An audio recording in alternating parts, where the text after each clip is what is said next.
I got 2 jets. If I can't make it through for them, then I'm useless. Sit down that roof, Chris, with a couple of bosses after the war just to count our losses. There's not many. You see a smile on my face, but I'm not friendly. Gone on my way, sipping white Henny. I just hope this shit go right. Living in the dark, you don't know light. Gotta got my heart grip, my bow tie. Waiting on the squad in my whole life. I just hope this shit go right. Living in the dark, you don't know light. Gotta got my heart grip, my bow tie. Living in the sport in my whole life, my whole life. It's so melodic, when I be dropping this ebonics, this ghetto phonics, it got me on the level supersonic, my bomb atomic, and you know where you can find me, somewhere probably folding this paper origami. My name is pure as the Sani, my wave is like a tsunami. I went from 0 to 100, feeling like Ricky Bobby. I made a deal with the Reaper, got a couple wives, they some keepers. Talk a lot of shit, but you can't walk a mile in my sneakers. Bitches go to Miami, come home and change features. Now she got a BBL, her ass fatter. Trying to show up all them niggas that laughed at her. Now when they see her, they only wanna fuck her. They just wanna touch her, they don't wanna cuff her. They just wanna come and kick it with her like a punter. Turned her to a runner, now it's all aboard the train. Fenty on her face, but it's not concealing the pain, it's a shame. That's why I'm in the hood like some rap snacks. I know niggas kill you when your mama wore a scat pack. Dark tint, matte black, they do it for half that. Hey, you like 90s Missy in the fucking trash bag. I'm from Philly, we don't do back count. Just cash app, that's the person. I just watched this that high flow, this that shit that rappers die for. This that uncut Tahoe Wall straight from Pablo Escobar. I be at the bar like Moscato.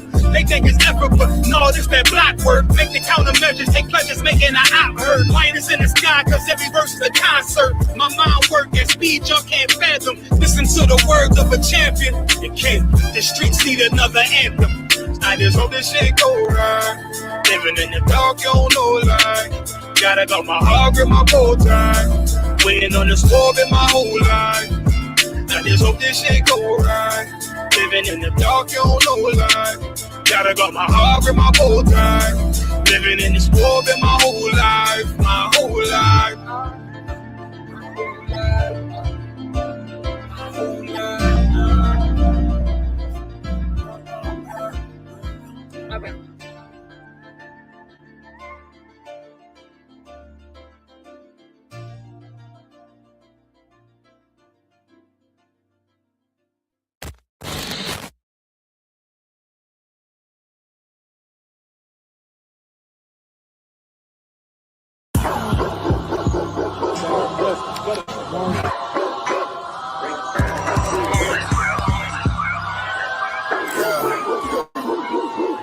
Let's get right to it, dog. You know it's raw. Well, let me catch you if you're showing off. I wanted to get you, I hold it off. Thought he was solid, but told it off. Running the field with the underdogs. Don't wanna get involved. I can admit it. I know what it's coming. I'm flipping. I got every group. Niggas will fumble a bag. I get to the cash fast. Got a salute. I've been a hustler. Look how I'm coming up. You running your mouth, better run it up. I'm running this shit like a big dog. Living my movie, they pissed off. Pushing the law cause we in charge. They gon' play this in the synagogues. How do I feel? I'm feeling great. Bigger the problem, the bigger the plate. Making my move, that shit gotta wait. Ahead of my time, keep it in line. Put on their face. I just learned to keep it all to myself. Wait, a couple of niggas that hang with me that'll bang for me. If I'm doing bad, never change on me. We the start of the earth. We the motherfucking underdogs. We underestimated. You understand what I'm saying? I got tunnel vision. There's a bunch of ways I'm gonna get it. It's my way or the highway. You ain't fucking with it. Do what I say or go about your fucking business and take this money with you. I ain't dealing with no fucking children. If they not my own, going by myself. I'ma die alone. These bitches catch my weight and more just hopping on. They hear what I make. It starts to turn on. I think it's sorceress. The way they rob the bone. The black magic stick. They stopping by my home when I'm not even home. I'd rather be alone so I can conquer shit and I can see it wrong. I just keep popping shit cause I won't be here long. I'm hopping on the road and get my knees along. She wanna drop it low and get her eagle on. My new bitch bad as fuck. She look like me alone. I came up from the dirt, was born right under y'all. And just like out of wine, said I just want to ball. These niggas seasonal. I watch them leave and fall. The last gon' finish first, cause we some underdogs. They say the first shall be last, and last shall be first. Nigga, we won't.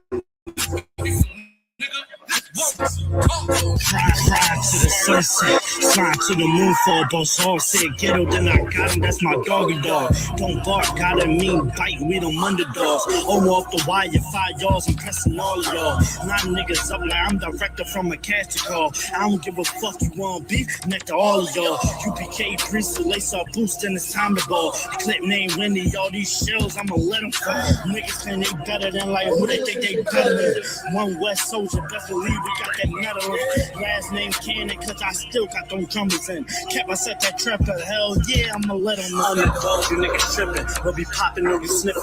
Real crafty with that smithing, locked in on the mission, rocking all out. Who to take the hop out, you be bitching, cotton, crew time. Now the clock, glitching, nigga.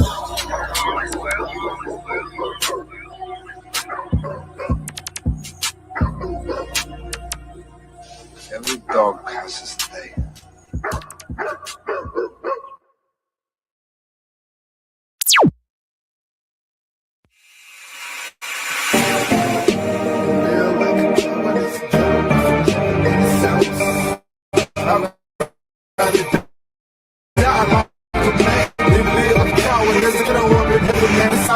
Black power, 144,000. I'm just trying to make 144,000.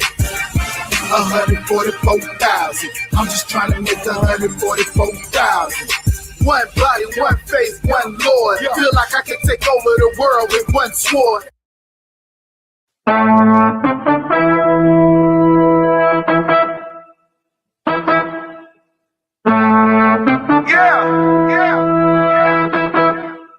Y'all know what we do. Y'all know what we came to do. Huh? You young niggas ain't tough. You young niggas ain't tough. You young niggas ain't tough enough. I don't think y'all really wanna fuck with us. I told you we no bitches. I'ma need for you to listen while I paint this perfect picture. We not Christians, watch your mouth. Have them angels in your house, and them people bring you out. Bitch, you know we got that power, and you know we not no cowards. Oh, you on that bullshit? Well, I'm on it too. Oh, you think I'm bullshitting? Wait till I get with you. If I gotta go to ground, I'ma shut the town down. I ain't about to stop until I hit sand down. All you gonna see is a lot of men down. You dealing with the men at war. We at war. I'm shouting with the Lord on one cause. We ain't never stopping now. You running now. All my niggas go to ground. We go to ground. You dealing with the men of war. We at war. I'm shouting with the Lord of course on one accord. We ain't never stopping now. You running now. All my niggas go to ground. We go to ground.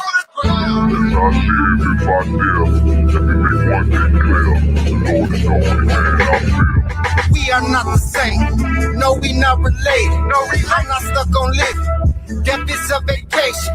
My camp undefeated. You cannot debate it. You just want the clout. We just want the grades. I'm just trying to get it. Not I'm trying to take it. Give me that. I say fuck the devil. You think I'm talking safe?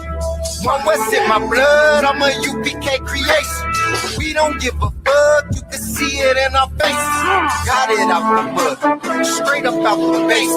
The world done made me crazy. The world done turned crazy. You dealing with the men of war. We at war. I'm siding with the Lord of course. On one accord. We ain't never stopping now. You running now. All my niggas go to ground. We go to ground. You dealing with the men of war. We at war. They know about I'm that siding shit. with the Lord of course. On one accord. We ain't never stopping now. You running now. All my niggas go to ground. About 44, We go to nigga. ground. You see me riding with them people I be sliding with. We take the truth, ain't no denying it. It's this fire I spit, I got that line script. I put that pressure on them, about to put extra on them. It's how the Lord is doing you. Boy, I tried to warn you. We go to ground. I owe you time, You wanna blaze, we in them last days. They tried to keep my niggas locked up in them cages, I'm in pages, in them scriptures, I'm gon' flip it, I got that shit rockin', got that bulletproof hearted spirit, retarded with this Glock, I'm gon' give it to you. You with them niggas that's gon' go to ground. Take over and you know your place. Make no mistakes. There ain't gonna be no trace. Ain't gonna be nothing left. Spit to my last breath. Boy, better watch yourself. I'm coming with lashes. Hey, leave them niggas in them ashes. I'm flowing like ashes. They killing the masses. It's cool, cuz when I meet the king, we gon' be masters.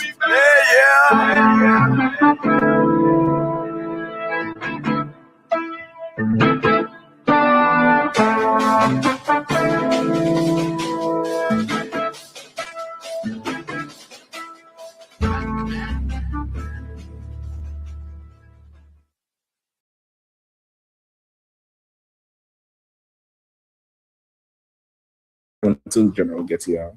Everybody can put their phones on mute. Too, please, all right? All right, let's clap it up. Boy, I want these lights a little closer if you don't mind. All right. So a little bit closer. Also, this here.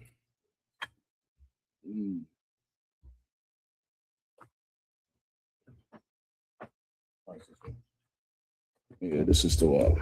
This is the wall right here. Yep. All right. All right. Let's clap it up. ISUPK scripture breakdown class in Washington, D.C. We are waiting. German going to be down here. 12 feet. German Mahayaman going to be down here tonight. You still got time. You're going to make it. I know it's Friday. I know it's a ton of traffic on the road. Don't become one of them Friday evening statistics, man. If you don't want to become a number, get in this number. Come up in here. You get the point? Come up in here. We're going to have an amazing weekend. Tomorrow, we're going to be in D.C. dismantling every object you see. That's the best way I could put it. We're going to be breaking it down, dismantling it all. It's going to be an amazing thing. Don't forget, Sunday, we up in Baltimore for the Feast of First Fruits. We up in school in Baltimore, Feast of First Fruits, Eastern Avenue. Just type in ISUPK Baltimore. And you're going to see the address, everything. Come up through there. If you're in the DMV area, DC, Maryland, Virginia, anywhere, and you're in driving distance, make your way down to Baltimore on Sunday for sure. DC, we're in DC tonight in the class. We're going to be downtown in DC tomorrow. Stay tuned. The general, he definitely going to be going into a few things that's just, you don't want to miss it. That's the best way I could put it for you. You don't want to miss it without letting the cat out of the bag too much. All right. I'm definitely going to hold it down until the general gets here. If there's any questions in the room, I'll take them. Any questions online, we'll take them. A lot is going on in DC. You have the Israelis meeting with the Jordanians in the Pentagon. They say that's such a rare thing, where a meeting like that usually happens in the White House, usually happens, somewhere more diplomatic than the Pentagon. The Pentagon is, more military. I don't know what they're doing in there, but they need to do something, because these gas prices, goddamn, if go meeting in the Pentagon means gas go back to $2.50, then meet up, right? Meet, greet, sleet, whatever it is. But we need that gas done. Go ahead, Aisan.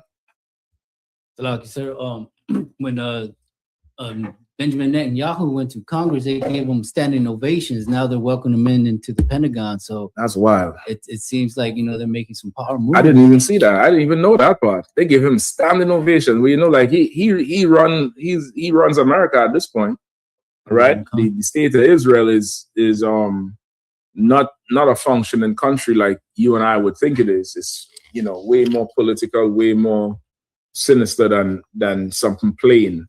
So, of course, the presence of those leaders, really, they're getting emboldened right now.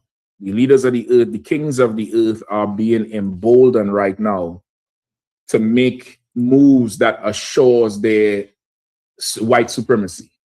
You get the point? Like this, the moves they're making right now is not about anything but their supremacy, right? Oil is only a factor because of the abundance of it, and the world is glued into oil now.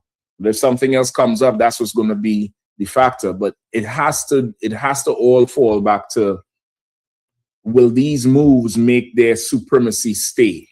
Will these moves cement their white supremacy? Will these moves further their white supremacy or not? Will it be a threat? Get the point? So it's going to be very interesting. I always say it for the rest of the year. This year is their midterms.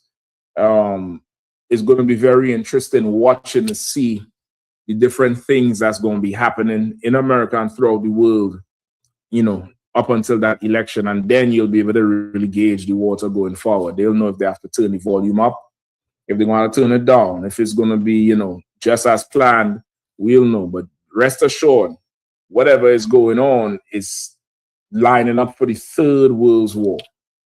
It's lining up for the Third World War, which precursors the return of Jesus Christ to make war with this nation, to make war with the kings of the earth, right? And in the meantime, what should everybody do? What should everybody do in the meantime? As this war is ramping, as this war is, getting together, they're talking about how Israel's sending them explosive drones. They're sending all them explosive drones all into Jordan and Lebanon and tearing them up. Them Jordanian women, they say this is their Vietnam. That's what they tell the news reporters. This is their Vietnam. I mean, I know y'all ain't dig no tunnels yet. Y'all ain't dig no tunnels. Y'all ain't dig no tunnels underground yet. I ain't seen none of that shit just yet. So I don't know how this is your Vietnam. You gotta explain that to me. And until y'all put bamboo in a hole somewhere, you know what I mean, and sleep in a tunnel and breathe through a pipe up into the soil. I don't know how this is your Vietnam. You know what I mean? But it's the situation is very is getting there. The volume is being turned up. It's definitely getting there more and more. As this happens, what should we do? The general? Follow up on you. Rough.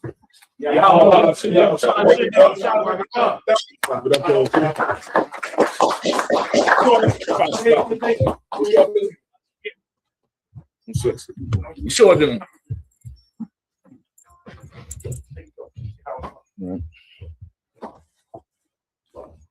So as these things happen, what should we do? What should we do? Find the UPK, but I need a precept. I need a precept for it. All right, well, let me get a bottle of water. Go ahead. That little sanctuary. I could take that. What's all that smoke out there?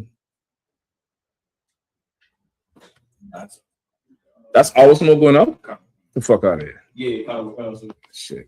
Y'all trying to put the fire on my shoulder. Wood. All right. What should we be doing? All right, I need a precept for it though. What should we do? I need my precept though. Absolutely need a precept for it. Yo, because I don't pack them too. Don't leave them in the box, all right?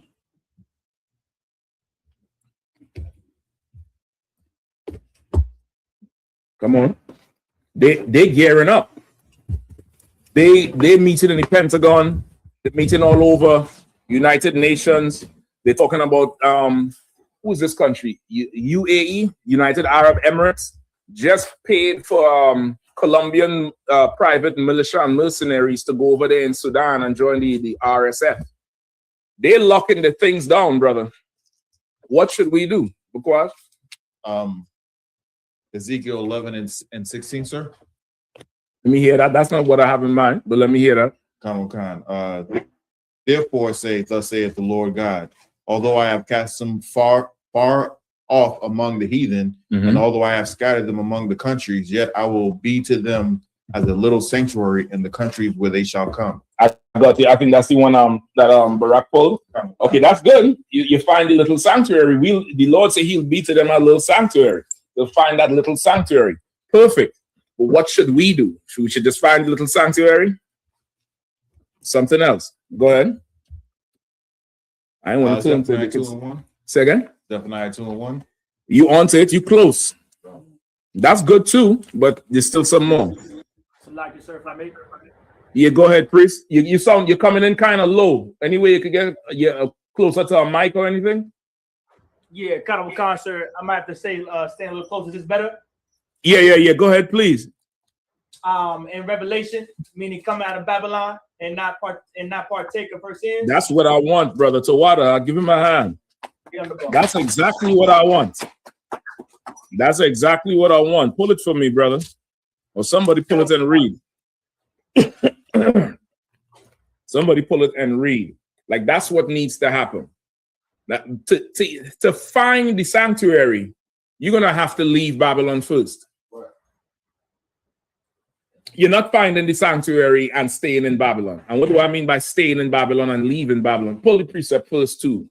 And then you really get the understanding of it. All right, Revelations 18. Let's rock. We got the book of Revelations, chapter 18, starting at verse 4. And I heard another voice from heaven saying, come out of her, my people, that ye be not partakers of her sins, and that ye receive not of her plagues. Right? Come out of her, my people, that you don't partake in her sins or receive any of her plagues. And we all the way in Babylon right now. We all the way in her, and we taking part in her sins. We taking part in her sins from the highest to the lowest, from the Diddy parties to Adrian Broner, to your teachers in school, to the police. You get the point? The police, I mean, they just said some arrested a DC lieutenant. He's the devil though, but he was on his way to have a escapade with a 14-year-old boy in Maryland. They got, what's the catch a predator? To catch a predator guys pulled him up. They pulled him up right there on the damn thing. And he's a lieutenant. Like, this place, her sins have reached to heaven. And of course, they're saying, come out of her, my people. You get the point, as a general? No sweat. And they're saying, come out of her, my people. So now that's what we need to do now. What we need to do now as a people is come out of Babylon. Come out of her. What does that mean? What does it mean to come out of her, my people? What does that mean? Come on, Arwadi. You gotta use the mic there. No sweat. You hear me, sir? Yeah. We could hear you. That's for the people online. So what that means is don't celebrate her holidays. Don't partake in what America got to give as far as deviancy, criminal acts, lies, like I said, the holidays. Don't follow behind her. We still here. We don't have to leave the shores of America to not be a part of America. Right. That's what you want. Come out of her. To leave in Babylon is not a migration. It's not getting on a plane or jumping in a vehicle or getting on a boat and leaving, with a destination to end somewhere, to end up somewhere. You get the point? Go ahead. What Officer Roger said is 100% right. You can't be in the spirit of America. So, for example, when the holidays come around, you're not in the spirit of Christmas, right? Because you're out of her. Exactly. You're not influenced by spirit place, by really the culture, the customs of this place, the way this place runs. Because Officer Arawadi said you don't want to take part in their criminality. The issue with that statement is a lot of America's lifestyle is not looked at as criminality. It's just not looked at as that. It's looked at this is the American way. This is what America does. This is America. America, yeah. But it's a criminal empire. It's built on blood, rape, theft, murder. That's the foundation of this place. So the culture of this place is criminal, but this is the culture. This is their culture. This is how they operate. And if you're not careful, you start operating, thinking, processing things the same way as America does. and you will start taking part in her sins, and then you receive of her plagues. So now to even find the sanctuary, you have to find the little sanctuary. You have to change your mind. Your mind gonna have to be removed from America, because if you have that, if you're still in Babylon, if you're still in her, that's how we talk. Like how we say, I don't F with this one, I don't F with that one. The Bible says you're in her, like you're having sex with her. And it's saying come out of her. You get the point? It's saying that because you stay in this place, you will not recognize the little sanctuary. You ask the average Christian, where's the house of the Lord? They'll tell you, go to Betty People's Church. Everybody ever seen Betty People's Church? See if you can pull up one for me. Some years ago, brother, Betty Peoples, I think it's Peoples is her name. Some years ago, brother, I was coming up from Maryland, and I'm passing Six Flags, and I saw this thing on the left arc, and I could not believe it. General, I had to stop and U-turn and drive into the thing. I could not believe that was a church. I couldn't believe it. Slacky, so you pass the mic to the general. You remember the introduction to what was it? It wasn't Black Watch. It was the grill. That's a Hebrew speak. It was the grill. The grill, yeah. The grill. Commander General Yohana's show. We went around to all the mega churches in DC and filmed them. Betty People's Church was one of the churches that was on that list or what have you. It's humongous. Yeah, that's a ridiculous. Is it still going? I ain't been out there in a while, but I ain't hear people saying nothing about it. But I'm gonna look for that intro too. It's on the intro. The intro where the general talking, General Mayak talking, general's talking, and they're showing you the church. And this church is so big, it has its own exit off the highway. It has its own exit off the highway, brother, and it's huge. Okay, that's not it. Is that it? Okay, then that's not the one I'm talking about. Yeah, the one I'm talking about, it's huge. It's just huge. And see how this one looks square? That one is steeples all over the damn place. What's it called, sir? I think it's Betty Peoples. I probably call him saying the wrong name. Yeah, let's put Betty People's Church. Oh, church. Peoples, maybe Peoples. Go ahead, Arwadi. Oh, Salagi, sir. Yeah, when that church first got open, I think her husband was still living, they had a parade going down Bright Sea Road, and I think 202. Yep, 202. So she was waving in the convertible, like the like Queen Diana. Yeah, and they got their own apartment complex as well, and their own schools. Yeah, it's huge. It's a huge thing. That's the aerial view right there, brother. But that's one of them. Maybe it's more than one, because there's another church out there. Yeah, that's the one that's in the video. The one that's in the video is the one I'm talking about. Okay, yeah. Is this the one close to Six Flags? Yeah. Slack, it says. Pass him I think it's called Jericho. Oh, yeah. The one by Six Flags is Jericho. Okay, well then that's two we had to look up. If you see how big that one is, you could pull that one up for them to see. That's Betty People's place, and that thing is a spread. Like the blue and white remind me of Epstein Island, to be honest. Mm-hmm. It reminds me of Epstein parking lot. Right. It's huge. And see if you could look up the other one, the Jericho Church. That's the one I think close to Six Flags. Brother, I took a driving tour of that place. I could not believe how huge that joker was. If you could find it, right? But the point is, if you in Babylon, they ask you the house of the Lord, that's what you will look for. You would be impressed by that. You would be impressed by you go down Michigan Avenue, northeast, you will see that cathedral. And that ain't the National Cathedral, right? The National Cathedral, I think, is off of Wisconsin Avenue or somewhere up there in Northwest. But that one right there by the hospital, by the Children's Hospital, that is a massive church. Children think it's a castle. The first time they see it, they think it's a castle. You found it? Arwadian? City of Praise. City of Praise, not church, huh? It's called City of Praise. Like this joker here got its own zip code. Its own zip code. Like these churches, you'll think that's the house of the Lord. You'll think those men are the men of the Lord. But if you don't come out of Babylon, pass the microphone. I got a scripture for you if you want. Yes, sir. Please. Jeremiah 7:4. Somebody could read it, please. That the book of Jeremiah, chapter 7 and verse 4. Trust ye not in lying words, saying, the temple of the Lord, the temple of the Lord, the temple of the Lord are these. Right? Trust ye not. That's perfect, General. So wow, give General a hand for that one. Trust ye not in lying words, saying the temple of the Lord are these. Because that's what Babylon will tell you.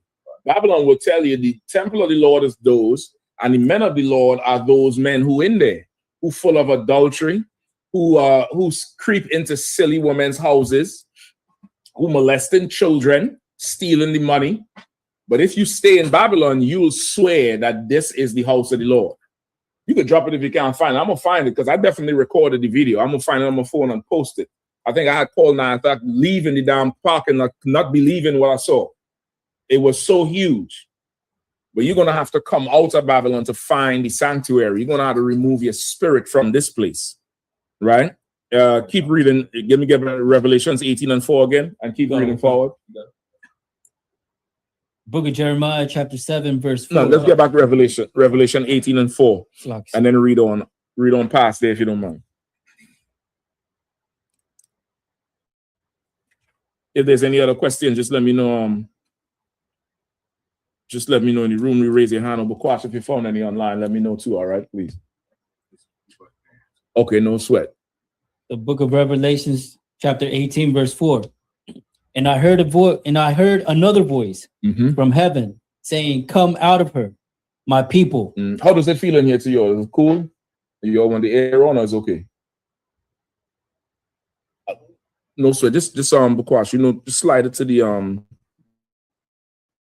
the left there. I think down to 70. What is it in there now? Now the second one, to cool, it says cool. Slide it to the left. Is it all the way? Left. All the way, yeah. All right, and then drop the temperature. Go down some more. 70? Yeah, it'll kick on in a second. All right. Where we at? Salaki, go ahead. Book of Revelations, chapter 18, verse 4.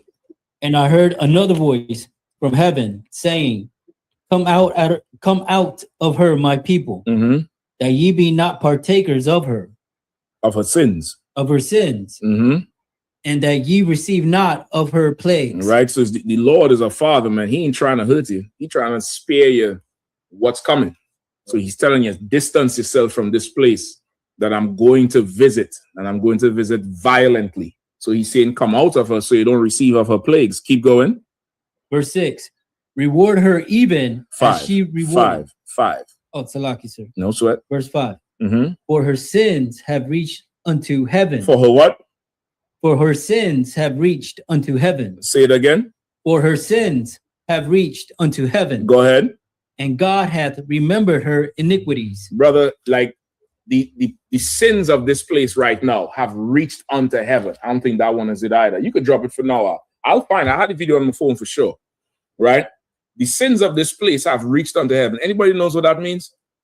Anybody have a grasp of what he's saying? For her sins have reached unto heaven, and God hath remembered her iniquities. What does that mean? Her sins have reached unto heaven.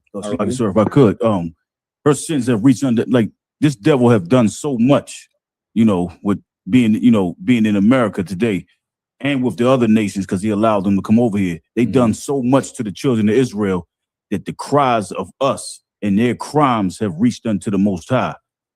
Just like the blood, of Cain reached cried out to the Lord. I'll take that. It's like go ahead, a warrior. Oh God. Also, you could put it as, it's kind of like the message has reached your door. It's beyond any sort of repair at this point. It's like, you remember in high school, some of y'all was the student. I ain't gonna ask you to raise your hand and admit, but some of y'all was the student that, sit in the back of the class, stay after and write penance. That shit did not work. Some of y'all was the student that had to go to the office. So now your misbehavior in class is at the principal's desk. And now, if you have to bother him, it's going to be a problem. You much rather deal with the teacher, right or wrong. America's sins, brother, is the Lord he's hearing too much about this thing now. It's too, and he remembered her iniquities. You get the point? You bringing back memory. Now, you're supposed to live your life where your reputation would precede you in a good way. When people remember you, they would remember the great things you did, how classy you were, how brotherly or sisterly you were, how generous you were, how hospitable you were. But imagine your memory is of every ill, foul thing you've ever done. You're really asking for judgment at this point. And America's sins have reached unto heaven. They talk about Alligator Alcatraz. They're trying to close it down this week. They said they spent $1.2 billion on that facility over the past year and did nothing in terms of anything with immigration. Didn't really nothing. You spend $1.2 billion to violate people, oppress people, have people out there getting sick. People died in their custody, and they don't give a damn. They don't, but yet still you're gonna pay January 6 rioters.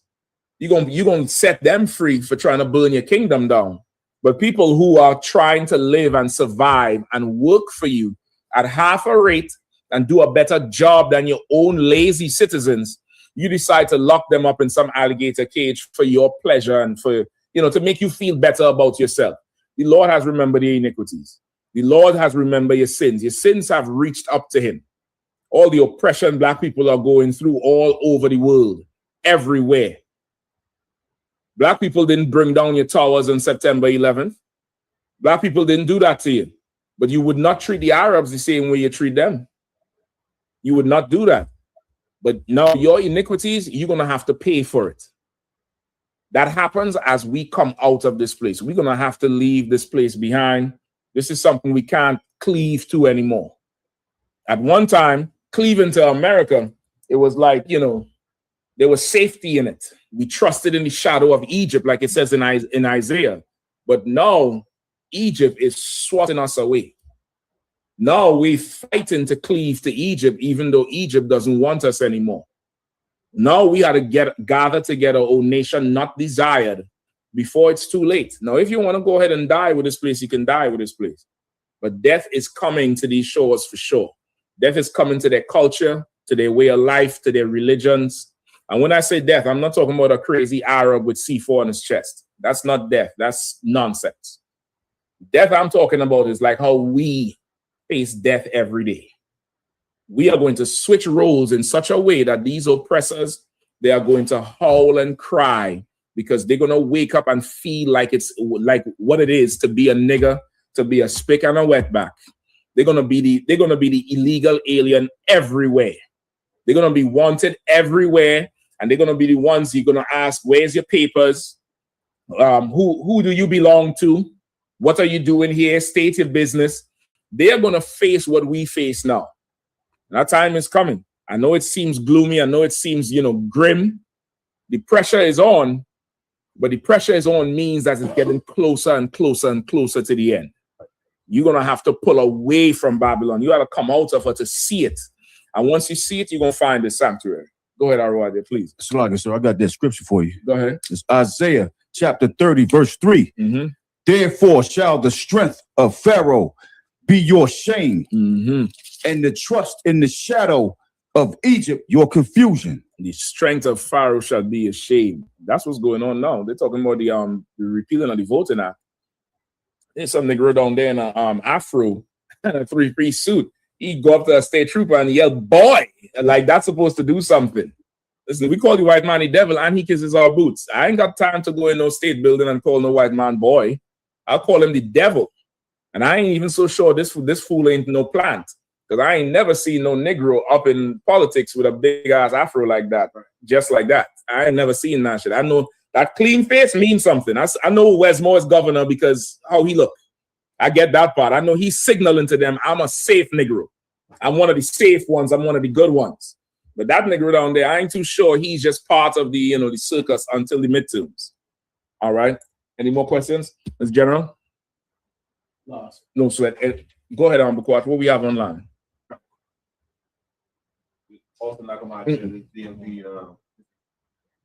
No, that's not the one I remember. You could drop it up.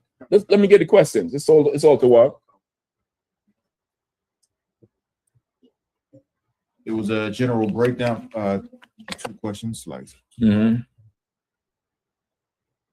it's from Ilazar.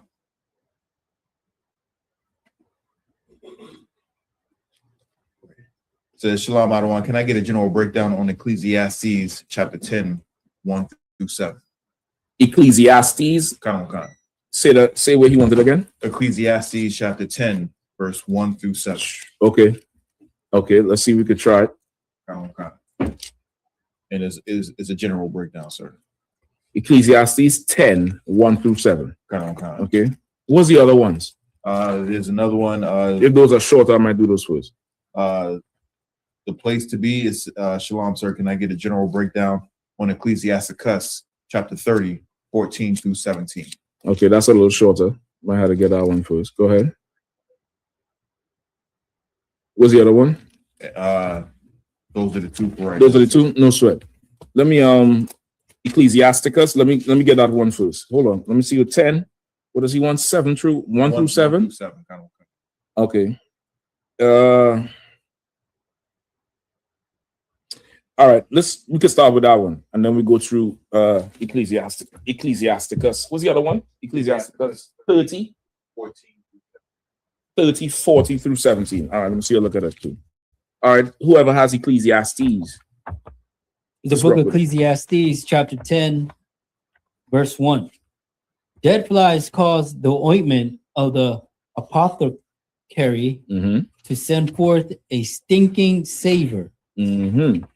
So doeth a little folly him that is in reputation of wisdom for wisdom and honor. Verse 2. A wise man's heart is at the right hand, but a fool's heart at his left. All right, let's get verse 1. Read verse 1 again. Anybody want to take a shot at it? Let me know. Dead flies cause the ointment of the apothecary to send forth a stinking savor. So the apothecary is somebody who would make oils and ointments and fragrances and stuff like that. So the ointment of the apothecary, the dead flies, like not the buzzing fly, but these sweet flies that go around fruits and stuff like that.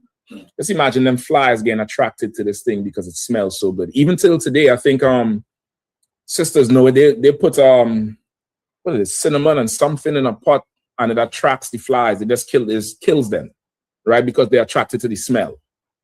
But this one here is saying the dead flies in this ointment, because it's not meant to kill them. This is a fragrance. This now will sour that fragrance. It will cause it to smell off than what it really is. You get the point? Go ahead. So doth a little folly him that is in reputation for wisdom and honor. So what does that say? Like, these flies are small. They're very small. Like, what do you call gnats? I think that's what you call them. Like a gnat. Not ain't a huge fly. They're like a horse fly. Small. Few of them will ruin this oil. It's expensive oil. It's saying, go ahead. Because so just like those small flies will ruin that nice fragrance, a little folly means a little something, little sin or something that is not of good reputation could spoil somebody who has some honor. A little folly. Folly is like silly. It's like silly, because if it was sin, I would have said it. Right. Folly is like silly. You level-headed. God remembers the iniquity. You get the point? Like, now, you don't want that to be your reputation. You don't want that to speak for you before you. So now you have a reputation. I always say, folly him that is in reputation for wisdom and honor. You have a reputation for being wise and honorable. But once you hear that but, it'll follow you. She's solid, she always there, but I have a little silliness going on. Have a little silliness going. You get the point? Like it's saying that folly, that, you know, something is simple. You're doing some simple nonsense. And this is simplicity that comes not from ignorant. There's something you might be ignorant of something, or you don't know. But this is just you just being simple. Just folly, which usually comes from, I'm gonna just say from an observation, it comes from a moment of laziness that you just get comfortable with yourself and don't want to be all the way laced up. You kind of want to be, you know, unbuckle the belt, loosen the tie. And that's what you carry, because to be a professional requires focus, attentiveness, consideration. You have to think. And sometimes, brother, thinking is the hardest thing you could do. So I'm just telling you straight up and down. Sometimes for some people, thinking is like, what are we talking about? I just felt to do this thing. And it was silly.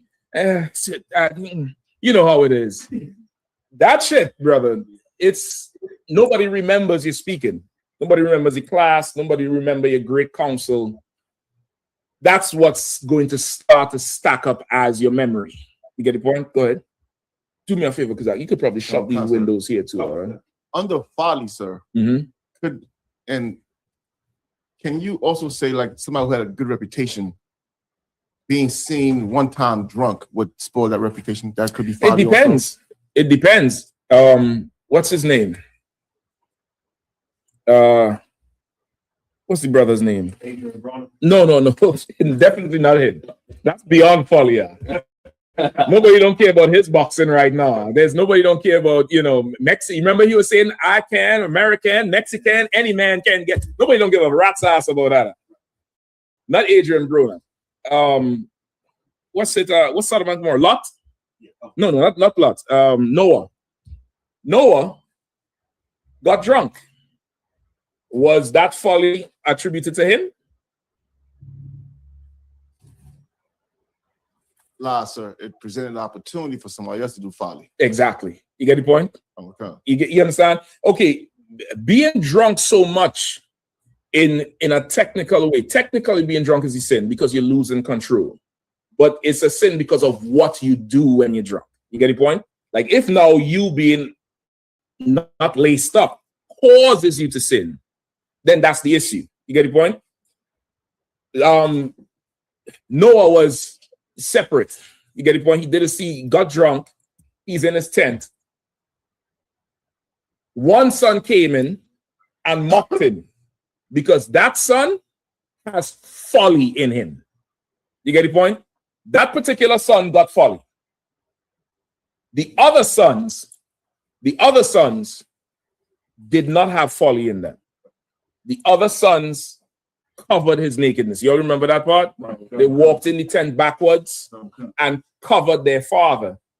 And the father, once he sobered up the next day, he cursed Ham because Ham had folly in him. You get the point? I'm sure Ham was useful in building the ark. Right or wrong? I'm sure Ham cut some wood. I'm sure he roped up some of them animals and clean the horse stables on the ark while it was on the water. You think any of that matter at this point? You think Ham was in there with the elephant shit shoveling overboard? He was cleaning the chicken while they was, cooking on the ark for 40 days and 40 nights. Ham was there. That don't matter with this folly you did. You understand what I'm saying? So it's the context of it, damn near. You understand? Let's keep it going. Please. This is good for me for now. To water. Appreciate it. I'm to water. Verse 2, sir? Or? Verse 2. Hold on.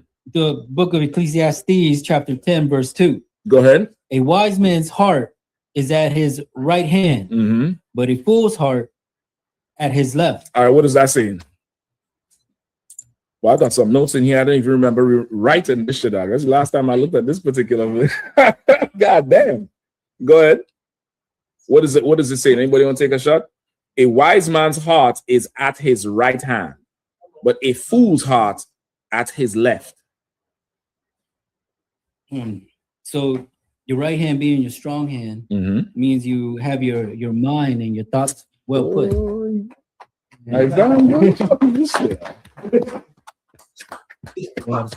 God damn, Isaiah. That's exactly it. It's your heart is your mind. A wise man, his mind would be to his strong hand. Go ahead. But a fool's heart at his left, so meaning since your left hand is weak, so is your mind. It's like now you giving over to folly versus giving over to the wisdom and knowledge of the Lord, or the proper way to behave, or that's basically it. You a wise man would give over to what's strong. A fool, because remember we just said folly. This fool here, his heart is on the left-hand side. His mind is on the left-hand side. In Israel, the right is the right-hand side. Your left is like outer left field. You get the point? That's how it is. The Hebrew is from right to left. You get the point? Your Sabbath service, where do you all enter? From the right side, right? And you exit on this side. You get the point? Of course, if you're facing this way, like we are a very right is the right-hand side. Your right eye, right mind, right this, right that. That's how we are. So the left is what's not proper. So a fool, his mind would be towards the left, which is what's not proper, which is why he'll let folly take over all this wisdom and honor he would have accumulated. Right? Go ahead. Verse 3.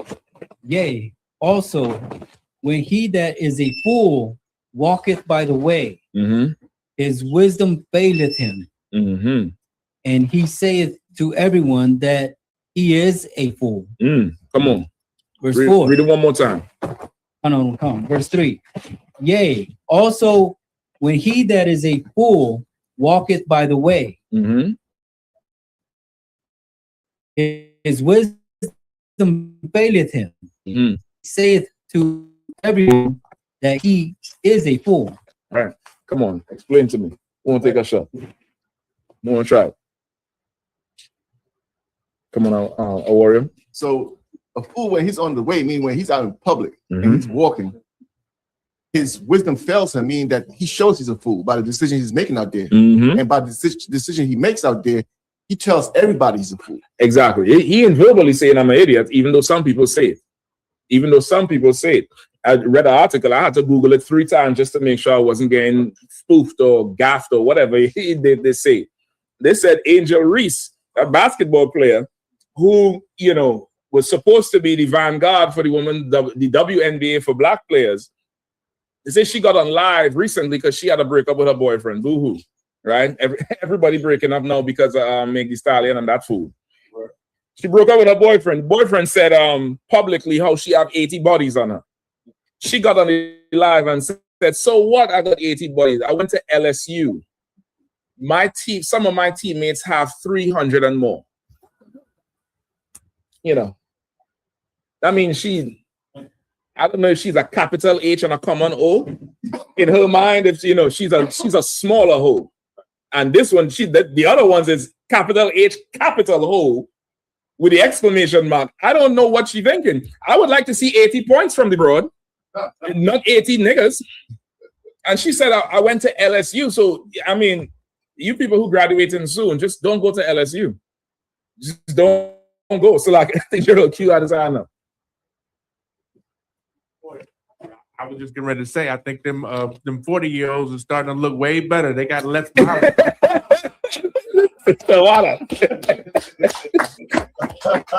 Listen, it's rough out there. Listen, come out of her, my people. You know what I mean? She might have to do 6 months to a year to get her name. 80. That's a lot of iniquity to forget, woman. God damn. And that's what you saying was then. We in a rough time, man. Like now, she don't have to tell nobody she's a fool. She don't have to say she's an idiot. She made the statement live. The internet confirmed it. I thought it was a fake. The internet confirmed it, And birds of a feather flock together. So the way she throw her friends under the bus, she says some of her friends, her teammates, I think she said, got 300. Y'all can't put up 300 points. Y'all ain't doing nothing. Y'all, the white girl running the NBA right now, the WNBA. What is the whole thing about? Nobody, she doesn't have to say she's a fool. I used to feel sorry for her when they put the Ice Age meme up with the little green thing from Ice Age. You remember that with the two eyes on the side and said this is Angel Reese? I used to feel sorry for her, but I mean, right now, you got to own that shit. You got somebody out there now? Yeah. Go ahead. Oh, I'm coming to you. That should be a lesson for all sisters. That when they preach this freedom and stuff like that, it's only so that they can always point to you as the bigger hoe. I mean, it's a setup. It's a defense mechanism. Right. To go be free. So if we have an argument, you got 80, you got 300. Spartans. What is your profession? Oh, Barack, 1 second, brother. Let because I can't handle that, please. If you don't mind, just keep the memory, all right? Remember, all right? Just let Kazak handle them things, all right? All right, so what? Kazak, if you don't mind, whatever you need back there, sorted, all right? Right? What is your profession? Ho. Go ahead, Arrow. Sir, if I could, me, Officer Bakwashi was talking earlier.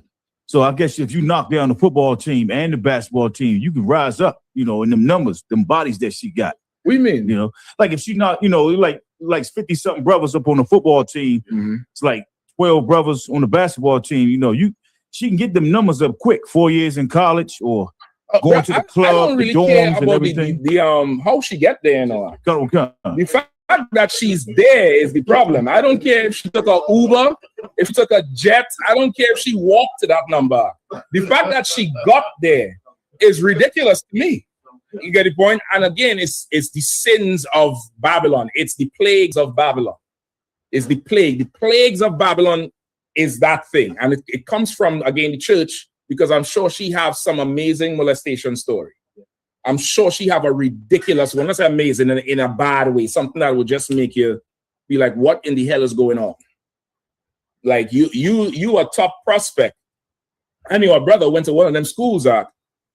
They had some he said they had some track girl come in. She was a state champion in hurdles. She was done by the spring semester because she ain't jumping hurdles no more. She came in and was, hot to trot and had a name and was, name ringing out. And that was all that was ringing out. Like the plagues of America is something we can't get away from. Angel Reese have a problem. You got the what was the big footballer name who he has the show? Shannon Sharp. Shannon Sharp. This nigga's what, 6'5"? He's a freak of nature, Hall of Famer, super successful in the NFL. And he has a deviancy where he cannot control himself. He gets finessed out of what? A few $1 million?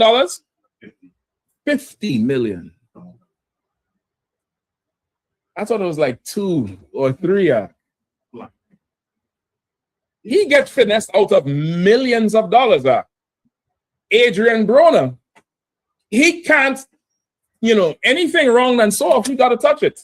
Remember the general did the class about, somebody who just can't leave something alone. They got to just touch something. It's part of the culture in America to ruin a childhood by some deviant. And now that child is going to grow up deviant and just perpetuate deviant lifestyle. And it's just going to get worse and worse and worse, which is why you have to come out of this place, which is why your mind got to be in your right hand and not the left, which is why you can't let folly stay in your reputation like gnats in an ointment. You get the point? Keep reading that, please. Verse 4. If the spirit of the ruler rise up against thee, leave not thy place, for yielding pacifieth great offense. Offenses. All right. Read that one more time. Oh, no, we'll come. Verse 4. If the spirit of the ruler rise up against thee, leave not thy place, for yielding pacifieth great offenses. Talk to me. Who want to take a shot? Who want to take a shot at it?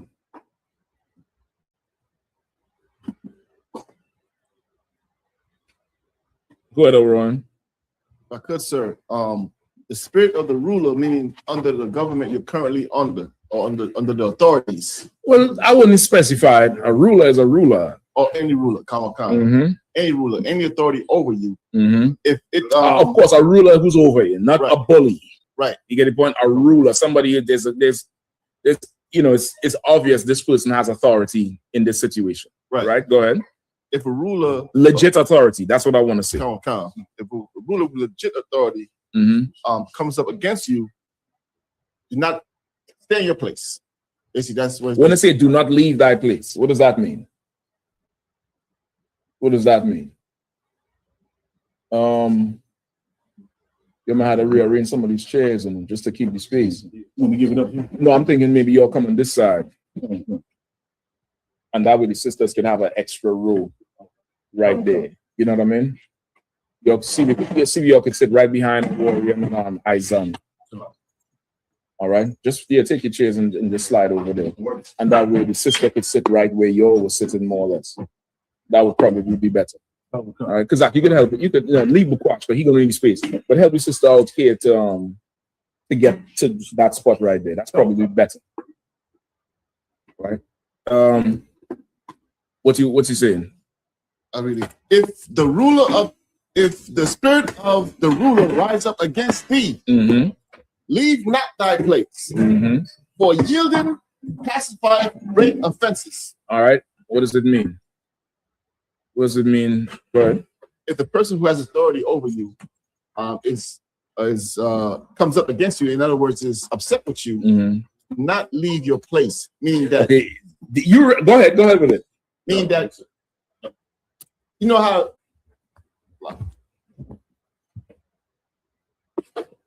I'll walk on you. Barack.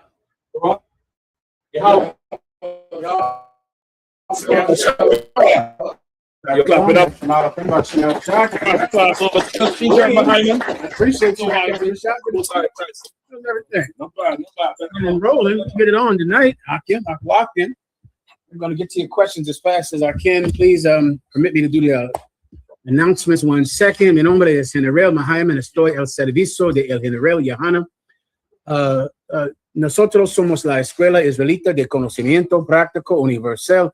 Comenzamos en 1 West de Calle 125, Harlem, Nueva York. Desde 1969, debajo del mando de el General Yohanan. Carnales, esta es la verdad. Si tú eres hombres, españoles, negros o indios nativos, tú eres Israel, el pueblo elegido de Dios. Tu madre y tu padre dicen que somos un culto y mantienen su iglesia sin culpa. Pero su iglesia es culpable de todo lo que nos están pensando. Órale. Gracias, hermanos y hermanas, canales, sacerdotes y oficiales. Bienvenido. I'll answer all of your questions whenever you're ready, all right? Please, if you don't mind. Yeah, absolutely. I appreciate it. Hold up. In français. Les vrais juifs bibliques sont les noirs, Latinos y Amerindiens. Somebody who speaks French, let me know if that's right. All right, clap it up. Is it a little bit? You speak a little French? Okay, how should I? Let me say it one more time. Les vrais. That one is hard. Say it again. Vrais. Les vrais juifs bibliques sont les noirs, Latinos y Amerindiens. Latinos, let me try it one more time. Les vrais juifs. Les vrais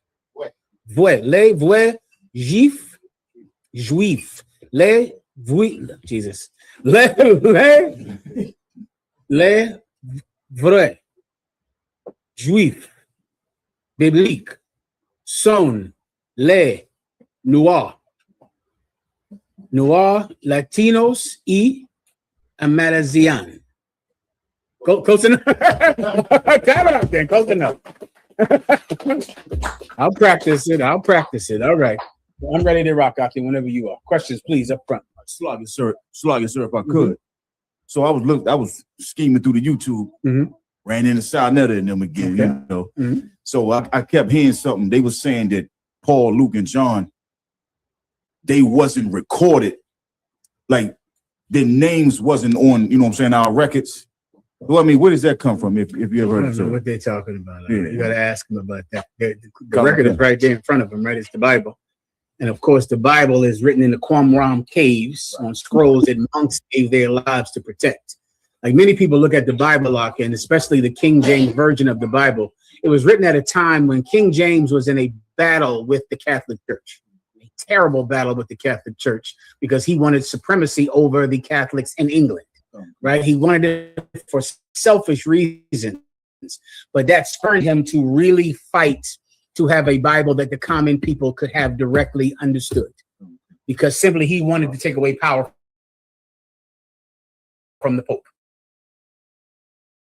and power from the bishop.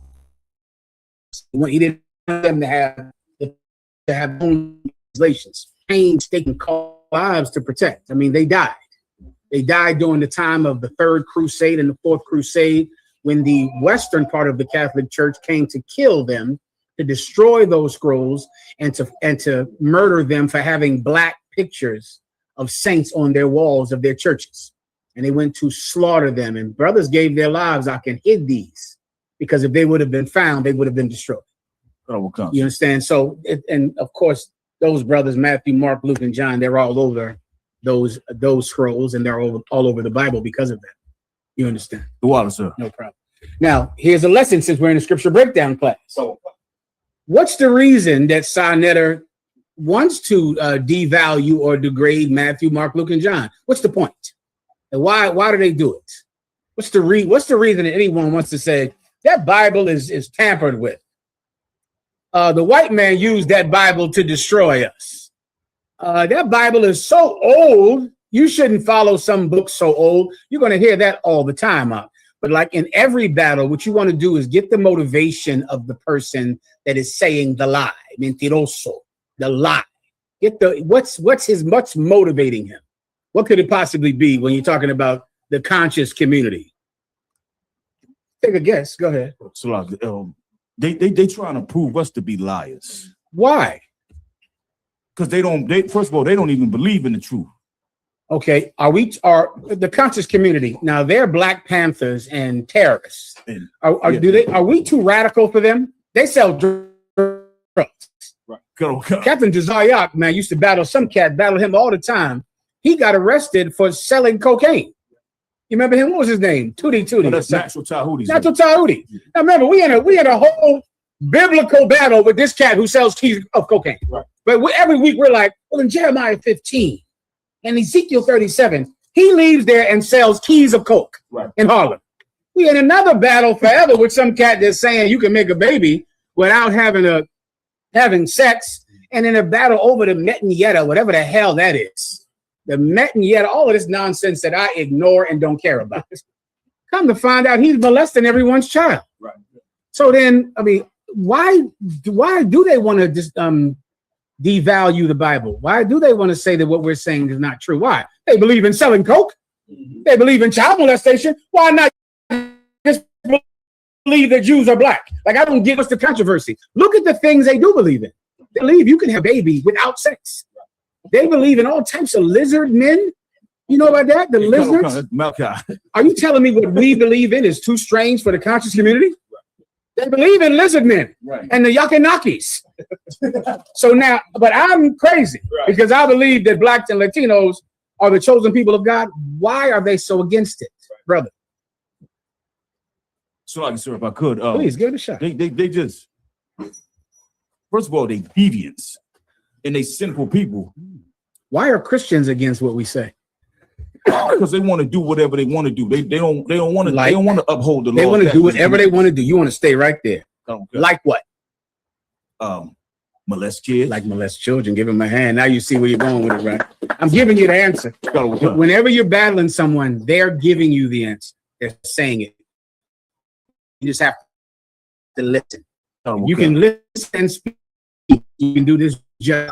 You can go fish. If you can't listen and can't speak, it's very difficult to do this job. You get my point? Christian, I'm sorry, brother, please. On the same topic, sir, would you say that Christians and all these other religions, whatever the hell they call themselves, would you say they have a fear of being God's chosen people? Okay, fear of being God's chosen people is not the accurate way to understand them, because if you ask any Christian, they're a child of God. They're a saint. They're saved. They're the anointed. Like, Christians have a gigantic ego. So it's really not they're afraid to be the chosen people of God, because if you ask them, they're going to say, absolutely, I'm a child of God. So what's the real reason? Come on. If I could, okay. If I say I'm a child of God, but everybody else is also, then the spotlight's not on me. Well, do Christians believe that Muslims are children of God? Atheists. Yes. I guarantee somebody who they don't think is a child of God. Come. You. Right? All this universal love. Where's the love after the UPK? Right. So what? God loves everybody but us. Right. Right? Don't God love us too? Right? God loves everybody. Okay, well then he loves me. And this is what I'm going to say right now. And if God loves me no matter what, then God will love me even though I hate white people. Won't he? Right. If he'll hate me even though I'm gay, and hate me even though I eat pork, and hate me even though I'm a drug dealer, why can't God, I'm sorry, if he will love me even though I'm gay, and love me even though I eat pork and shrimp, and love me even though I'm a drug dealer, why can't God love me?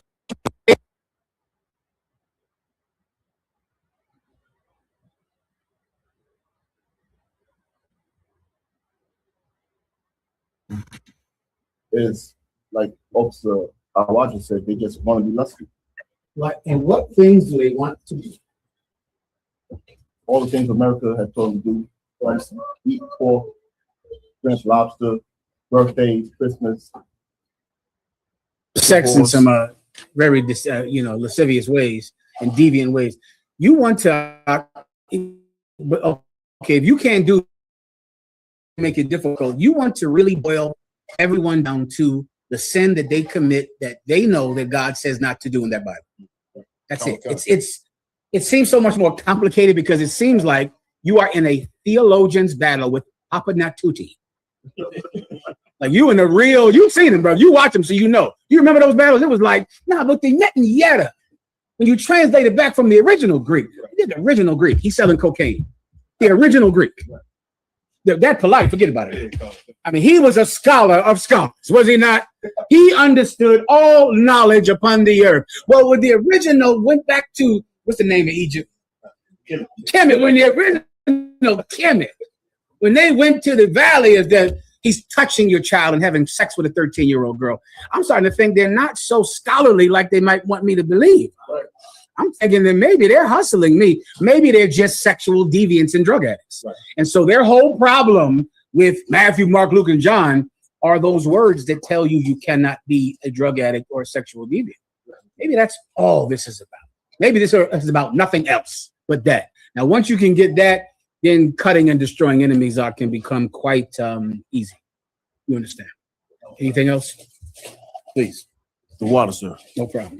Good night. Please. It's been a while since I heard you say it, sir, but I remember you would have the breakdown where you said New York is Jerusalem, Philly is Corinth, DC is Rome. If I could, sir, can I just get a breakdown on that again, sir, please? I'm sorry. That's old. That's old One West doctrine. That's old as when I was coming up. Brothers always said that New York was Jerusalem, Philly was Corinth, and DC was Rome. And it's based on their how similar they are with the places in the Bible. Of course, Jerusalem is where the truth started, right? It's where all the tribes are, all 12 tribes are in New York, right? It's the home of the truth, 1 West 125th Street, Harlem, New York. It's Jerusalem, in spirit. You get the point. Corinth is like a city that, and the brothers that have been to Philly or grew up there know, Philly is super into, we used to call it the Philly chill, right? But it's brotherly. That's the best way I can describe it. It's like, it doesn't have the ambition that New York has. It never had. When I was coming up, it did not have. I would go back and forth from Philly to New York. And I remember one time going to Commanding General Yohana. And I spent time with him in New York and then go back to Philly. And the brothers in Philly were chilling. What they knew how to do is sit right there with a bottle of liquor and laugh with each other. You get my point? Right. But New York was super ambitious about Times Square, you know, New York people, fishing, but they also hated each other. You get my point? They had a lot of problems with hating each other, but they were animals about the truth. Right. I mean, they were straight up and down animals, like in New York. About going to a camp, Jesus. About Times Square and fishing, they were animals, but they did not like each other.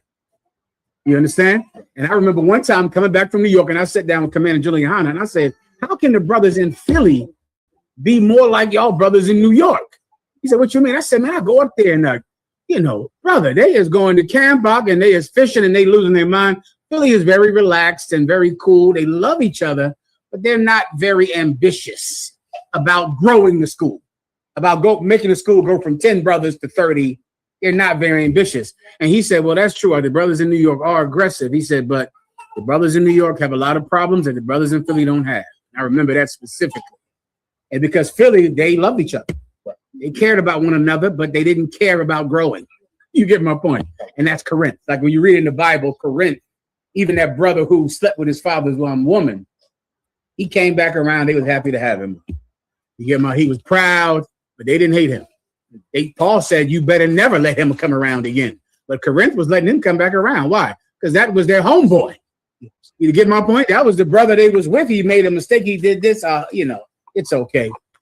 They were like that, and that's how Philly is. It's Corinth. It's a place more focused on relationships than the aggressiveness of spreading the truth.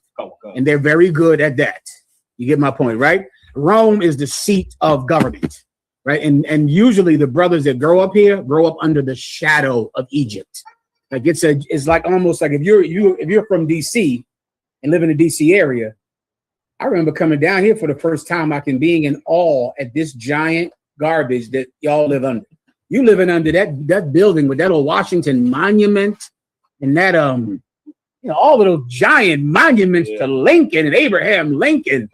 And what's that street you can drive downtown, and it's where the IRS is, and there's like mausoleums down there, you know, like giant stone pillars to American imperialism. Right.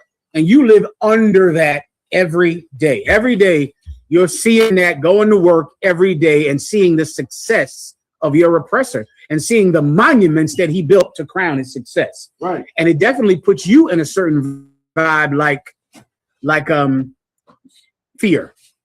Like, you know, fear is like you could be afraid to come against that monument downtown.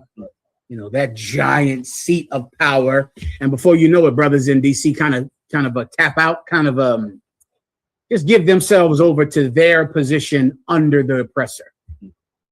It happened when all those brothers and sisters marched down here on the March on Washington. Those brothers walked here. They walked here. They did not drive here on buses. They came to Washington, D.C. from Alabama, Mississippi, South Carolina, and Georgia, and they walked. Can you imagine the kind of drive they had to get here to better their lives? Right. Yeah. They just settled in Southeast. That's it. Where was all that energy at to walk here? Yeah. You get my point? But once you get here, it's like, well, I can't come up against this monument, this giant White House, this building, this government. And then before you know it, you just live in the shadow of Egypt. And that's how it was in Rome. The brothers in Rome lived in that shadow. Of course, Paul came and saw that there was value in the Holy Spirit in all of those places, including 4 other places, which were the 7 churches that Paul established. And he saw that even though this city might have this issue, this school might have that issue, that they could fix those issues, because what they had right about them was that Jesus Christ was in the midst of them. So he just went and fixed them, just tweaked them. He went and worked on Jerusalem. Peter did that. Paul went and worked on Corinth, went and worked on Rome. And today they're the 7 churches. Everyone understands. Any other questions, please? What, teacher? No sweat. Haz tu pregunta.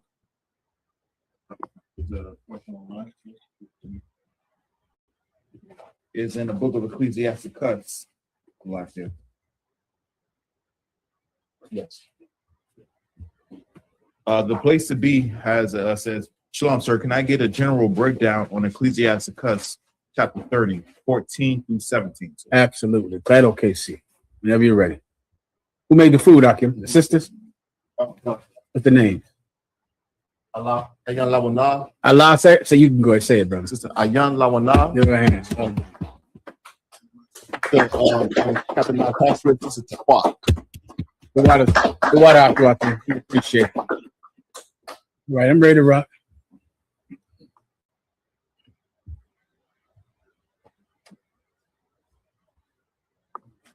You said Ecclesiasticus 30, 14 through 17.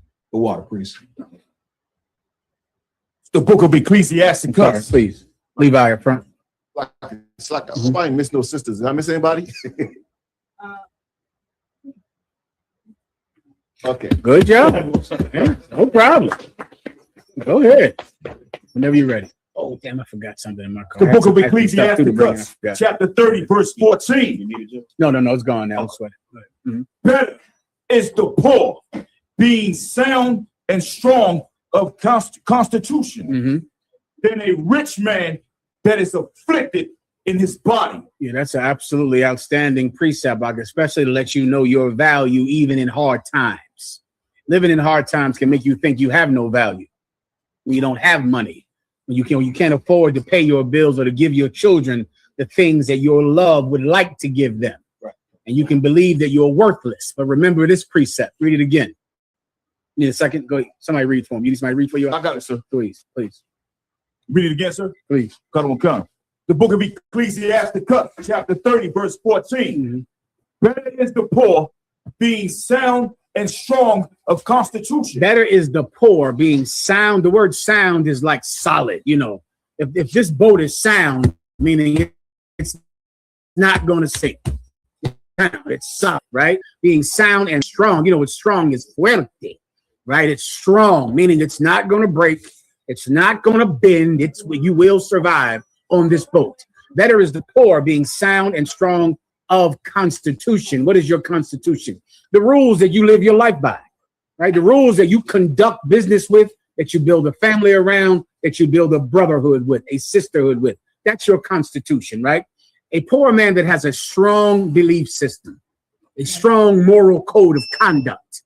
Keep going. That a rich man that is afflicted in his body. Oh, you're much better than a rich man who was afflicted in his body. This rich man, you know what he has? He has a body that constantly wants.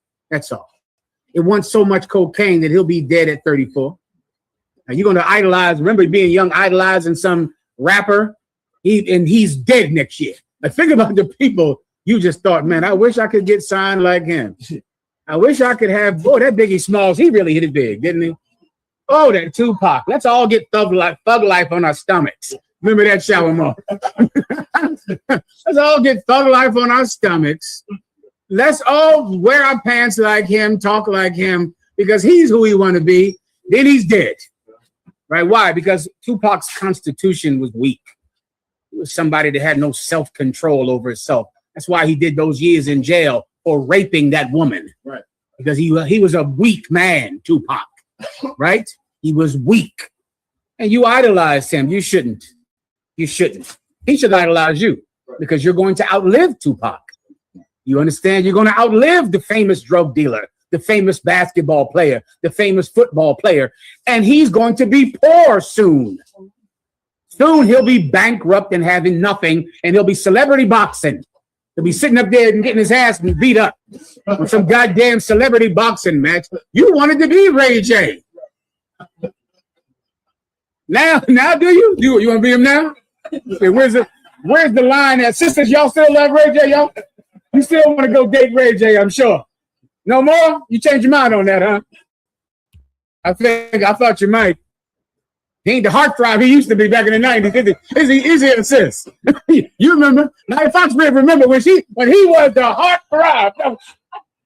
You remember when you was coming up? Not anymore, huh? You happy you got ISUPK now? I bet you. Give him ISUPK a hand. Shit. You could have been with Ranger. Yeah. Don't idolize him, man. Don't envy rich men, huh? They're disgusting. They have no constitution. All they think about is what their penis wants and their stomach wants and their nose wants and their veins want, and they're going to die soon. And that's that. And you will survive past them. That's it. And for you, there's plenty of time to make more money. Ain't that an amazing thing? If you don't snort coke, right?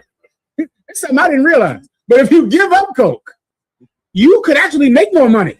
Like you don't have to die because you OD'd or fentanyl.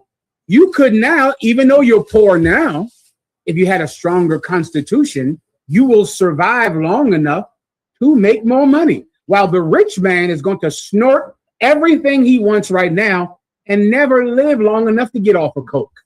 You understand? That's all I can do for you. Is there anything else? You good here? Questions? Online, we done? No, it's one more question first.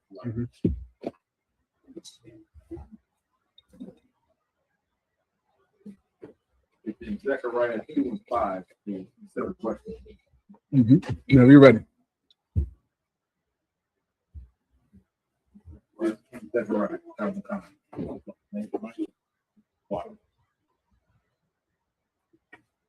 It's from Rapayah. Says like so. If I may, in Zechariah 2:5, is this the angel or Zechariah speaking for the Lord? Also, may I get a general breakdown on verse 11? Go ahead.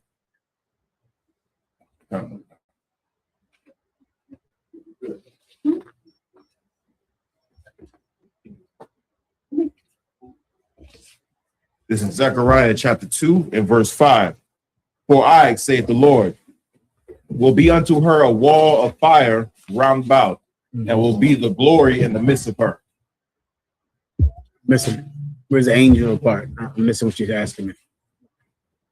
He's asking if is Zechariah speaking here or is this an angel? It's the Most High speaking, right? The Most High is speaking through Zechariah, which is exactly what's happening at camp in Washington, D.C. It's the Most High God speaking through Captain Meshach, General Cabal, Captain ISUPK, General Shalimar, speaking through them. It's the Lord speaking, but it's a man's mouth moving. Good to go? And then he asks for a breakdown of verse 11. Go ahead. It says, Zechariah 2:11.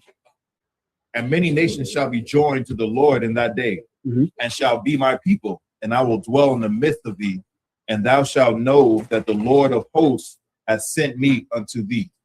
Okay, he wants just a general breakdown about this. Read it one more time. Zechariah 2:11. And many nations shall be joined to the Lord of that day, and shall be my people, and I will dwell in the midst of thee, and thou shalt know that the Lord of hosts has sent me unto thee. Okay, this is a general way to understand every precept that sounds like this, and it might be every last one of them. I have to try to remember, but I don't think any of them are different at all. This is always speaking about Israelites. Always. It's so profound and widespread, and you can just assume it's always speaking about Israelites, and you're never going to be able to be confounded. The minute you think it's talking about white people, which is what everyone wants it to be thinking about, because we are black, which means we must focus on white people's salvation. All right? Come on. Please, anytime. You don't have to ask God. This is never speaking about any other nation except for Israel. What's your precept for this? Abraham. When the Lord said, Abraham shall be the father of many nations, General Cabal. You want to say something? Go ahead. In verse 8, in verse 8 it says, for thus saith the Lord of hosts, after the glory hath he sent me unto the nations which spoiled you. For he that toucheth you touches the apple of his eye. So you understand, the scattered in the other nations is the Lord showed. That's the Bible, General. The water, give him a hand. That's the whole breakdown right there. You see, the Most High God is going to the four corners of the planet Earth, which is an old way to just say the entire Earth. It's like looking at a map and saying the four corners of a map. So that's where you read that term, the four corners of the planet Earth. to find people who are scattered among these nations.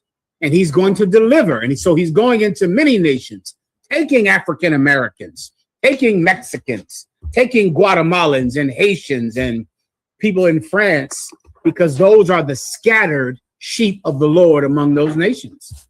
That's your breakdown, huh, if you want it. Anything else? Mantime Koi said, since Russia hit up NATO, is it about to go down? I hope. Espero. I hope. I don't know. No man knoweth the time. Right? So I don't know, but I know that Jesus Christ said this. Thou shalt hear of wars and rumors of wars, but let your heart be not troubled, for the end is not yet. Right? Whenever you see, wars and rumors of wars, what you don't want to be is afraid. It's almost a byproduct of faith, because Jesus Christ is going to return. He's going to deliver our people. Great destruction is coming. Sometimes that knowledge, like most knowledge, can create fear. You can be afraid. The ignorant are almost never afraid because they're ignorant. They don't understand things. But when you begin to know Jesus Christ is coming back, then you begin to go, oh my God, great death is coming. The gasoline, how are we going to eat? We're going to have to live in bunkers. It's going to be a terrible, goddamn horrible day, a day that has never been seen since the foundation of the world. So it can make you afraid. So what you want to remember is, thou shalt hear of wars and rumors of wars. Let your heart be not troubled, for the end is not yet. For nation must come against nation. Meaning what? When you see wars about to start, World War III, it's still not World War III, right? This is how you know when it's over. When World War III begins, not the beginning, not something that could precipitate World War III, not a nation bombing this nation, not a place invading this place. But when you see World War III, now it's on. Right now, there's no question, because the missiles are in the sky. This is it. And Christ doesn't want you to get afraid soon, because getting afraid soon makes a lot of terrible people do terrible things. You ask the Jehovah's Witnesses, there are people out there that have known about the coming of Jesus Christ, sell everything they own, get butt naked, and lay in the field.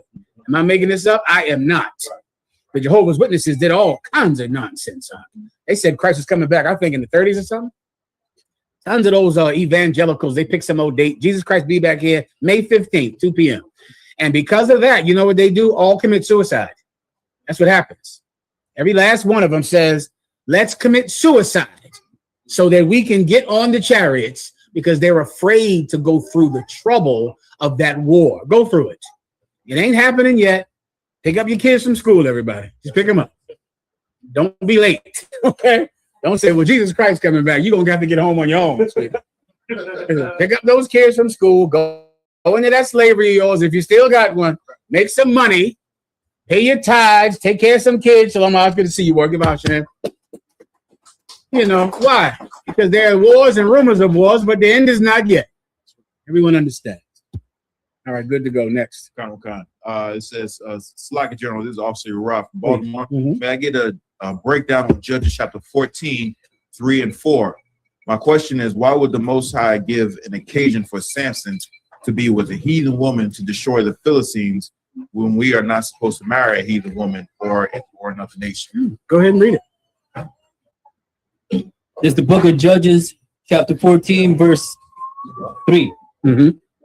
Then his father and his mother said unto him, is there never a woman among the daughters of thy brethren, or among all my people, that thou goest to take a wife of the uncircumcised Philistines? So for those of you that don't know, Samson sinned against the Lord and broke his Nazirite oath by having sex with a woman outside of his race. Her name was Delilah.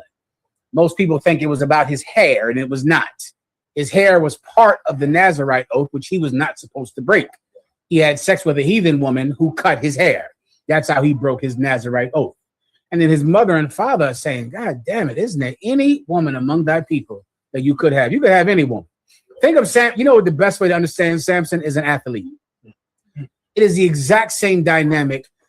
Black men, when they finally make enough money that they could have any woman, that's when they want this slut whore that's a stripper. Then it's like a wild thing. But that's the reason they became an athlete. You'll find that out. That's the reason, because here you are, brother. You got it, right? You could be with anyone you want. You could do it. You are the high value man. You could be with any single woman you want. That's when he wants a slut from a trailer park at that moment. That's what his father is asking him. Why would you do this? You're Samson. You're famous. You don't have to do this. Keep going. And Samson said unto his father, get her for me. Samson said, get her for me. I don't hear none of that shit you talk. Blah, blah, blah, blah, blah. Go get her. Go ahead. That's what you need to understand Uriah's question right there. Please. He had the height of his goddamn career, and he go get an Edomite.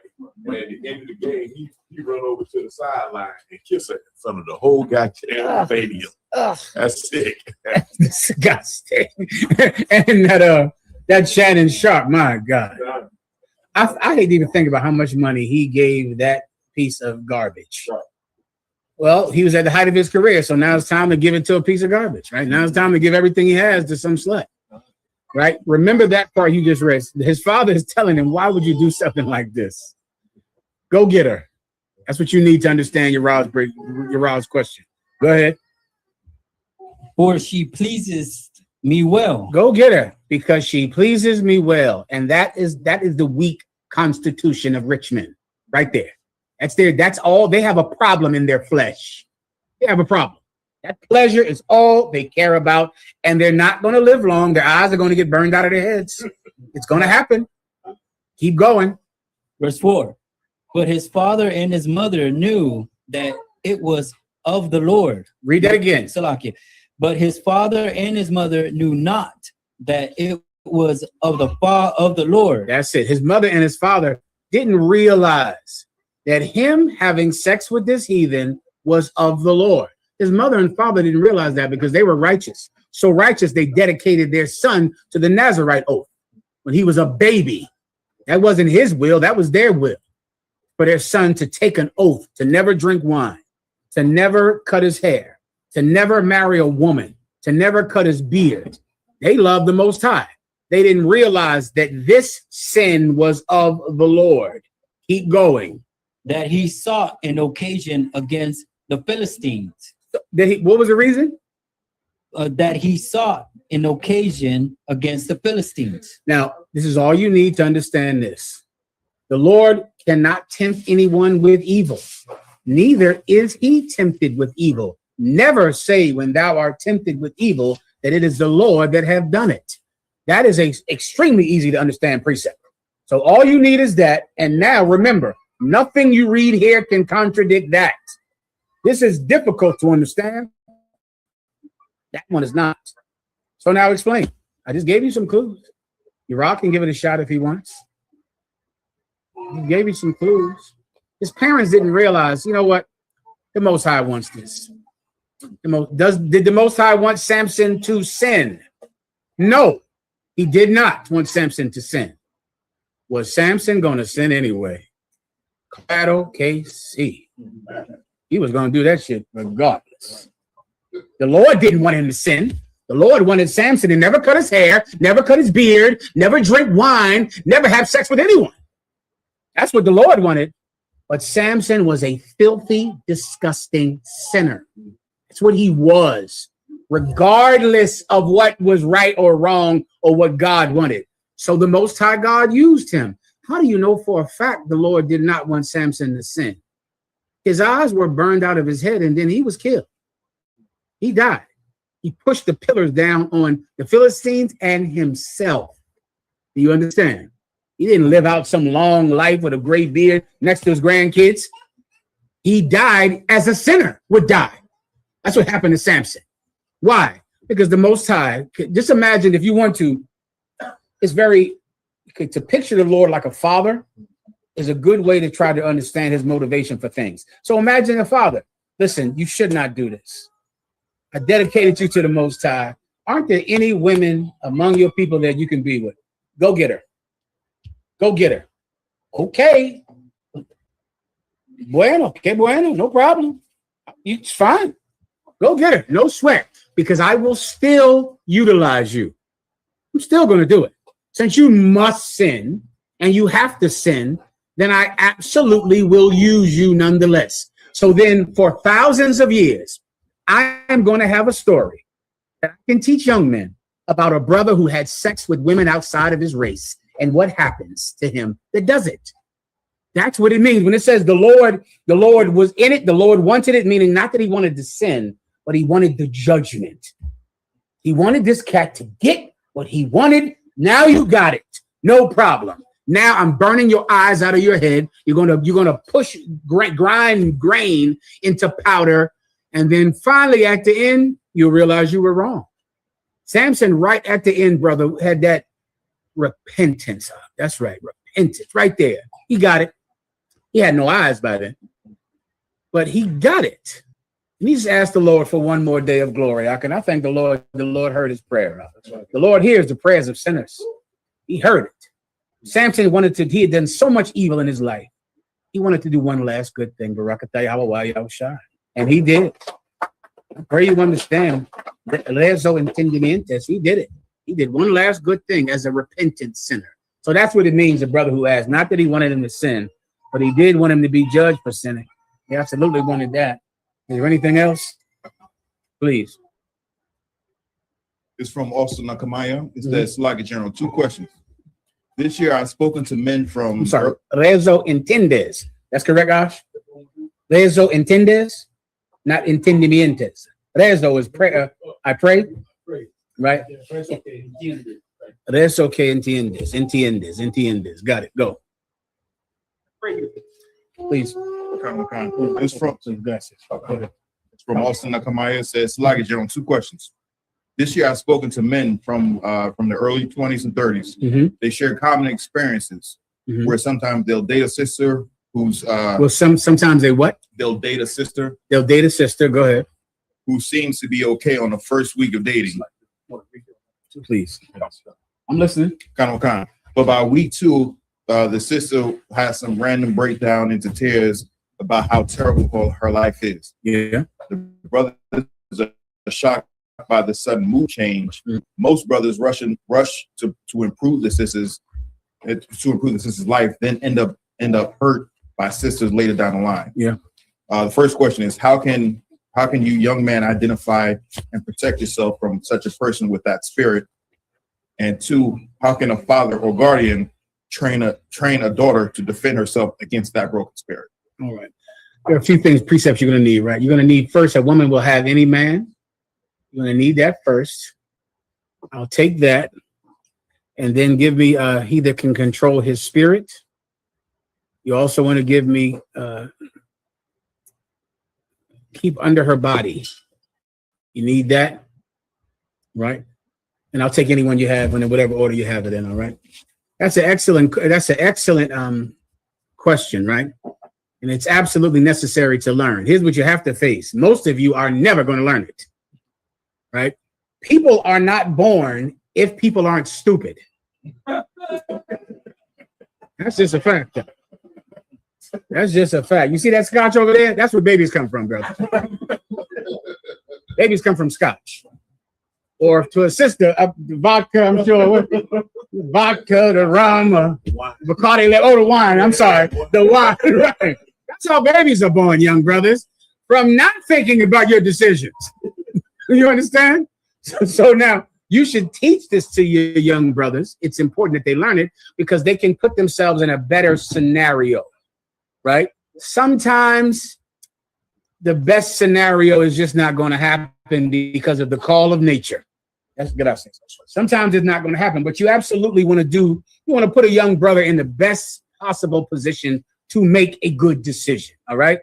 But what I want you to understand is sometimes all the learning in the world don't fix this. This is that other thing. This problem here. You understand? This is nature. It is extremely difficult to fight.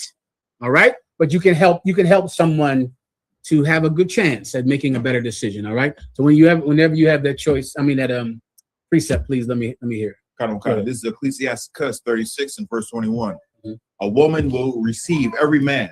Read that again. A woman will receive every man. A woman will receive every man. The thing that's one of the most important things, I mean, this is so vital, but it is so difficult to understand. You know that what the key is to getting a good woman is the ability to turn down women. You have to do it. It is like, I mean, there's just nothing more important. Right. Like the reason that you pick terrible women is because you cannot say no to a woman. You can't turn down sex. You just can't do it. If you could say no, if you could go years saying, no, sis, Salakia, I can't do that, sis. No, my apologies. No, I'm flattered. But no, it's all right. Brother, you're giving yourself an excellent chance to get a good rib because you can say no, you can turn them down. But when you cannot turn a woman down, you are bound to make a mistake because you are saying yes. And you have to just be willing. Let me make it more simple. Be willing to lose a good woman, just to lose it. She might be great. She might be wonderful. She might be the key to all your problems. She might solve all. Oh, she got plenty of money. You know, she's an entrepreneur. Y'all know about that? Oh, they all entrepreneurs now, Michelle. They all got businesses. They all flaunt them like crazy. Oh, Jesus Christ. LLC. Ooh, they got him, General Kubal. If 70's good. Samson women. Oh, Lord. Listen, they're so attractive in every way. They have an LL. You know they're doctors. Did you know they're doctors? They're doctors too. They have PhDs. They have LLCs. They have everything. Oh, they're showing their breasts. They got beautiful bodies. They got beautiful faces. They love you. And guess what? I got no problem with you having other wives. No, I'm fine with that. She's not. She's lying about that. She's lying. She is telling you that she absolutely can accept you have another wife. Let me explain.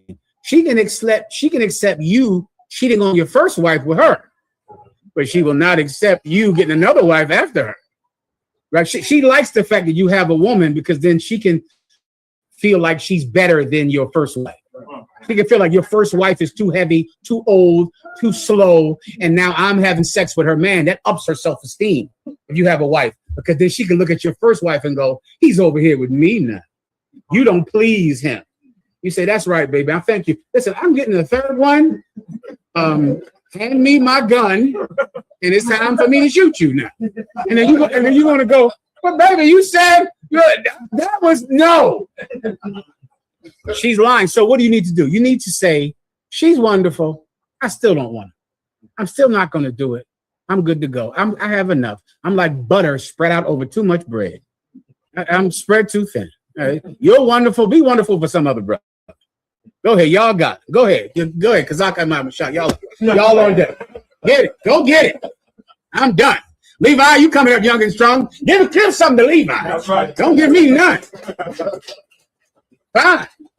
Okay, why? Because if you can do that, then you can avoid the inevitable. I thought she was great and she's not. I thought she could handle me having another woman and she can't. I thought she was a doctor and she's not. You can handle that because you can turn them down. So that's step one, all right? That's the best I can do for you. Now just ignore that.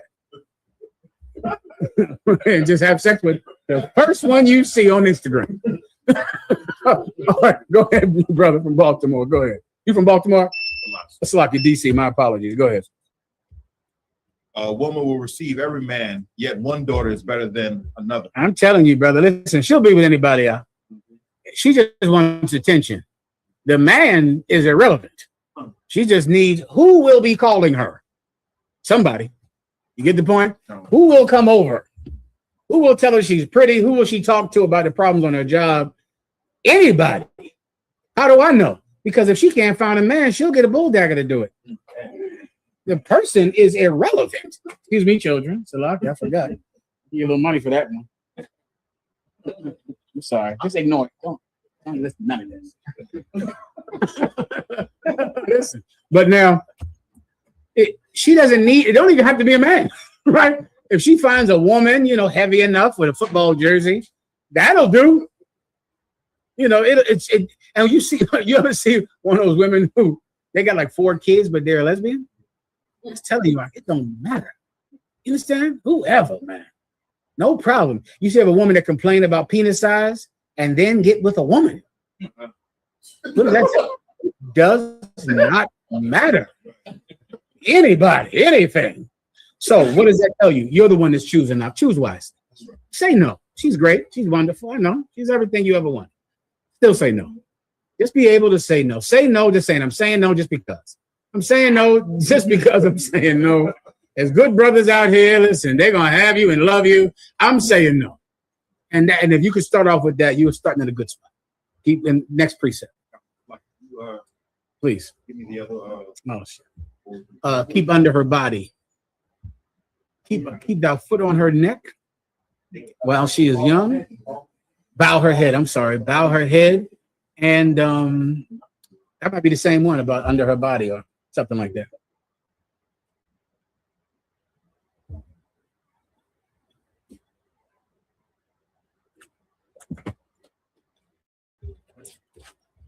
So you also asked for Proverbs 25 and 28. I think. Come on, sir.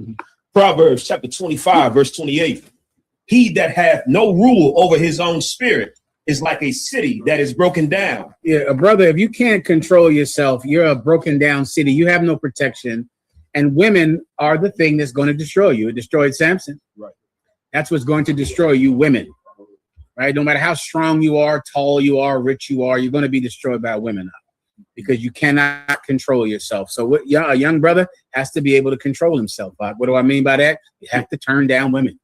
Excellent women, beautiful women, wonderful women, women with everything you always wanted. You have to still be able to say no to them. Give me anything else. Whoever was reading. Okay, good to go. Last one about the body one, and that's that. If you have it, isn't it? I think Ecclesiasticus. Ecclesiasticus. Okay. Ecclesiastes 24. Let me hear. And put thy foot into her fetters, and thy neck into her chain. That's not it. It's about something else. He is worded like give her a watch of her body, not a watch of her body, like a. I think it's keep watch. It's something else, like something right there. It might be in Proverbs, but it's like something about her body. Definitely to bow her head while she is young. That one should be easy to find. Her neck while she is young. It might. This one I'm asking about might be right there as well. I can give it to you for time's sake. I know we're late. This is what you have to do. If you're, what was the question about a woman? I forgot it already. The question would be, the question is, how can a father or guardian train a daughter to defend herself against that broken spirit?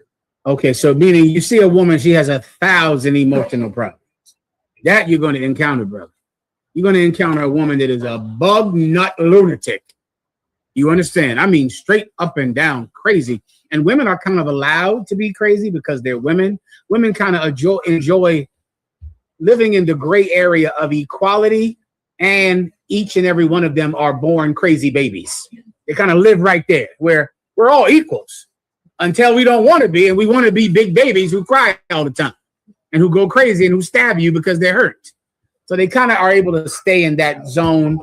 Sometimes they're going to have to be in that zone for a period of time. Okay. How do you avoid a girl ending up like a broken, shattered, emotionally damaged woman? Let me condense everything down into a simple thing. Be able not to have sex with men. That's it. Because this is what destroys a woman, having sex. When a woman gives her body to a man, inevitably, that is the beginning of her being a lunatic. Right there. It's where it starts. Usually it's from child molestation, because in some way now her body has been violated, taken against her will, taken when she's too young to even understand it. And it's going to begin right there. All of it is going to be sexual based. Or she's 13 and she falls in love with Ray J. She's in love with him. She gives herself to Ray J. Ray J leaves her. She's broken and destroyed. Raise your hand if you know about this. You meet a woman. You got to spend, I think, maybe the first date. is it the first date or the first phone call? The first date, the first phone call, maybe the first 6 months, a year. All you're doing is listening to her talk about how much her ex hurt her. That's it. That's all you're doing. All you're doing is, how you doing? Well, you know, my baby's fine. You know, he don't love his kids. And he used to beat, they all used to get beat. Every last one of them been beat. They all like former boxers. Every last one of them has been hit by a man. He beat him. He don't come see the kids. He was physically and emotionally abusive. Let me help sisters out with something. There is no such thing as emotional abuse. That is not real. It is something that men allow women because you're pretty. You understand? But emotional abuse is not real. What's the charge? What's the how much time you do in jail for emotional abuse? What's that? 2 to 15, 2 to 5, 6 months probation? Men are allowing you to say, my ex, he physically abused me. Emotionally, oh, he emotionally abused you. Oh no. Is he in jail? Did you call the cops? When he told you that when he cheated on you, and that of course destroyed you, did you tell the police that he cheated on you? When he called you names, when he called you a bitch, did you call the cops?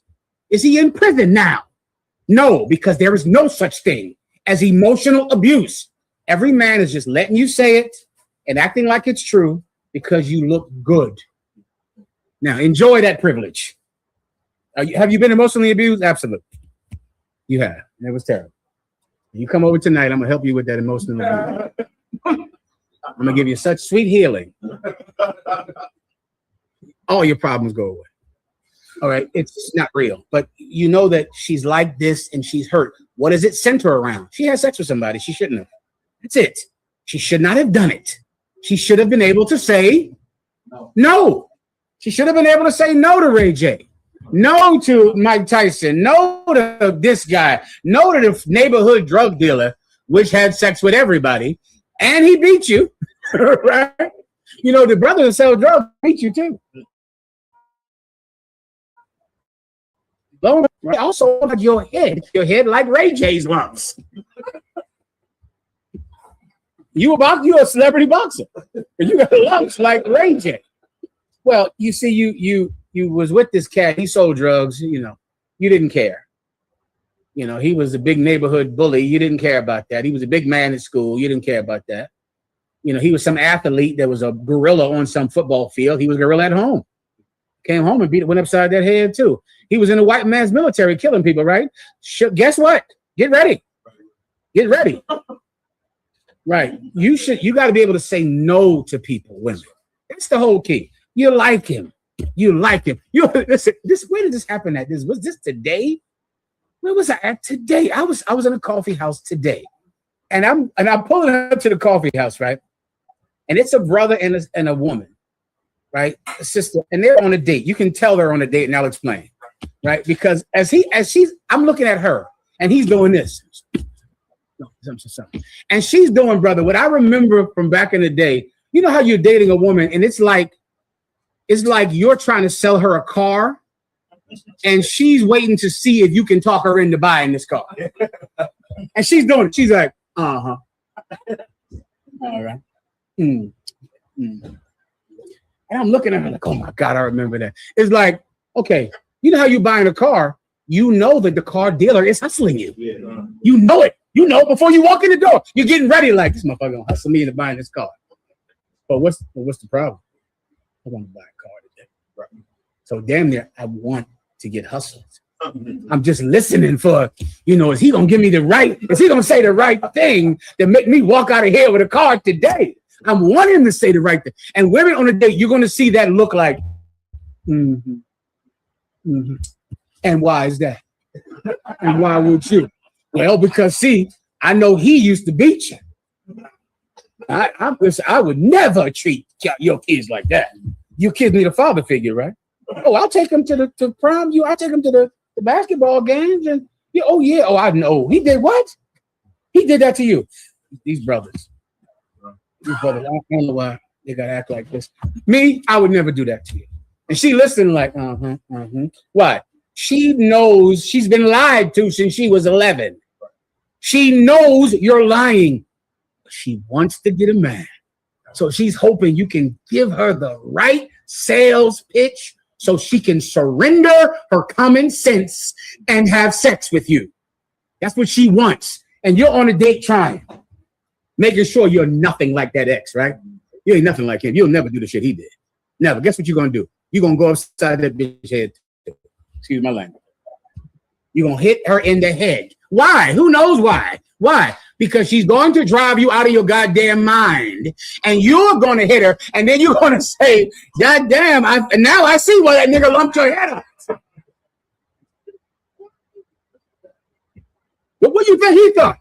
You think he thought, you know, he did? Her ex was doing this on their first date. I'll never do what that your other baby's father did. Now he the current baby's father, and he lumping her head up too. And now she come to you like, you know, I've been through abusive relationships my whole life. Have you heard that before? I've been through abusive relationships my whole life. Oh, you're the answer. And you like, yeah, I am the answer. I'm definitely the one. Because I'm not like that. I'm nothing like that at all. I won't be like that. I promise you I will never be like that. And you sit and listen and make promises that you're never going to keep. Both of you should say no to each other. And now you're going to stop trauma in the Black and Hispanic communities. Please, go on.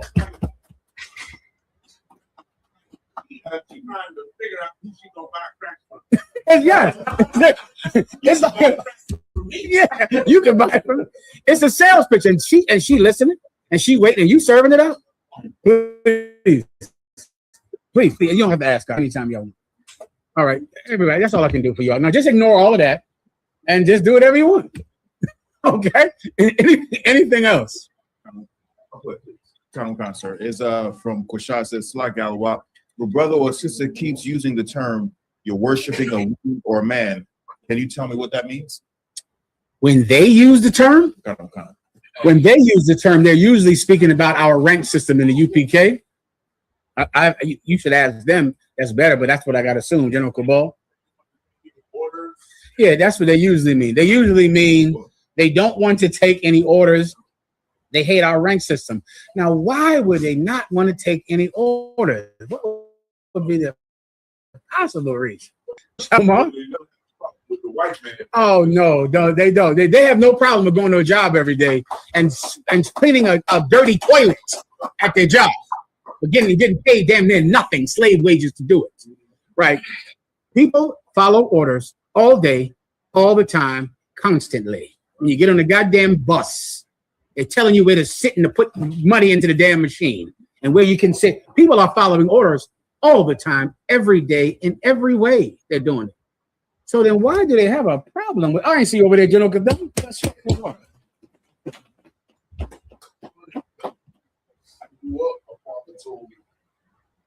I was growing up, my father always told me, you're going to follow orders from somebody.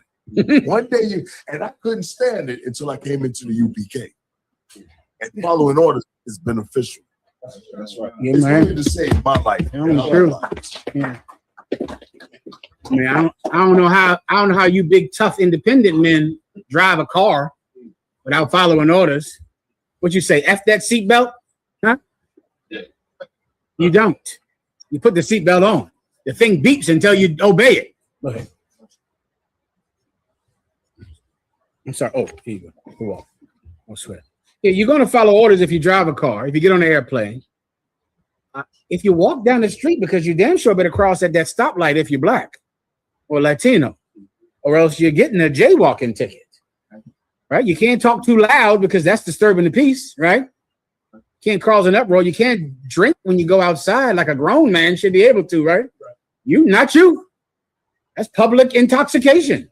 I think you're obeying someone constantly, all the time, every minute of the day, and I didn't even count the job that you're on, where some idiot is telling what you to do all day, okay?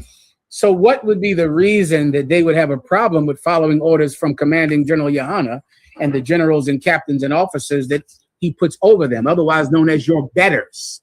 That's what they are. Those are the people that are better than you. Why would they have a problem with that, General Cabal? Give him a hand. Can we get to that eventually?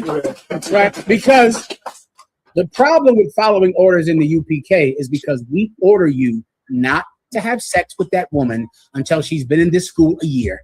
That's the problem. And so when you hear that, you go, ain't no man gonna tell me when I can get a woman. That's why you broke the 1 year rule, right? Because you ain't no man gonna tell you when you can get a woman. Ain't hearing that. No. Oh, that's the one order you disobey. But you obey everything else in life. You drive from here to there and you obey. You cross the street, you obey. You go on the plane, you obey. Everything in life, you obey. You don't obey this one because this one is about your lust. Right. You see, you can buckle your seatbelt and still go drive to get high. Go drive to a brothel. Go drive to go have sex with someone's child. You see, the rules that men give you don't make you compromise your lust. You don't want to follow One West because that is exactly what we're doing with our orders. That's the point. All right. Anything else? Yeah. Little man, pull up. Then here they come. The exactly what says, tell me what to do. Yeah. Run. Give him a hand. Yes, that is the case. All right. Anything else? This is from America is Burning. Says, Slack out of one if I may. Can I get a general breakdown on Ecclesiasticus 30 and 17? I have that right here, sir. Ecclesiasticus 30 and 17. Death is better than a bitter life or continual sickness. That's it. What it's speaking about is trying to make the living understand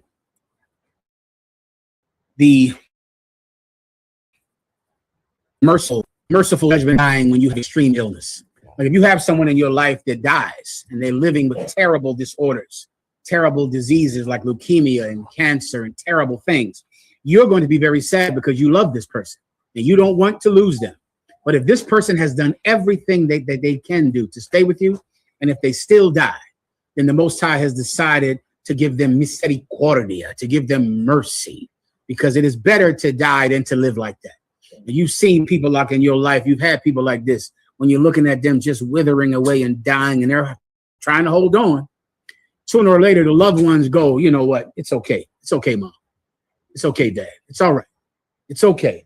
Like you want them to be able to get a relief from the pain that they have to suffer every day. It's making the living understand the mercy that God gives people that die with terrible illnesses. General Cabal. Sir, there was a story this week. Don't go to Canada. That's basically what I got to say That's about the that. Don't go to Canada is the story because they committed some cat on the street or what have you. They have doctors walking around. You know, they got a whole assisted suicide thing up there in Canada where like you liable to, you know, you get homeless or anything like that, they just going to euthanize you or what have you. Basically, that's how bad they get. I never heard about that. I think I'm going up there soon. Yeah. Yikes! All right, well, remember that. I can watch the news. They committed this cat. You understand? The doctor just was like he committed and he couldn't say anything, and the guy was recording it or what have you, and you know, it's like I don't know anything about that. The water for letting us know. All right. Anything else? Is from YM Israel 37. It says, why do we say shield of David or seal of David? And what's the difference, if I may ask him? Shield of David is that's the actual translation of what is called in the Bible, the shield of David or the seal of David. Magun Dawadah. Dawadah is David. Magun is shield. The white man calls it the Star of David because white people worship stars. That's the whole point. Just like Washington, D.C., that's set up in the pattern of a star, just like the stars on the flag. Stars represent everything. They worship the host of heaven. They worship what you look up at in the night sky. All right. The shield of David is not a star at all. It has nothing to do with the star in any way. Right. People think it looks like a star, so they call it the star because white people worship stars. Right. But in actuality, it is the shield of David. It's called the shield of David because it's a badge. And to understand it, just think of a policeman's badge. His badge protects him from you. He walks into your neighborhood, you're under arrest. Now, if someone walked into your neighborhood and kidnapped someone, what would the people do? It would fight back. But if a cop does the exact same thing, takes you, handcuffs you, and leaves with you if people don't fight. Why? Because that cop is protected by his badge. He can take you out of your home. When a criminal can't, that's kidnapping. A cop can put you in a jail cell. That's called kidnapping, unless you're a cop. Right. You get my point? What protects him? His badge. His badge means you better leave him alone. He represents David. He's here not kidnapping anyone. He's carrying out King David's orders. Right. So he walks into your town, he takes you outside, and he chops your head off. Is it murder? Can you kill him because he committed murder? No, you cannot. This is sanction. It's not murder at all. It's the order of the king that this man lose his life. His badge protects him from retribution of him carrying out his duties of office. That's why it's called a shield. It's called a seal because this same symbol was put on a ring so it could give a print in wax so you could know that this letter came from the king. So it would be back a long time ago. Imagine this scroll. It would have a wax seal on it. You'd have to break the seal to read it. So the king's seal would be put on it. Now it would be handed out. Whoever broke it, if it wasn't the person it was sent to, whoever broke it would get his head chopped off, right? Because the only person that could read this is the person that the king sent it to. That's why it's called a seal and a shield. Anything else? Got on. Raw 327 says, Slagi, sir, will you explain Leviticus 19 and 15? Thou shalt not respect the person of the poor. Should we not respect poor people? Should we not respect poor people? Should we just kick the shit out of poor people? Yeah, do it. Go ahead. Go ahead and do it. Don't respect them. Kick him when you see him in the street. Now, let me help you brothers with something. He knows that already. You understand? He knows already that I'm not going to say, no, you should never respect poor people. You should kick them and stomp on them and steal their cup of coins. He knows I'm not going to say that, right? And I'm going to break it down now for him because I'm so patient and kind, long suffering. Anything else? Go ahead and read it whenever you're ready. It's the book of Leviticus, chapter 19, verse 15. Ye shall do no unrighteousness in judgment. Mm-hmm. Thou shalt not respect the person of the poor, nor honor the person of the mighty. You shall not respect the person of the poor, nor honor the person of the mighty. I might have to explain the word respect to you, all right? Respect means to, you see how the term, the term spectacle means, right? Respect means to look at or to look back, like rewind. It comes to the term respect, the old term respect. It was a military term referring to a leader in front of a column of soldiers. Now, the ones in the front can march and they're in the front, but you're supposed to have respect to the people who can't run. You want to look back at them. You want to make sure they're catching up. Make sure that no one is hurting them. So you want to respect people means don't just go forward with the strong people. Look back at the people that can't keep up. That's the original term for respect, right? Now, in this context about poor people, it means don't look at their poverty and judge them based on their poverty. Don't look at that. So this cat is coming in front of me poor. I don't go, he's poor. He only has a free lawyer, right? He doesn't have a suit on, which I wonder why you must have a suit on. Right. What's the point? You ever wonder why is that? Right, what is the point? Okay, so meaning if you're too poor to have a suit, right, you still have to have one on. So meaning I cannot come to court looking poor. Like, why would it be better? What if I came to court in rags? Wouldn't that tell the judge, God damn, he's poor. Maybe I should have some mercy on him. He came here in a sack and rags. You would think that would make the judge have pity on you. Right. Because he looking at you, Your Honor, I'm in a trash bag. Come on. I stole something. I'm in a trash bag. Can you give me a break here? A poor man still has to go to court looking like he's rich. Still. Because they don't want to have mercy on the poor. Well, the Bible is saying, don't look at what he's wearing. Don't look at that. Don't acknowledge it. It means nothing about this case. Don't honor the rich. So now I'm going to look at the poor man, how he doesn't have a suit on, how he's dirty and filthy. I'm going to honor the rich man. You're going to be a terrible judge if you do that. Right. Don't do that. Ignore that. Ignore their status in society. Ignore their financial status. That's not what this is about. Give me the precept you need in James. The man has the ring on his hand and you judge him differently than you judge the poor man. That's the precept that you need for this. The respect here is talking about the looking. It's using the term in the old way of looking. Come on. I can say, if you have a beef with somebody, they say, play with me, I have court clothes. So how you break it down? That's a good one. It's that. It's like, that's a real Benjamin Code saying. Yeah, I'm a court clothes. So it's what you're saying, where you would have money to have court clothes, much less a lawyer to go nowhere.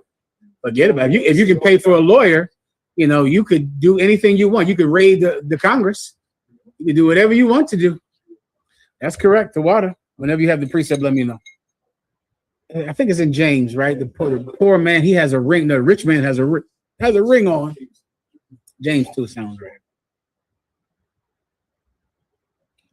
I see no children ask questions today. Y'all got rich kids down here in DC. Need money. These kids got cash, huh? God damn. Loan me some money. In case you want a little something, it's sitting there for you. James chapter 2, verse 2. For if there come unto your assembly a man with a gold ring and goodly apparel, and there come in also a poor man with vile raiment. You see that? They're coming to your company, a rich man with goodly apparel. That's why those Romans wore purple, which is why those purple pigs love wearing purple today, because that was something that was illegal to wear if you were not royalty. You were not allowed to wear it. You can look that up if you were like Buscalo. Look it up. You wore that. Oh, you won this case. You walked in there with purple on. You won back in Rome, right? You see a rich man, he has goodly apparel on, and a poor man, his clothing is terrible because he's poor. Go ahead. Verse 3. And ye have respect to him that weareth the gay clothing. And he have respect to him to wear the gay clothing. Speaking mainly about the purple pigs at IUIC, I think. I think that's the whole point of this. Precept, that and Christians, of course. General Cathone.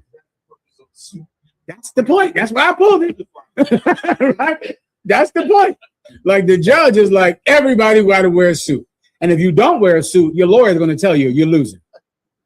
The lawyer is going to tell your mama to do what she has to do to get a suit up to that court, because that lawyer knows that place is corrupt. Right. And he knows if you look like a man who stole out of necessity, who sold drugs because he was poor, if you look like that, you're going to jail. Right. You have to look like someone that didn't need to sell drugs to be able to not get convicted of selling drugs, which I'll never understand. Okay, but it is exactly how court works in Great Britain, America, Trinidad, and other places. You think anything else? That's it. You can keep going.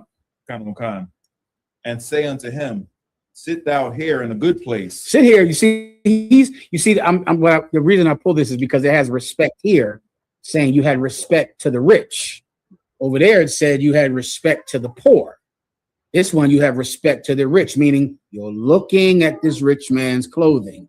You're looking at that poor man's clothing, and you've prejudged this situation before you've heard any evidence. You're prejudiced. The real kind, the damaging one, the one that government does, just like racism. Racism is something that you have to be rich to do. No Black or Latino is racist. It's impossible for you to be racist at all. Only governments and landlords and banks can be racist, can establish racism, right? And judges, they're the ones that have respect on the poor when they see you don't have a suit on, and they have respect on the rich when they see you do. That's the point. Right? Anything else? Good to go. Here's another question from one was Zakarwan. It says, Shalom, Yahbashim Yashar Brakatha. Also, Zakarwan checking in from Dallas, Texas. Good to hear from you, warrior. Slack out in one. Can I use John 17:5 to say that Christ knows he was Adam? Let's hear it. The one I would usually go to is in Romans. I know if I battle somebody, I go to Romans, first Adam, last Adam. That's the one I rock with. John chapter 17, verse 5. And now, O Father, glorify thou me with thine own self, with the glory which I had with thee before the world was. That's strong. I take that. I wouldn't take it first, but I would take it. I'll take that for Adam. But this is where I would go directly. I would go to first Adam, last Adam in Corinthians or Romans or something. I got it right here, sir. Go ahead. 1 Corinthians chapter 15, verse 45. And so it is written, the first man, Adam, was made a living soul. Now, everyone you're battling is going to know who the first man, Adam, was. The first man, Adam, in the book of Genesis, the first book of the Bible. They'll know what you're talking about. The first man, Adam, was made a living soul. That's directly out the Bible. The Most High God breathed the breath of life into him, and he became a living soul. Go. The last Adam. The what? The last Adam. The what? The last Adam. There was another who? The last Adam. See, there was another Adam, though. The first man, Adam, became a living soul. The last Adam, his story is at the end of the Bible. Right. Right? It's at the end of the Bible, in the last books of the Bible. The last Adam, go ahead. Was made a quickening spirit. He was made a quickening spirit. Adam was made a living soul. He was given life. Jesus Christ, who is the last Adam, was made a quickening spirit. The term quickening means to give life. The first Adam was given life. The last Adam gives life. That's what quickening means. Right. All right. I don't know how you could find any other breakdown but that one, Christians. That's it. That's all you could do with that. Is there anything else? Then if you want, if you can go to that one you pulled too as well. All right, next, please, General Kubal. Same topic? Okay, go ahead, whenever you're ready. That's right. Your brother read for you. Go ahead, read for the brother. Read for the brother. Leviticus chapter 10, verse 1. Mm-hmm. No sweat, the water. Go ahead. Leviticus chapter 10 and verse 1. Mm-hmm.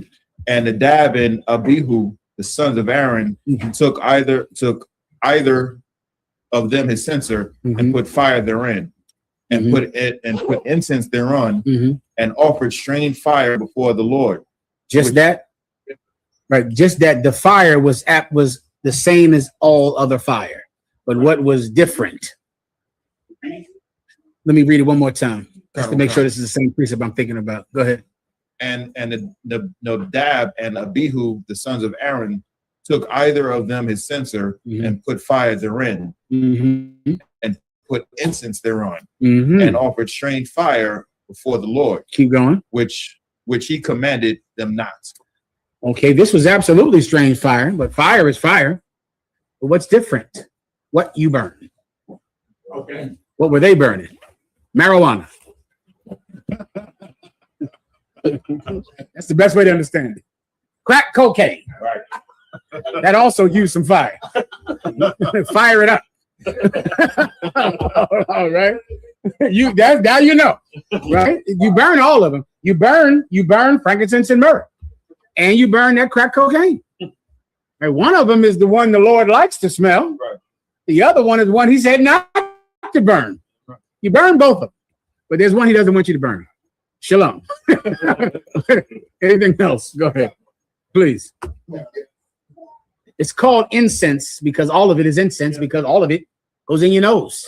Crack goes in your nose, marijuana goes in your nose, frankincense and myrrh goes in your nose. But he doesn't want you to burn the crack and the marijuana and the crystal meth.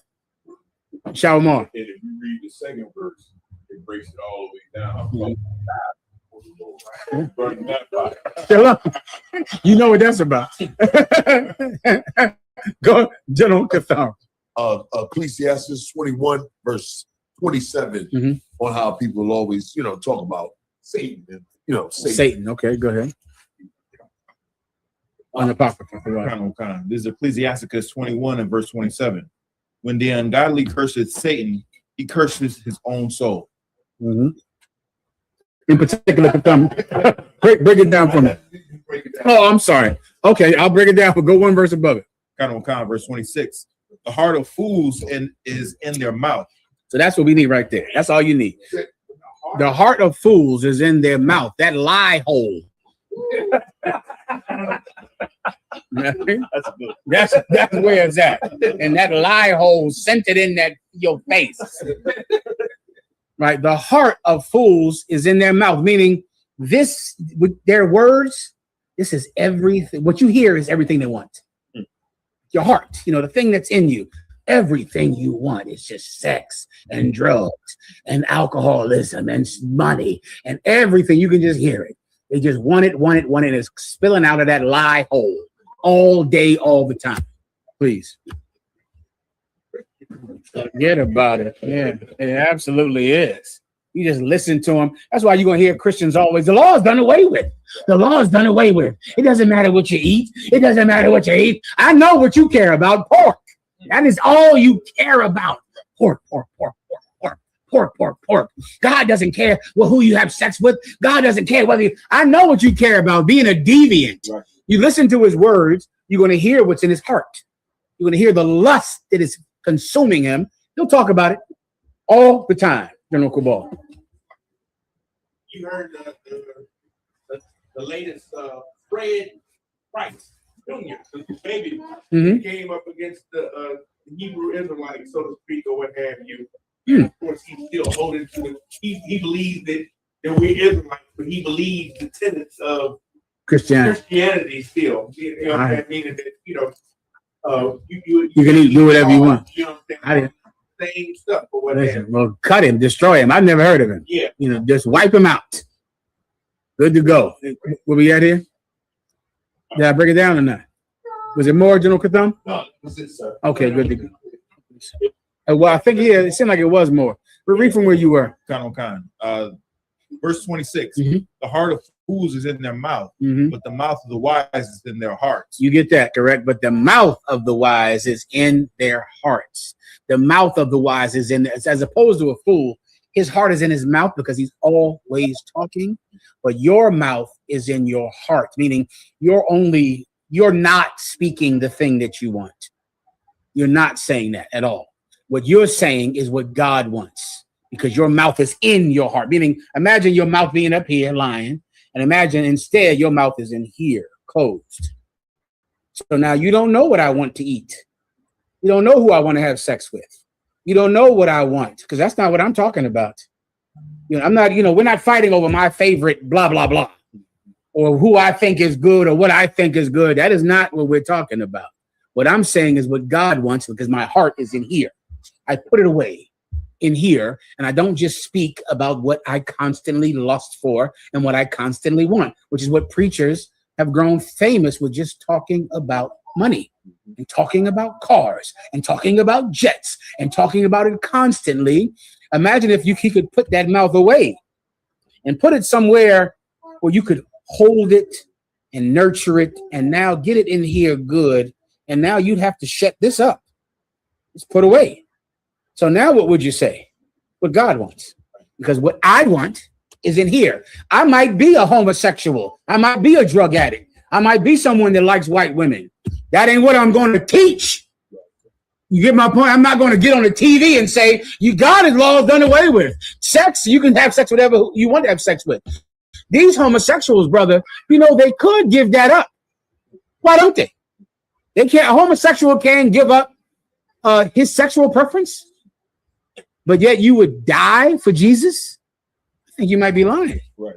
Because why would somebody say that they would give their life for Jesus Christ, but they wouldn't give up their sexual preference? You wouldn't do that, though. And you expect, I don't know how Christians expect drug addicts to get off of drugs. When, I don't know if you know this, but drug addicts really like doing drugs. It is great. Cocaine is the really only real drug. That's getting high, brother. Thank you. Now, let me tell you, a brother that gives that up, a homosexual can give it up. That's right. That's right. You carry me? I don't know what else he can do. He can stop. You could stop anything, please. Like, so, what's worse, sexual lust or drug addiction? Say that one more time. What is worse, a sexual lust or drug addiction? They're all the same. And don't even think they're different. They're all strong, powerful. Most times you were doing it very young, right? When did the brother first get high? 11? I'm sorry. I'm not even counting the smoke you inhaled from your mother and your father from getting high around the house. You were inhaling drugs. 3, 2. You get my point? You've always been high. You ever see somebody's car seat and the car seat smells like weed? The baby bag stinks like weed. The car seat stinks of weed. If the car seat stinks of weed, the baby sits in the car seat. Do you understand? The baby has been getting high since he could get in the car. And I think that happened the day he came home from the hospital. Do you understand? So don't think of lust as stronger. They're just all the same. This is what matters. Do you love the Most High God more than your lust? That's it. People that don't give up their lust don't love God more than their lust. People that do love the Most High more than their own lust. You can give up anything. There's nothing that you can't stop. I don't care if it was you or young. None of that means anything at all. You can stop doing anything. Ask the lesbian. She got 3 kids. What happened with that? Do you understand? There's people that think you can't stop being gay. But raise your hand if you know a lesbian with children. Okay. Do you know what that means then? She was with men. She was with men. And you know what she decided? These men are emotionally abusive, they're physically abusive, and I'm done with this. And she just switched. Now she's with women. And no one ever says, damn, that ain't possible. How could you have 3 kids and be with women now? No one even questions it up. No one even thinks anything about it. A lesbian has another lesbian watching her kids, and no one ever says, oh, where these kids come from? What all these lesbians? Nothing. But why can't a gay man say, I'm done with that? I was molested as a child. These terrible things happened to me. I was so young, I didn't understand. I'm done with that. F that. That's it. I'm going to change myself. The lesbians do it. Drug addicts do it. Why can't you? The Christian church doesn't want you to. Because the minute that gay people, drug addicts, pork eaters, and murderers stop going to church, the Christian church falls. And that's that. Anything else? Say algo mas, please. So in the next scripture, when it says in verse 27, when it says the ungodly curse of Satan, is cursing Satan is sinning. Cursing Satan is sinning? When the ungodly curses Satan, read it from the text. It's a lot here. It's a lot. I see it now. When the ungodly curses Satan, he curseth his own soul. You get it? I guess I'm confused that it's saying that he curseth his own soul. It's right there. It's right there in front of you. Let John Okabal break it down. Go ahead. You got it. Christians. Give him a hand. That's all. That's all you need right there. What they do? You know, the devil is a liar. The devil is a liar. The devil is. Satan, I rebuke you. Satan this, Satan that. When the ungodly curse Satan, he's cursing himself because he is full of Satan. You understand? Satan is what's in him. Right. So it's like, and that's why Jesus Christ said, when they acclaimed that Jesus Christ was doing miracles by the power of Satan, he said, Satan cannot cast out Satan, or else he would destroy his own kingdom. It's impossible for Satan to cast out Satan. Well, when the ungodly curses Satan, Satan, you a liar, Satan, you evil. Now let's have some pork and be gay men and have sex with children. Satan is in you. So when you curse Satan, you're cursing yourself. When you curse Satan, you're cursing your own soul because Satan has control of your soul. That's the point. You're a hypocrite. Can I break it down that way? Is that simple enough? You're saying something, but you're a hypocrite because you do that. You're saying you hate Satan, but really you love Satan. You're saying you hate sin, but you're a sinner. You're a hypocrite. Satan is inside of you. That's the point. Good to go? Solid. Anything else? Also, Mashak, let me know. Can someone contact the brothers with Commander General Yohana and see if I should hold or end it? Please go ahead. Khan, this is from Maga War 144. It says, Shalom, General. You schizophrenic people have a demon that make them say what their demons are saying out loud? Yes. It's so much of what we call mental illness is demons. That all of it. It's just all a demon. And that's good news, because if it's a demon, it can be fought. That's right. It can be fought. You can fight it. There's so many different ways. You can fight it medically. You can fight it with discipline. You can fight it with both. All right. You can fight it because it's absolutely a demon. A schizophrenic, that's a powerful demon. That's those demons that Christ talked about when the disciples went out and tried to cast them out. And they would come back, and Christ said, you need to work on your faith. You don't have faith. Howbeit, this one ain't coming out with just faith. There are some demons where faith ain't going to be good enough. This one cometh not out but by fasting and prayer. Meaning what? That person that has the demon, they're going to have to want to give it up. How do they show it? They stop eating. You want to get rid of schizophrenia? You can't do it? Stop eating. Stop drinking. Do it. The brothers that's working with you, they stop eating. They stop drinking. Everybody just says, we locked into this. Because if a schizophrenic person does not want to not be a schizophrenic, I don't care how much somebody else believes. That ain't going to work.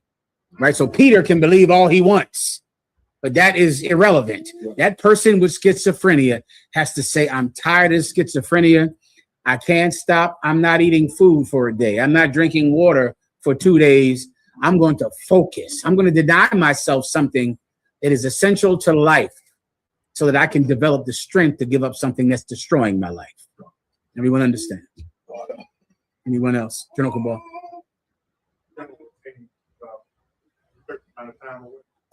He said he was on his way before I came here, but I'm not sure with the traffic. I got in bad traffic as well. Okay, okay. So I'm just trying to see if I should end it or still do it. I just want to know when I should end the class. That's all. Anything else? Anyone that has to leave, of course, you can always leave whenever you need to. All right. Go ahead. ISUPK France says lockout all up. If I can get a breakdown of Daniel 8:3, Baba Shaw, specifically, what do the ram and two horns represent, sir?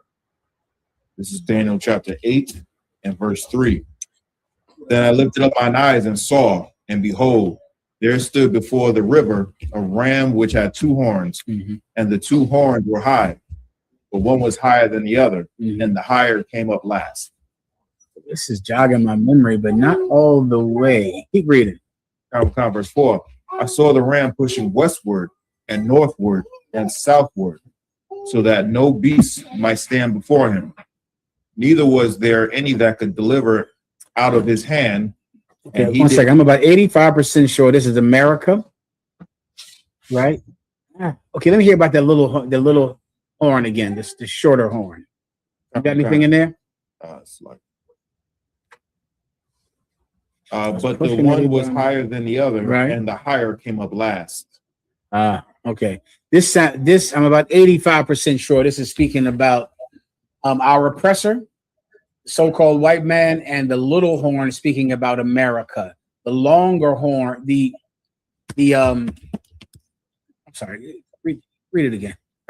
This is Daniel chapter 8, verse 3. Then I lifted up mine eyes and saw, and behold, there stood before the river a ram which had two horns. Got you. Go ahead. And the two horns were high. Two horns are high. Go ahead. But one was higher than the other. One higher than the other. Go ahead. And the higher came up last. And the higher came up last. Right. The higher that came up last is America. Right. That's the little horn that Daniel prophesied about. The highest horn is the youngest horn. Right. It's the littlest horn. So meaning the reason that what you want to key your mind on is that if it came up last, it should be shorter because it's younger. Right. This horn is older, but it's shorter than the one that came up last, because that last horn, that young horn that's bigger than the other horn, is America. And Great Britain is the horn that's right next to it. They come out the same head, right? Which takes you to Revelations and the seven-headed dragon, which the horns that come out of the head. This is a prophecy, a future prophecy of America and Great Britain. That's what this precept is, all right? Good to go. Anything else? I'm sorry. Just water. Go ahead. Anything else, sir? There's a question from Warrior of Yahushua. It says, if I may, sir, what's the best way to introduce our way of life to a new woman, besides leading by example and introducing her to classes? Is there a manner of us men, Yasha Allah, should present it? Give me 1 second, all right?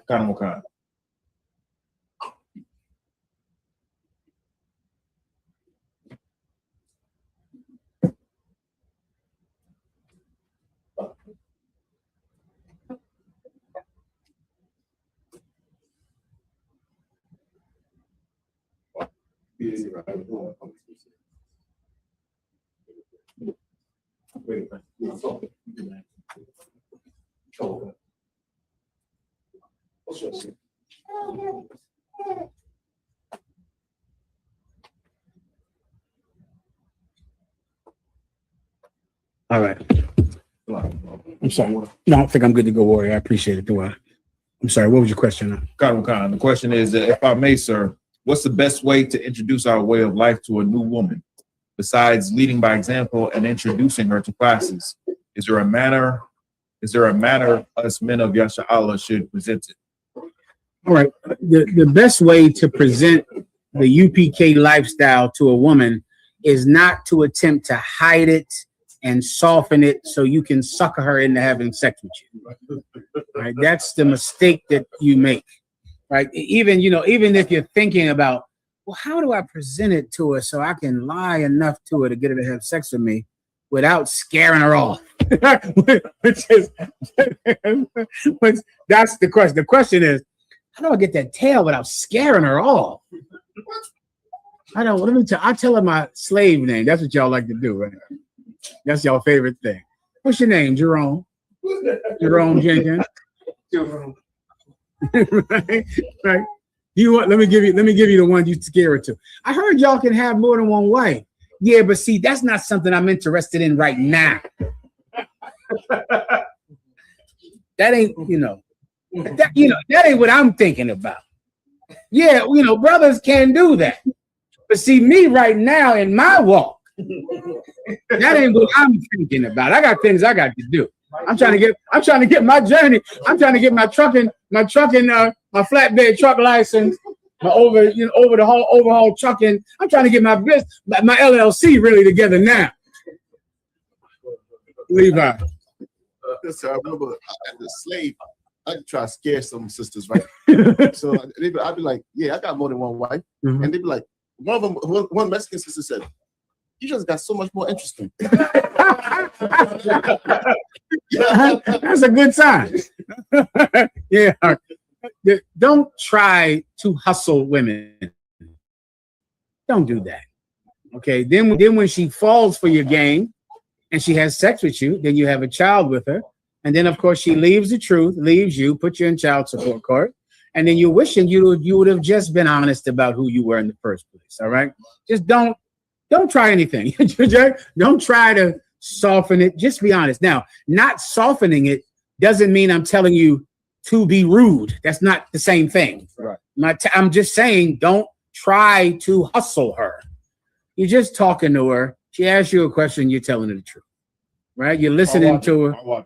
And that's all. All right. Everybody don't sculpt a special lie for a woman. Okay, good to go. Anything else?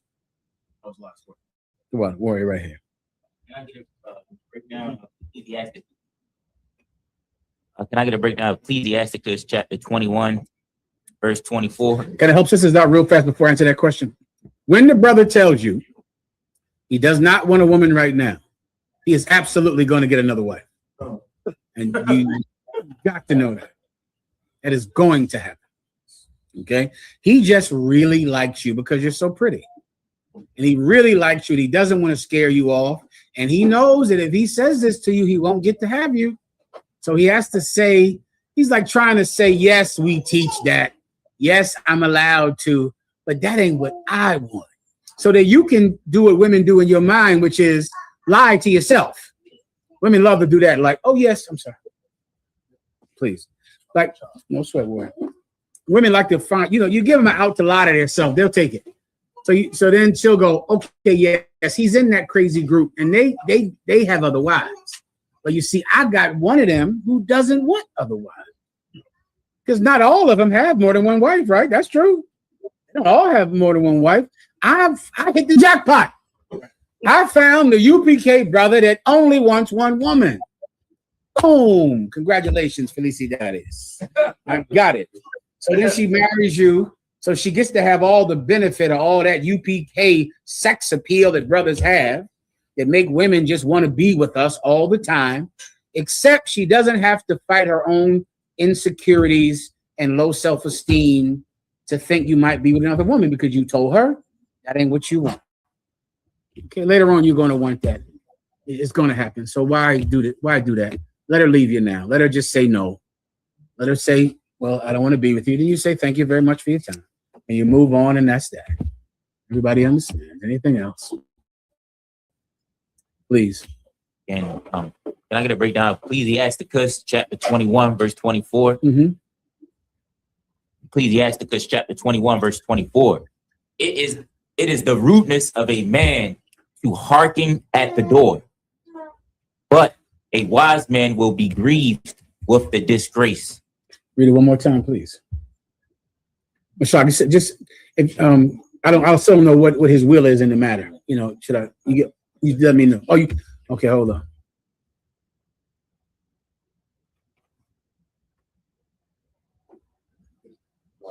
This is from you though, that's not from him. Okay. Okay. 1 second, let me read it one more time.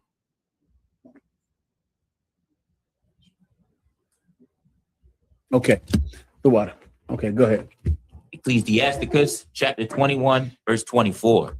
It is the rudeness of a man to hearken at the door, but a wise man will be grieved with the disgrace. You got to read above it a little bit. I can explain it to you in 1 second. Verse 23. A fool will peep. Let me start to go up a number. Yeah, please. Verse 22. A foolish man's foot is soon in his neighbor's house, but a man of experience is ashamed of him. That's where you need to start to understand it right there, right? So read it one more time.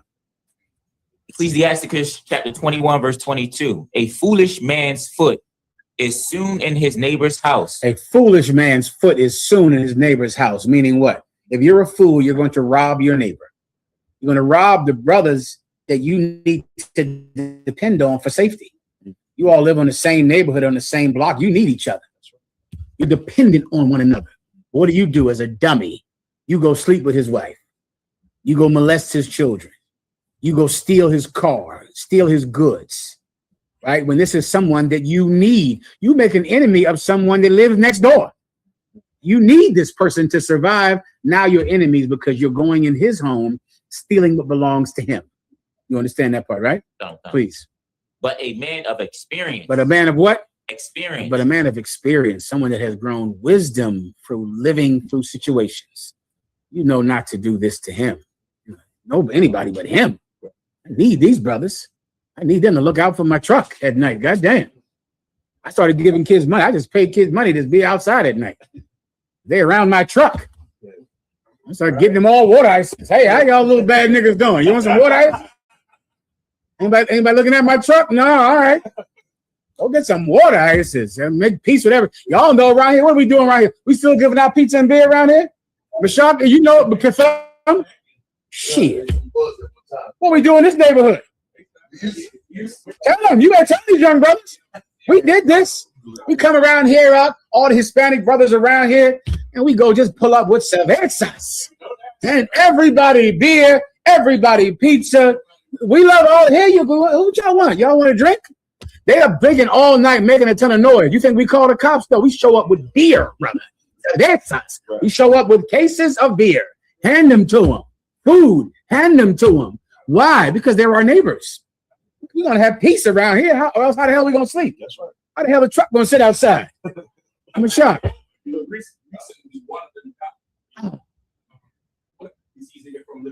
Oh man. They all came right back on this corner. I was on the front lawn chilling. The next day he came and told me what was going on. And I said, yeah, man, we was out there. I just told him, don't mess with the car. So stay on this side. Like from the hospitality, he remembered, but they all came because it was young when we first came. That one died, and they all, I mean, it was like about 150 people. And they man, listen, get some bottles out there, man. Out there more than that, brother, man. Show up with some what they love to drink. It's a car out here. Tequila, Modelo, man. Show up with that tequila more than that, brother, man. Let them sit right here. Let them sit right out here on the grass and drink that tequila right there. Come on, Katham. He told me go out there and just hit him with some beer. And next thing you know, the leader was protecting everything, putting everybody in check. Come on, man. But what that cost us, $30? It's grace, sock. You know what they would call it in the past? They would call it having some class. That's it. Instead of saying, get off my lawn, get off my step. No. Here's some beer. Here's some food. Sit there. Relax. Sit right there. Before you know it, the cat who you are feeding that sits on your step, he's no longer someone sitting on your property. He is guarding your property. That's right. That's what's going to happen. Right. He's going to be sitting there all night drinking, watching the block while you sleep. That's what his precept is telling you. Like, that's what you would do if you had some experience. You wouldn't just treat every neighbor like you're stealing from them and robbing them and hurting them. You would treat them like allies. You understand? Continue. Microphone he needs. Go ahead. Verse 23. A fool will peep in at the door into the house. But what does a fool do to his neighbor's house? He peeps in at the door to his neighbor's house. Why is he peeping in? Same brother. Because he's trying to see what you got that he can take. He's trying to see what he can steal. Does he have a woman in there? Does he have some kids in there? Does he have a TV? What he got in that house over there next door? Keep going. But he that is well nurtured will stand without. But he that is well nurtured, he's been fed off. He understands how to have friends, how to have allies. He stands outside that man's door. He's not trying to harm him. He's outside of it because this is his neighbor.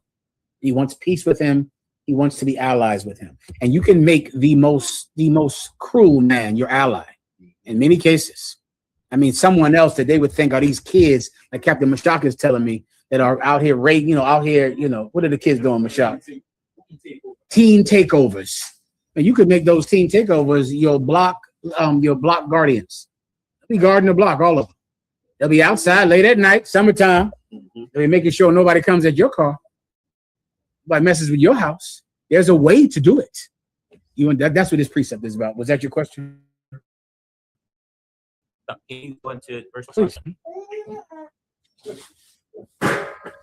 Verse 24. It is the rudeness of a man to hearken at the door.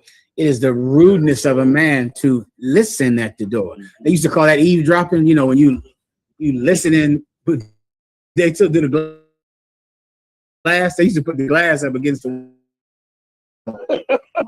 They argue so much now, you ain't got no glass now. I mean, they're yelling, you can hear them down the block. right. They go live, but they're arguing now. Yeah, it's rude to listen at your neighbor's door. Listen to him argue so you can go and tell everybody on the block they have problems with his wife, to gossip about him. It's rude to do something. That's the point. Good to go? Solid. All right, we'll go for a little while longer, all right? Once again, you want to leave, get the hell up out of here. I could care less. All right, go ahead. These children are awful quiet, Michelle. Let's see, anybody who's good in here today? All of them. This one right here in this red is awful good. Her name. What's your name, little sis? All right. I mean, how do I say this in Spanish? Recibir tu dinero. Come on up and get your money. Recibir tu dinero.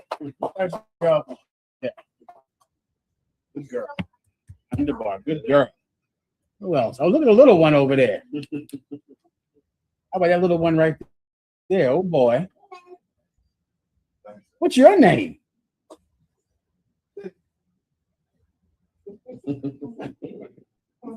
You can say it.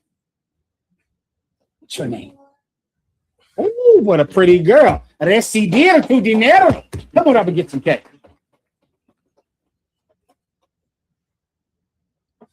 Good girl. Good job. How about that one over there hiding in that corner? Who's that over there?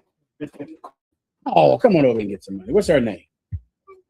Oh, give her some cash. Recibir tu dinero. Come on over and get some cash. Good girl. Well done. Good job. All right, missing somebody, let me know, all right? I see one over there, back there in that corner right there. Who's that one? What's her name? Huh? Maya, come on up, Maya. I know you. Recibir tu dinero. Good job. Well done. Got you off with that one, all right? All right, let's go ahead. Okay. Any other questions? It's a question from Michael Ward 144. It says, it's like, can I get a breakdown on John 11, 9 and 10, Papa Shaw? Alec, you got it. It's the book of John, chapter 11 and verse 9. Jesus answered, are there not 12 hours in a day? If any man walk in the day, he stumbleth not, because he seeth the light of this world. Verse 10. But if a man walk in the night, he stumbleth, because there is no light in him. Just a general breakdown. Sir. All right, this is speaking about the truth and how if you have the truth, you're going to make the right decisions in life. Jesus Christ said that I am the light of the world. And the condemnation of the world is that light has come into the world and men prefer darkness rather than light. Jesus Christ came to teach us how to live out. Teach us how to walk up and down this earth arc and make good decisions, marry the right women, marry the right men, raise right children, and fight oppression with righteousness. He came to do it. If you follow him, you'll do it well. Right? Aren't there 12 hours in a day? Speaking about the daylight hours, right? In the daytime. If you go out and you're moving around in the daylight, you're going to not bump into something. Right? Imagine a time where there was real darkness, you know, before electricity. And it was dark, nigga. It was dark back then. Well, come on now. Listen, if you operating and moving and riding your horse around in the daylight, you'll be fine. Now trying to do that in the dark is a whole different problem. Right. Well, he was shedding the light on this world. He was letting everyone know what to do, what not to do. And if they did what he told them to do, they would be safe. That's the point. Anything else? There's another question from Nadia Howard. It says, Shalom, General. If I may, sir, with your grace, could I get a breakdown on Isaiah 45 and verse 14? How do I bring this to life and relate? I didn't do any of those damn stories I'm supposed to do today. Yes.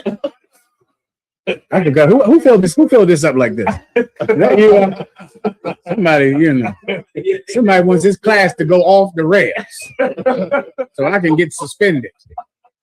You know he on his way here now. By the time he get here, I'm getting suspended. Anyway, anything else? Regional Cabal. Could you at least tell us what you had planned? Oh shit. It was a ton of stories Mashak gave me about those kids, right? It was a few other things about preachers that Ephraim gave me. Who did I give the stories to? I have them. You have them, okay. And can you put them up here? Okay, let's try to do a couple of those. Let me get the questions first, all right? And if I have time, I'm going to stand by for Commander General Yohana. Yes, I'll definitely. All right, go ahead. It's from Nadia. Said, Shalom, General, if I may. With your grace, could I get a breakdown on Isaiah 45:14? How do I bring this to life and relate it to today's time?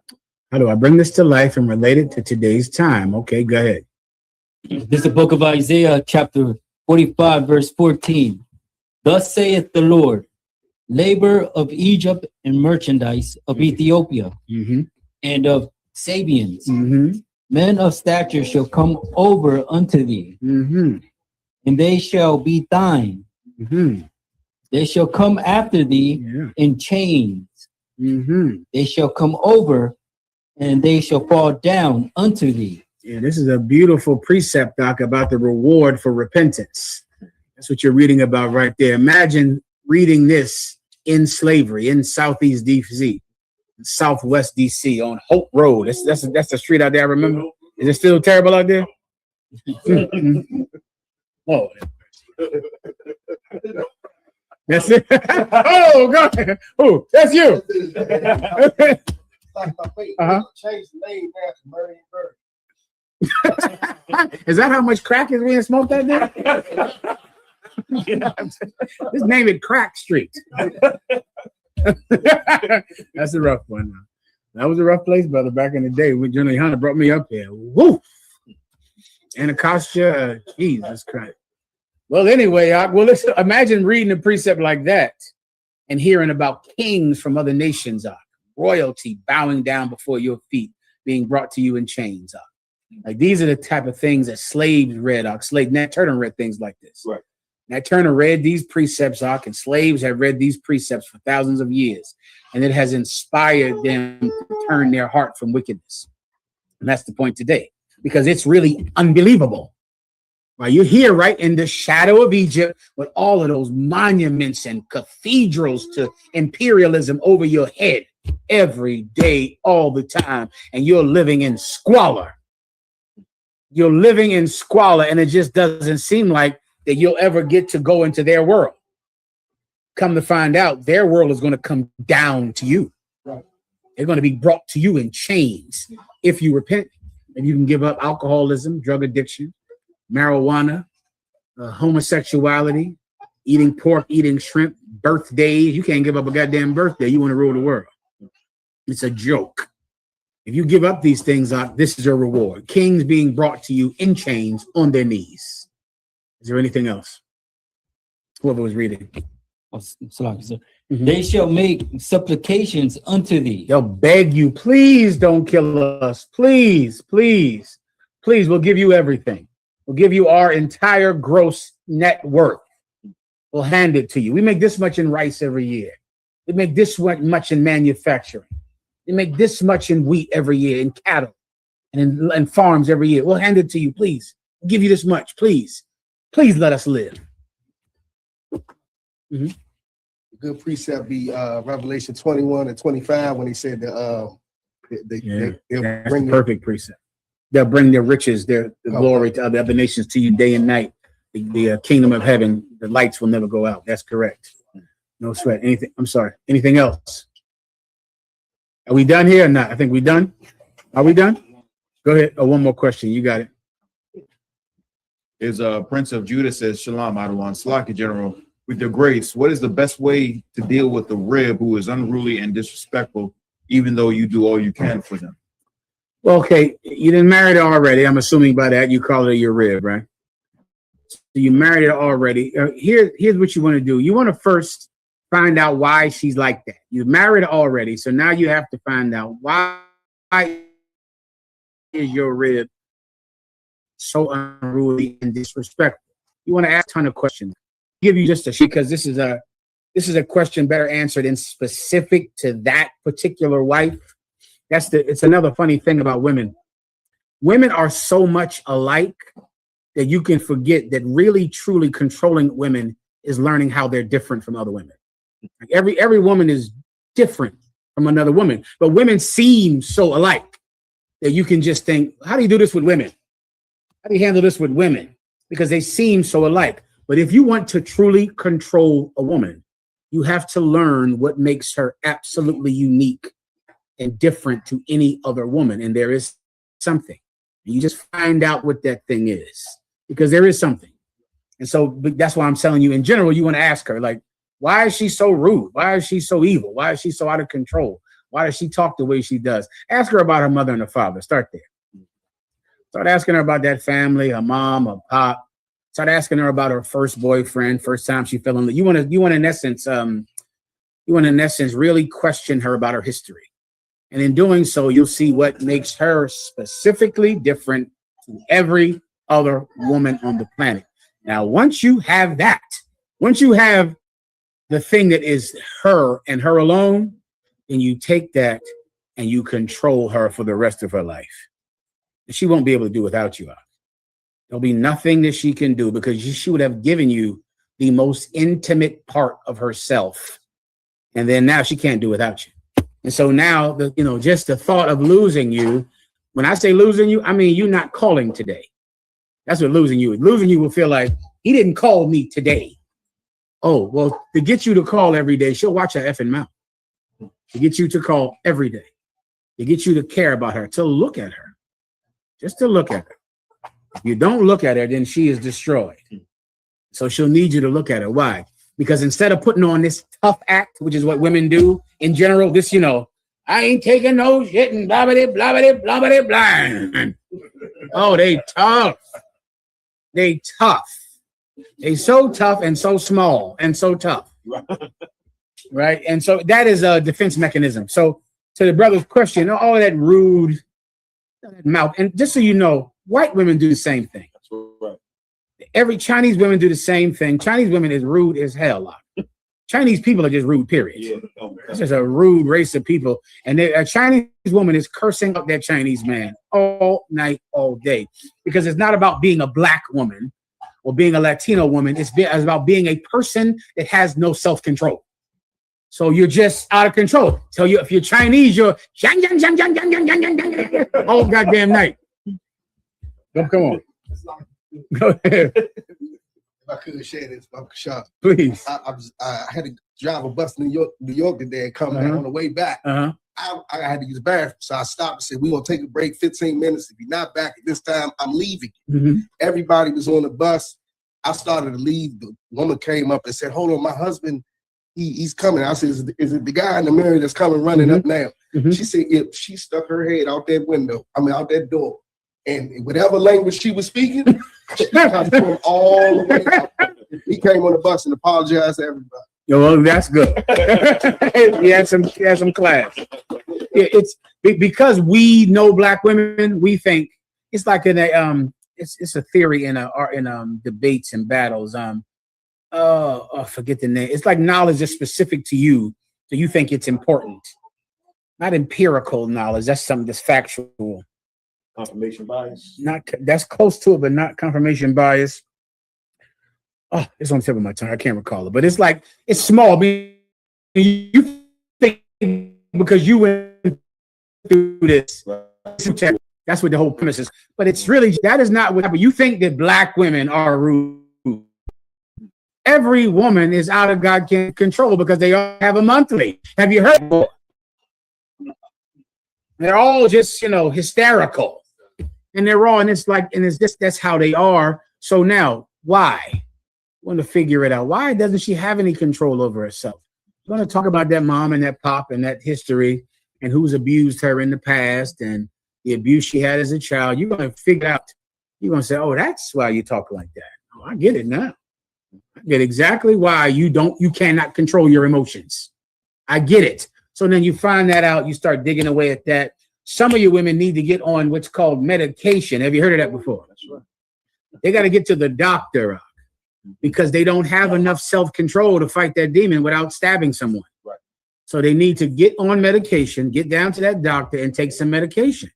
They take it. Why? Because the alternative is stabbing you. So you got to think about that. And they're not going to want to take the medication. And of course, no one should have to take medication. The only people that do not need to take medication is people that don't need to take medication. Right? So what do you got to be if you're a woman? Be someone that doesn't need it. That's all. I don't want to take no medication. All right. Well, then don't stab anybody. So don't scratch anybody. Don't yell and break all the TVs around here. Because if so, then you're the one that needs medication. You don't have to take it, just don't need it.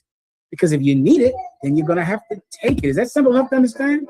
That's it. You don't want to take it? No sweat. Well, where my TV at? Seems like I ain't got no TV no more. Right?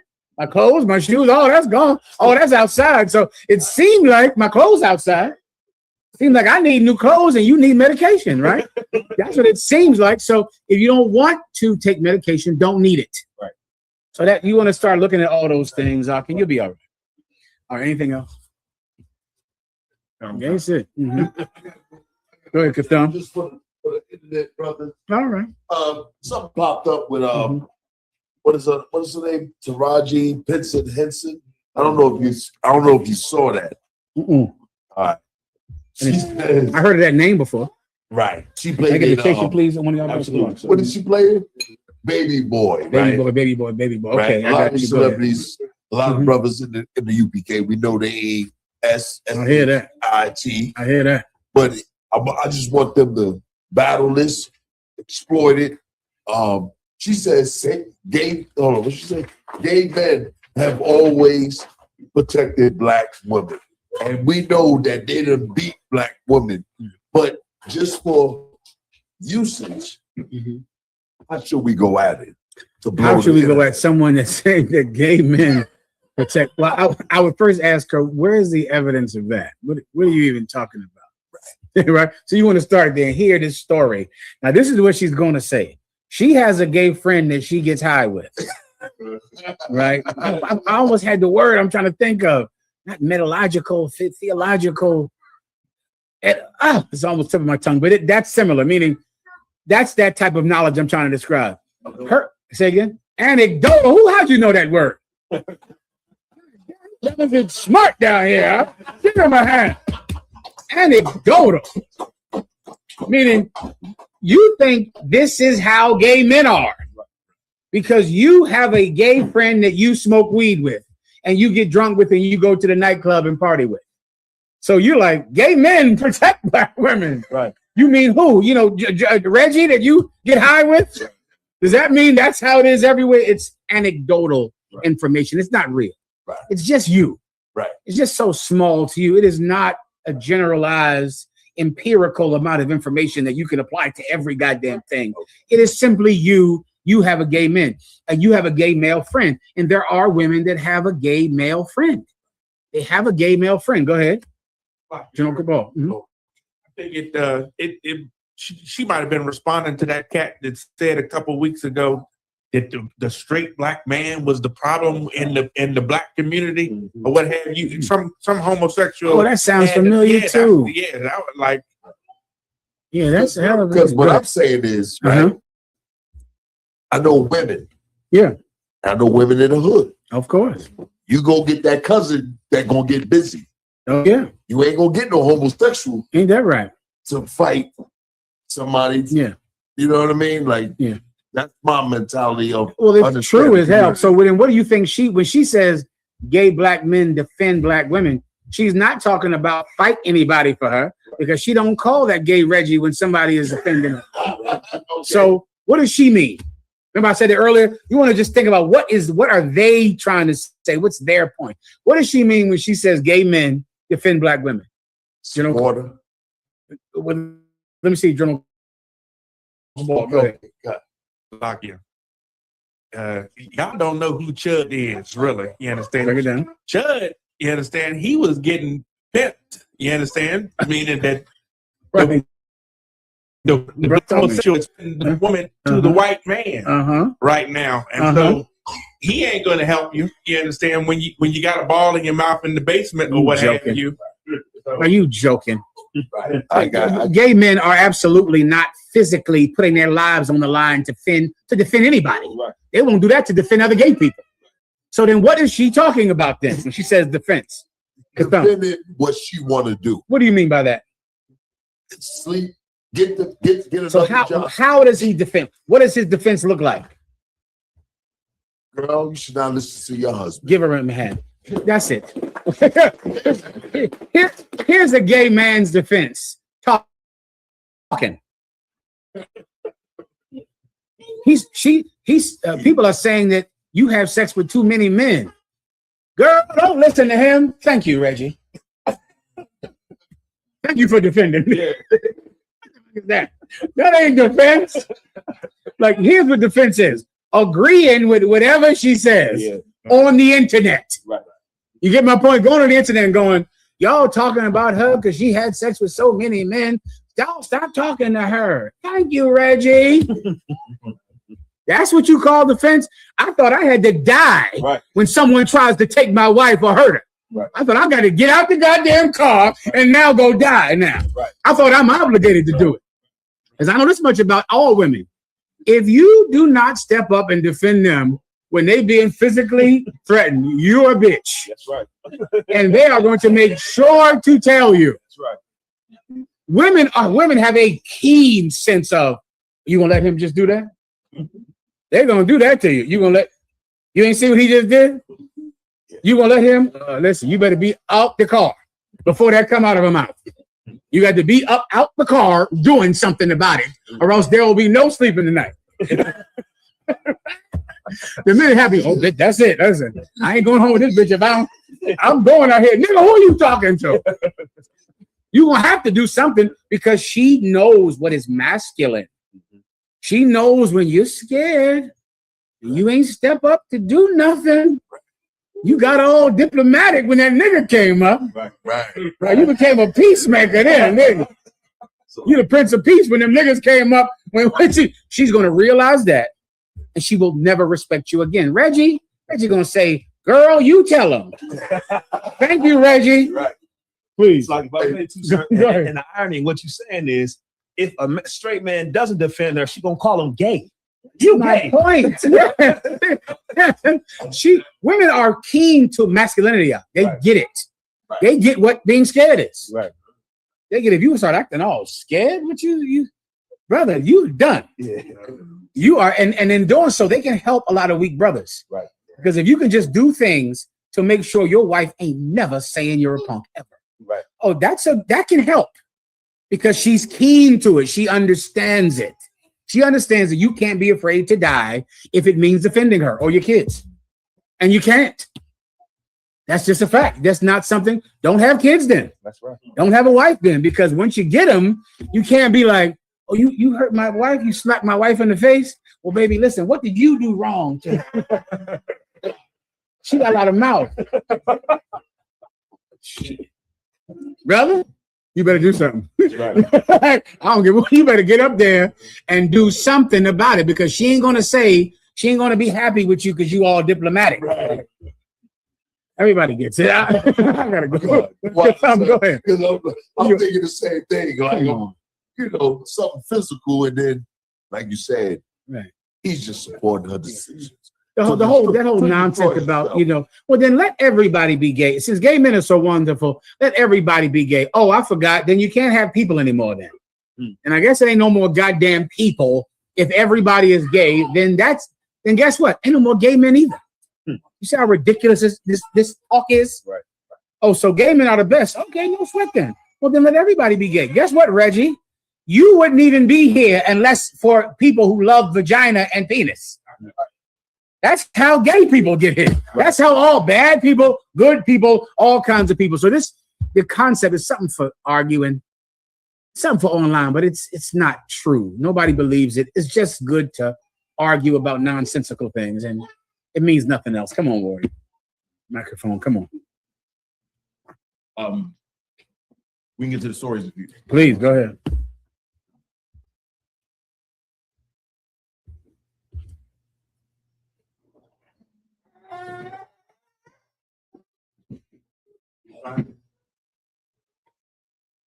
Okay. This police lieutenant, I guess, gets caught. The police lieutenant that gets caught on his way to molest a 13-year-old boy. Yeah, damn it. What religion do you think he is? Who wants to take a guess? Maybe he's a Buddhist. You think he's a Buddhist? Go ahead, play it.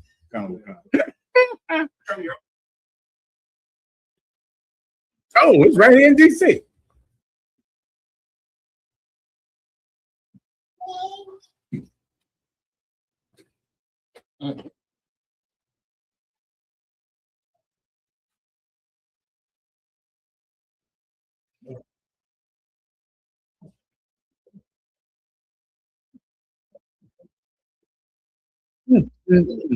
That's right here in Washington, D.C.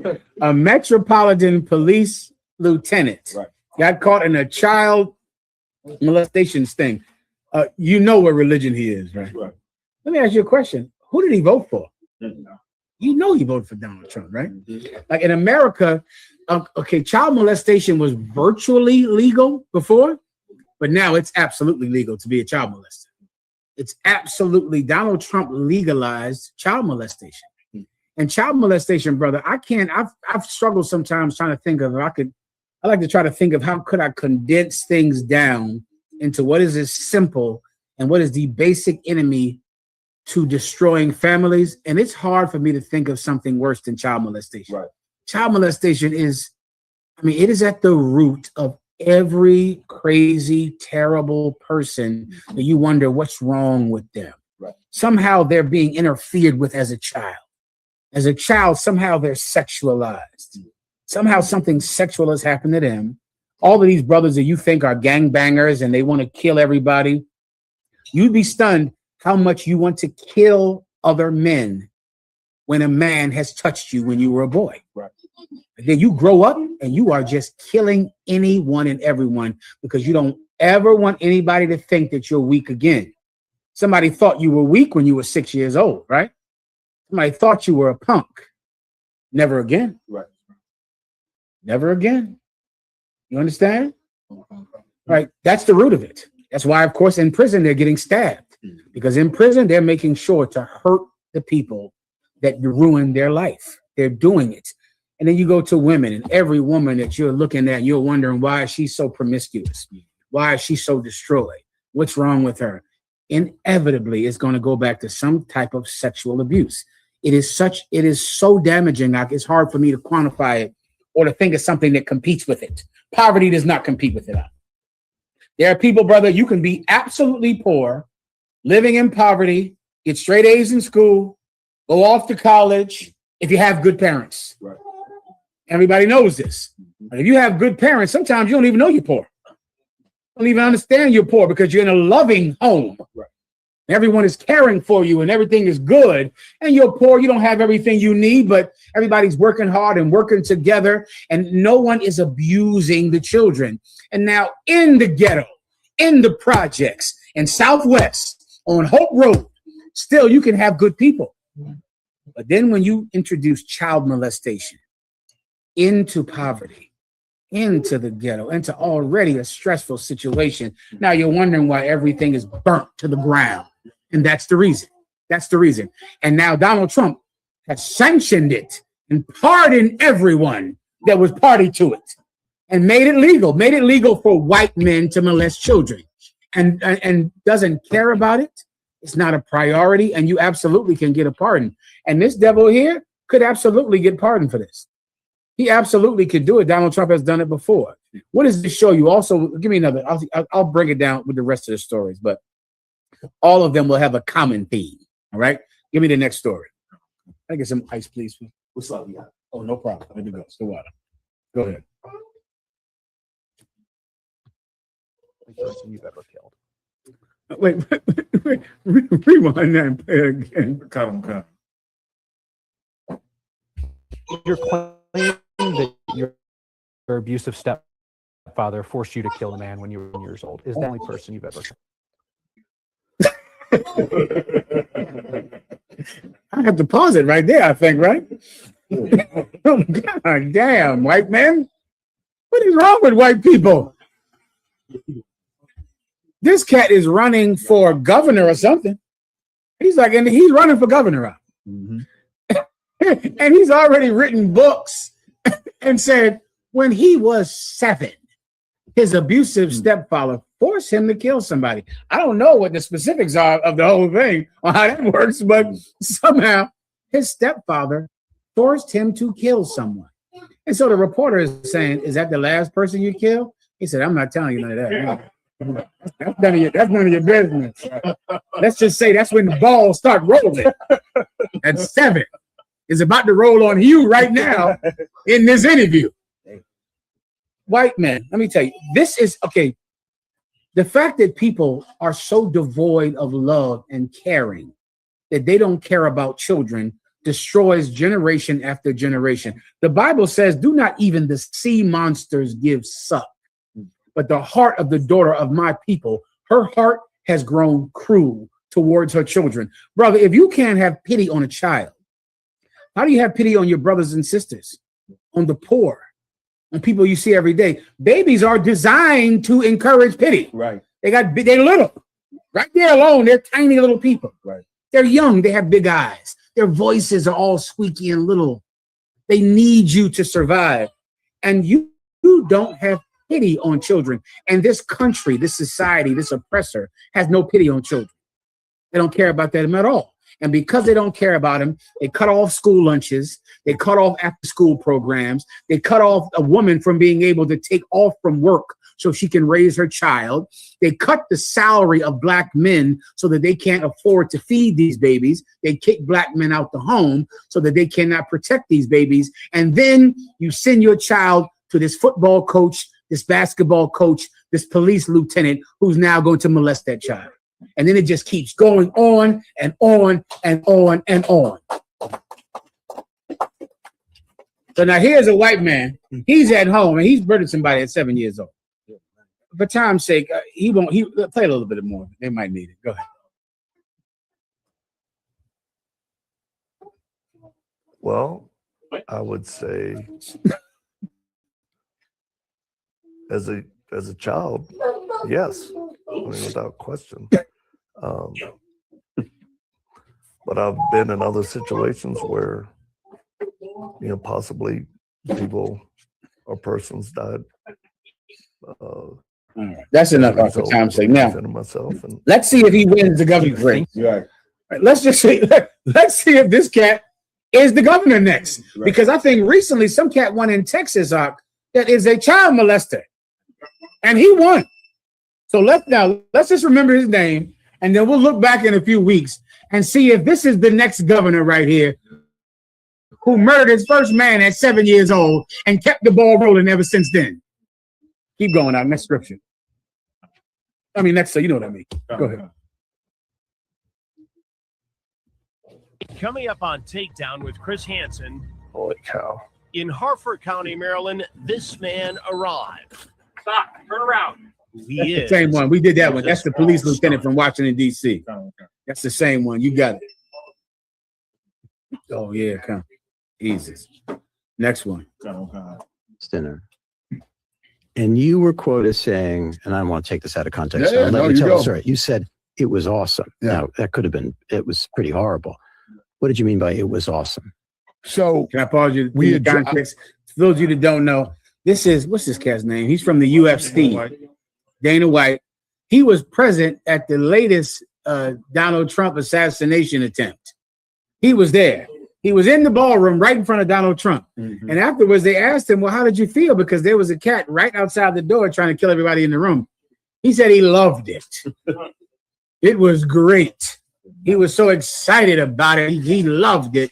And so the reporter is trying to understand. Now, remember, he doesn't have a gun, Dana White. Right. Because he went through the metal detectors. Right. He loved the fact that somebody might get killed tonight. The fact that somebody might get shot. It was so exciting to him. You need to understand this because this is in the mind of white people. This is empirical information. I can take this back to slavery, oppression, imperialism, the British Empire, the Spanish Empire. I can show you this is in the heart of them and their plurality. Right. Not in, what's that word again? Anecdotal. Not anecdotal, but in their plurality. This is how they build countries.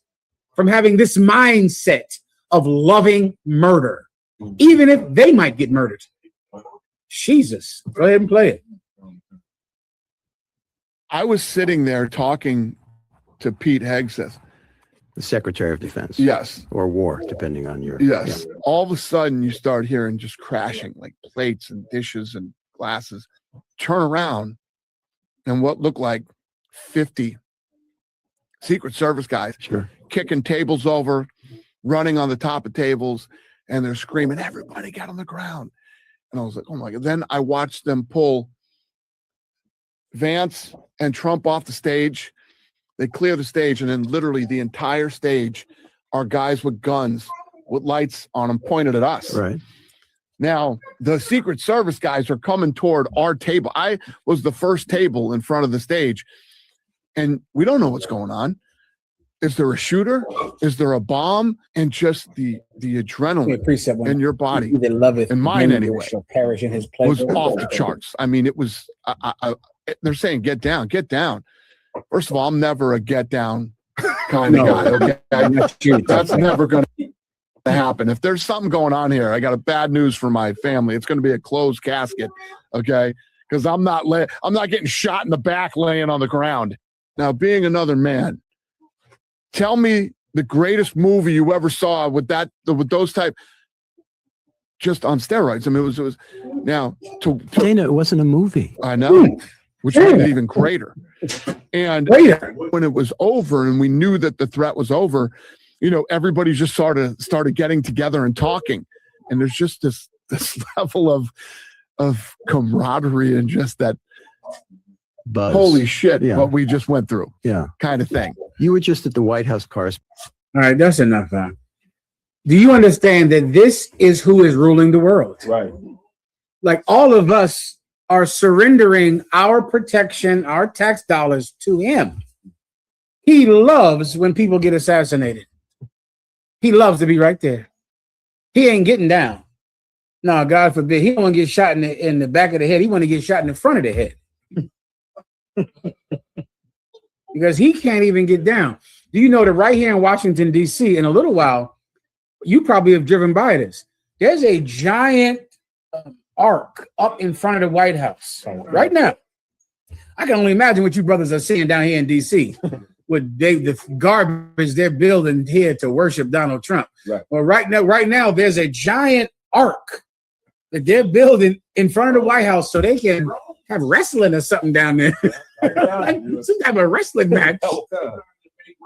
Right. They're building the Coliseum to have gladiators beat each other to death in front of Caesar. Right. And here's the thing that I know most people don't get. Donald Trump is really at his heart just a real estate thief, just a slumlord. And whoever built that arch, that's kickback money. All of the people involved, whoever's laying the cement, whoever's paying for the nails, the trucking company, those are all his friends that he is just finding ways to give them money. Right. That's why he drained out the goddamn reflecting pool in front of the Lincoln Memorial. Why? Because I guarantee whoever drained it, that's his friend. Yep. Whoever's cleaning it, whoever's polishing the rocks, whoever's putting the new water in. He for 4 years, he is just finding ways to give every one of his friends all of America's money. Right. That's it. And he's going to just invent ways. Let's just drain the fucking pool out. Let's just do something. Let's just build a ark. He's building a giant ark. Just, I guess, to build an ark. But here's the reason. Because somebody has the cement, somebody got the bricks. It's like a cartel takeover. Yeah. And he's going to just pay everyone who he made money with in Atlantic City, made money with in Manhattan, General Cabal. Go ahead. Oh, here we go. Here we go. That is just it. And it's just so legal. So legal for him to do it. But you know what your problem is? Kids hang out. Right. Be careful about that, y'all, because there's some kids out downtown. Go ahead, It's like the sister had a. I'm sorry, please. Who had their hand up? Any sister had their hand up? Let me know. No problem. Good to go. Go ahead. You get the point. Go ahead. It's like if I could, Mhm.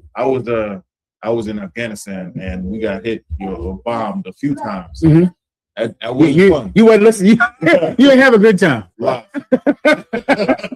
Well, it would be better if you were in charge of the country. That's right. You understand? This cat is sitting with the president. He loves getting shot at. He loves it. You got the precept I asked you for? I got it right here, sir. Let me give you a precept about whatever this cat's name is. Come on. Not the precept where it says he's estranged from the womb. That's a good. That's not the one I was going to pull, but that's a good one. But it's another one where it says, "Who can understand his strangers, his psyche?" Basically. Yeah, man. I'm familiar with that one. Can't think of what it is. Who can understand him? Not who can understand. Let's try who can understand him. That might be on to who can reason with him or understand him. That might be. Have you tried looking for it like that? Is the serpent one? It must not be that exact phrase then. Who can search him out? I believe that's it. Search him out. Yeah, that's the one. Let me read this one and I'll break that one down if you need me to. Go ahead. Ecclesiasticus chapter 3, verse 26. A stubborn heart shall fare evil at the last. A stubborn heart shall fare evil at the last, meaning you're going to get to eat evil at the last. A stubborn heart. And that's what these white men are. They are just so, they are so falsely masculine. Right. Because all of them, let me blow your mind with this, all of them have had sex with other men. Right. This cat here has had sex with other men. He know what a penis tastes like. Good. He know the different flavors of penis. Him. You think I'm joking? I'm not. You give me the toughest, I'll just pull 10 of them up here for you. Right. And they so tough, so masculine. They manly, fisher and hunters, big game hunters. They taste penis. They've all done it, and they do it damn near like we were young. We were young. Yikes. They do it like, like, It's part of growing up. yeah, part of growing up, tasting some penis with a few bros. That's them, brother. Yeah, God, what's up? And so now what does that give them? That gives them they need to prove that they're manly. Right. It's like trying to prove it. I don't duck down when they're shooting. I stand straight up like in a movie. Right. And the devil said, well, this ain't a movie, man. What the hell's wrong with you? Well, listen to this. Go ahead and read. Kawaka. And he that loveth danger. Read that again. And he that loveth danger. Read it again. And he that loveth danger. He that loveth danger Shall perish therein. No problem. Listen, what's his name? Dana White. Dana White, I hope you have all the fun you want to have. I pray, rezo entendientes. I pray that you have all the fun that you want to have.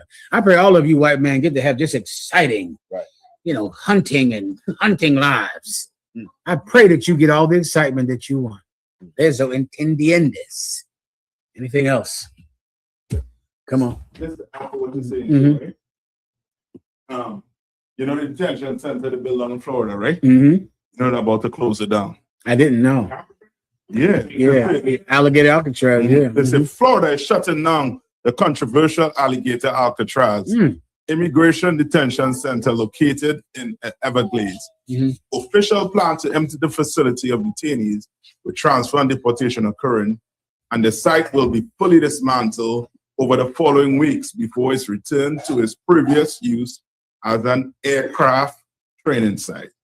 So they fit into the Lord fit into. Yeah.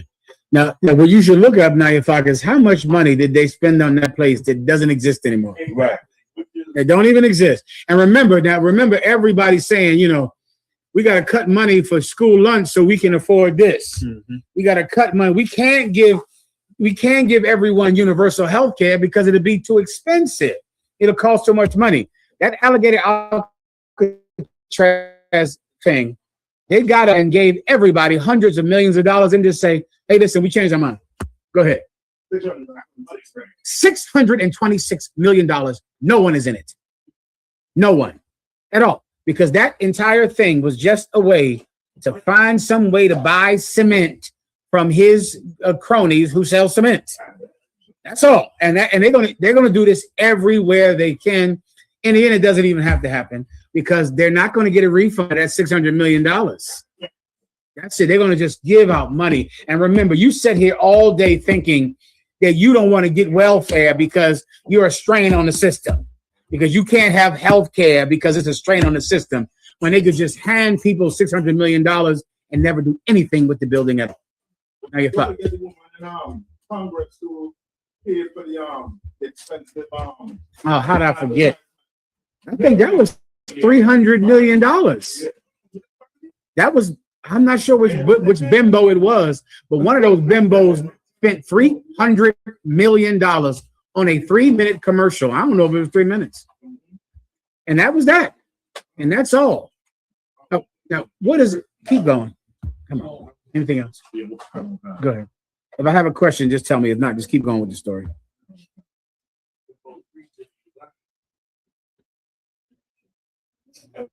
I don't think of myself as being. 1 second. Go ahead. Let me get Osh. Go ahead, Osh. Never until recently.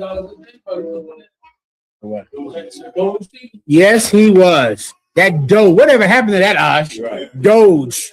They won't go into the government and stop all that frivolous spending. We got to balance the checkbook in America. And meanwhile, he was getting $1 million a day, fired every black woman that worked here in D.C. Yep. And that's that. And it's over, and he's gone. Go ahead.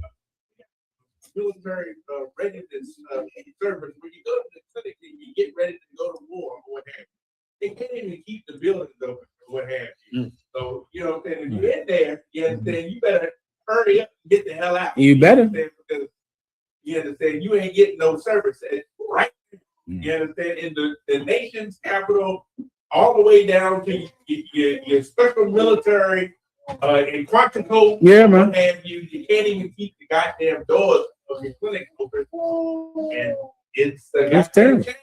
As far as that part, It's horrible. And you know, General Cabal, do you know all of our parents and our brothers and sisters felt bad on welfare? yes. They felt guilty. Right. They feel ashamed to go down to the welfare office. Right. You got food stamps and food assistance. You feel ashamed to let anybody know that you are taking $300 a month from the government. Right. You feel terrible about it. And we all grow up like this, when meanwhile white people are squandering the entire economy of America on playing. What does that tell you? Don't feel bad about it. You know what the key to take the money with America is? Here's the key. Take every penny.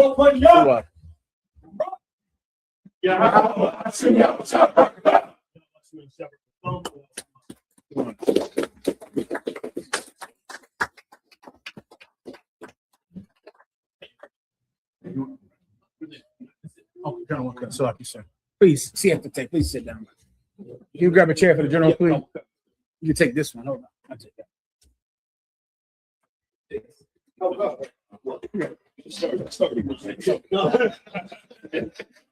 I get this.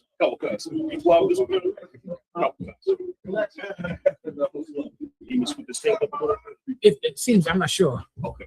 I'm already here. It's good to go.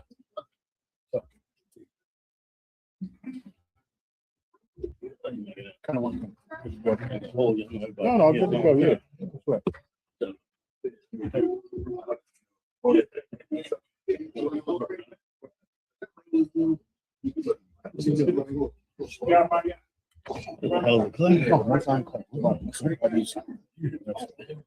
It's still live?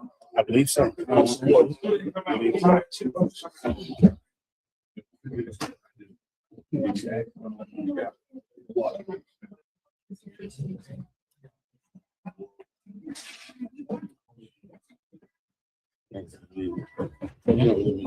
No, good to go. I think they just doing a couple of stories. They got the grub here too.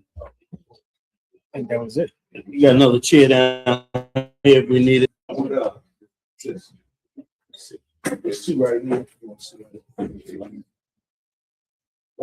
Hey, Michelle. Yeah, it's shot this swap. Michelle. Get stuff. Michelle, the exam right there. What's your name? How old are you? Remember you when you were born. You're a grown woman now. Look at her. Look at her hand. Oh my God. You look like a little tiny damn baby. You're 15? You remember me? Who the hell I am? Then they raised you. Ask your father. Ask your father and your mother. Pick you up from that school every goddamn day. Zan, she's a grown woman. That's what they say. Well, how old is that? Here you, brother. Keep it going. Shit. Oh, my goodness.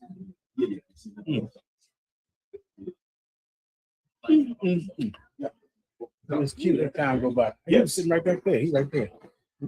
He's right next to Shalimar. Marsh is over there somewhere too, or something. Thumb is over there as well. Yeah. I'm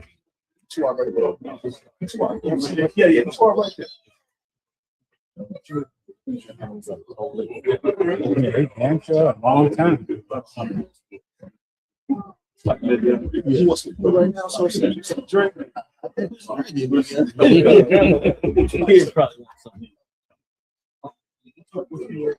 had to stop. No, that's what this is. I was like, Jack Daniels. Be able to stop from. I mean, no, the one I go to chase or ginger ale. Oh, you got ginger ale? Yes, I would if you could. Absolutely. Thank you so much. Please, a couple of what? Maybe what's up? Because no. What's up? No, maybe.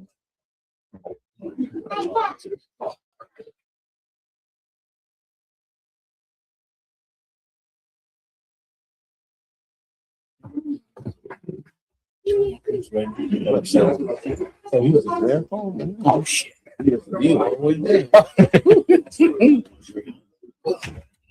don't think nothing. I don't never think nothing of it. After going so long, I don't think nothing of it. You swear. No sound correct. Brother, I was just waiting until they sit down and I can keep going. Maybe we should do it now. Maybe we just keep going so we can wrap it up. We just keep going then, I guess. Well, you got a microphone for everyone online to hear you? Okay, go ahead. Keep going. Yeah, come on. Think of myself as being a Negro. General, Never until recently have I really been concerned that I am a Negro. I thought all the while that I was an American. I have empathy for my people, but yet in my middle class value, I still kind of think of them as those people. And I'm aware of it. And I think a lot of people in my particular class, if you will, is aware of it, but we're reluctant. We are just imbued with this white middle class value, where we think white. Oh yeah, okay, yes. People online is watching. Yeah, come. I think we're not saying anything. I'm sorry. Let's see. Are we playing that video? Okay, what mic? What mic was I speaking? Mic right here. Oh, this one right here. Oh shit. Okay. Yeah. So, like, you want a second, everybody? Wait, you want to say something? No. Okay. You need the microphone? Okay. I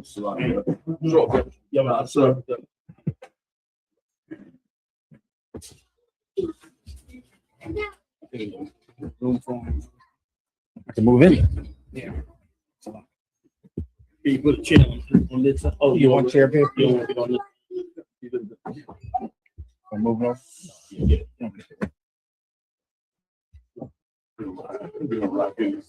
No. Yeah. We watched the class all the way down from Philly. Yeah, I'm not sure. Do you want to keep the stream going? I would probably just do whatever story he has. If we have any questions, then I would wrap. I would probably keep it going. Just to give you a chance to say something. Good. We're going to keep going. We're going to keep going for a second. Commander General Yohana just came in. Clap it up for Commander General Yohana. Came down with. This might be using. Hey, you anywhere else, you'd have to pay a university $50,000 a semester to get a class like y'all got tonight. Am I lying? I'm lying for that. That was a hell of a class. You know what I'm saying? Like they acted like we could never learn and grow and surpass them. When it's like school of UPK surpasses all their scholars in all their universities. The Most High is amazingly graceful to the 12 tribes of Israel. So big shout out to you, General, for teaching a hell of a class. Big shout out to all these generals, man. I love these old hoary heads. These old hoary heads, man. I was with them. They had all black hair back in the day. Man.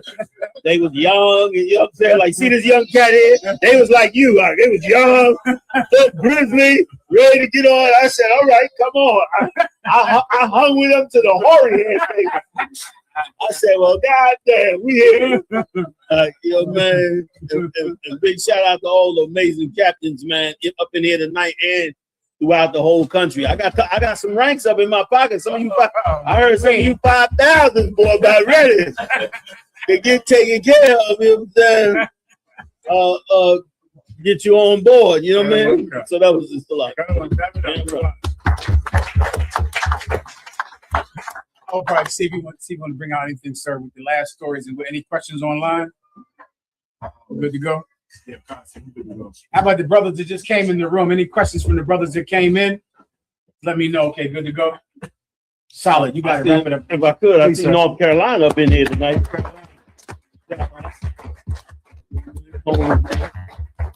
Anybody else in that from out of town? Baltimore. B-Mall has As always doing their thing. Congratulations to them out there. You know what I'm saying? And of course, Philly is here. Philly up in the building. You know what I'm saying? Coming through here, man. And somebody get a shot of these wonderful sisters and this wonderful food we about to tear up. All these sisters. I see Big Osh up there. And shout out to Osh Puerto Rico. Up in the building, you know what I'm saying? Oh, yeah. Doing what he does, you know what I'm saying? Oh, yeah. So slug. No, that was it. Good to go? No questions online? Okay, you got it. We'll just, whatever story you have left in it.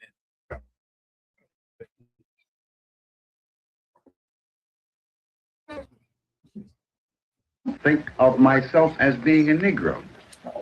Never until recently have I really been concerned that I am a Negro. I thought all the while that I was an American. I have empathy for my people, but in my middle class value, I still kind of think of them as those people.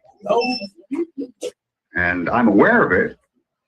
And I think a lot of people in my particular class, if you will, is aware of it, but we're reluctant. We are just imbued with this white middle class value where we think white. We have enough. This is you say it's in black and white. That means it's before 1963. This is like in the 50s.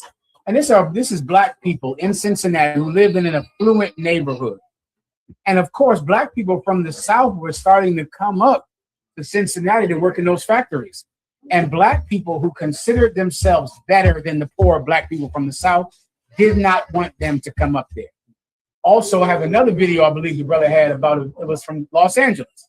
When black people who had money in Los Angeles saw the influx of black people coming from the South and stopped it. They did not want black people coming up. They did not want their neighborhoods to turn black. They didn't consider themselves the same as poor black people. And the reason this is important in Washington, D.C. is because this is the city that struck down affirmative action. Like affirmative action, most of your parents all lived on that. That was like the black dream. Affirmative action, it gave you a path to fight racism on job place. It was the reason that you had black congressmen, the reason that you had a black Supreme Court justice, Thurgood Marshall, and Clarence Thomas. The reason that you were able to get a job in the government is because governments were forced to hire black people. Here's what I know no one knew outside of the UPK. This is what you didn't know. Black people who have money thought that they were too good for affirmative action. They all thought, now this is something, I don't know if you've heard this statement before. No black person ever wanted to say, I got my job because of affirmative action. They never wanted to say that. If even when affirmative action was existing, they would say, well, I didn't get my job because I got my job because I earned it. I got my job because I was the most qualified. Black people who have money are so proud. They can't even accept affirmative action. And so what happened? After years and years, it's gone now because black people thought that they did not need it. They thought it was for some other black people. It was poor black people right here in where's the affluent? And DC has a ton of affluent areas to my memory. Prince George's County. Prince George's County. My God, I think it's the richest place in America for black people.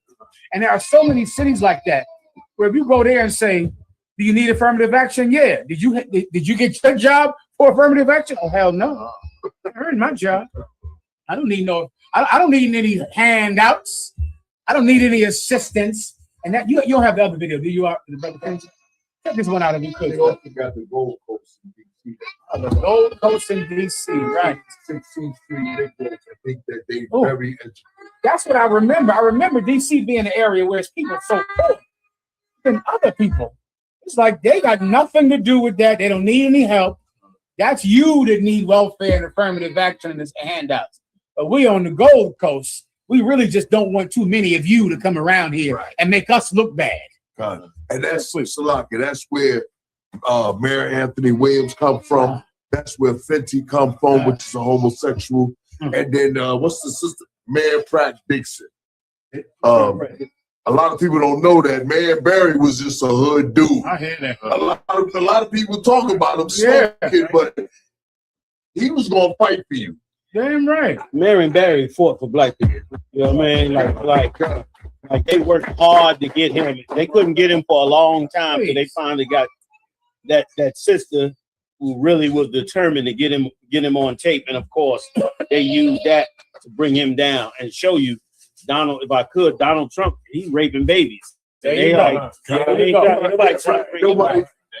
mean? They ostracized that Marjorie Taylor Greene for even bringing the damn thing up. You know what I'm saying? But can I go back to this? Please, go ahead. What a lot of people don't understand about Man Barry was, for white contractors, if you're going to do business in D.C., you're going to hire black, right? Not Washingtonians. You're going to hire blacks. I done been here for a minute, so I realized that a lot of people make fun of Man Barry, but he was in our corner. Right. Yeah, and he was a rarity. Go ahead, he was a rarity. And right or wrong. After they caught him smoking crack, he still ran and won again. That's right. Right. God. I mean, he had his faults.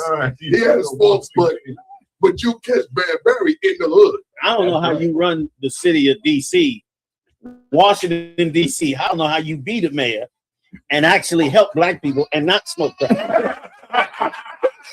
Like no, when they called him smoking crack, I just said, well, of course.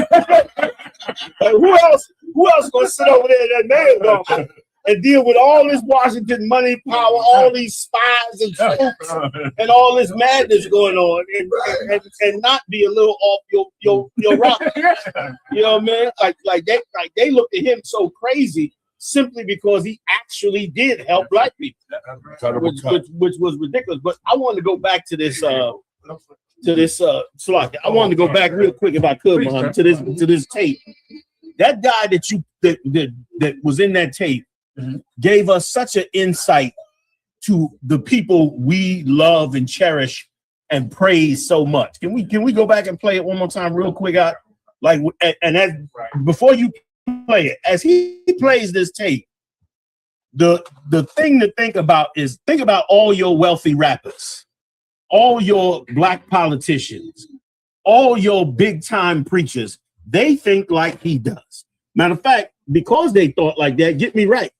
Because they thought like that, they're the ones that pushed themselves to get into the civil rights to get further closer to white people. Like now they were gonna be stuck with poor blacks, and they didn't want nothing to do with that. Like he said, he didn't even know he was black, because now they wanted to just get all the way in equal with white people. And brother, these people are the biggest problem that we have in this century, and they in the scriptures. There's scriptures on them. I'm gonna read one of them right now. One you all know. Go ahead, please. I don't think of myself as being a Negro.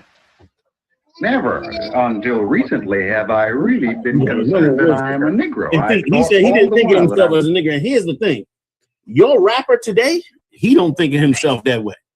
That same cat that's rapping rap music, he wants to get away from us too. He wants to be a traitor to us too. He wants to turn his back on us too. Like Taraji P said what she said for a little bit of money. She'll turn on black men and throw us all under the bus, all because the homosexual community will pay her some money to say that these gay men are the ones that's actually helping. Like they're doing the same thing that this cat is doing, but boy, is it an insight to see him actually do it. Go ahead and play it. I'm gonna get up on it. I have empathy for my people, but yet in my middle class value, I still kind of think of them as those people. As those and people. I'm aware of it. And I think a lot of people in my particular class, if you will, is aware of it, but we're reluctant. We are just imbued with this white middle class value where we think white. White.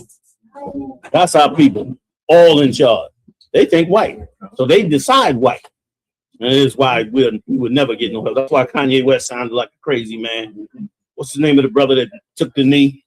Kaepernick. That's why he sounded like a crazy cat. And that's why these wealthy, they got to be forced, you understand, to adhere to the law, statutes, and commandments of the Most High, because they will sell us right under the bus. And it's why they hated Moses. If I could just get one, please, if you don't mind, General. Y'all know this when I'm please. And I was going to ask you, going to pull the same precept. Are these the same Negroes in the wilderness that said we want the flesh pots and let us go back to Egypt? That is most definitely who they are. They're the same ones disgusted by us being the culture that we are, disgusted by us trying to help ourselves. Right. Like that, like you trying to help yourself means that now he got to be associated with you. Right. When he was able to just be in white America, and like he said, think white, be like he white, not even know he's black, as long as you didn't come and try to say, wait a minute, what you all have up there, we should have as well.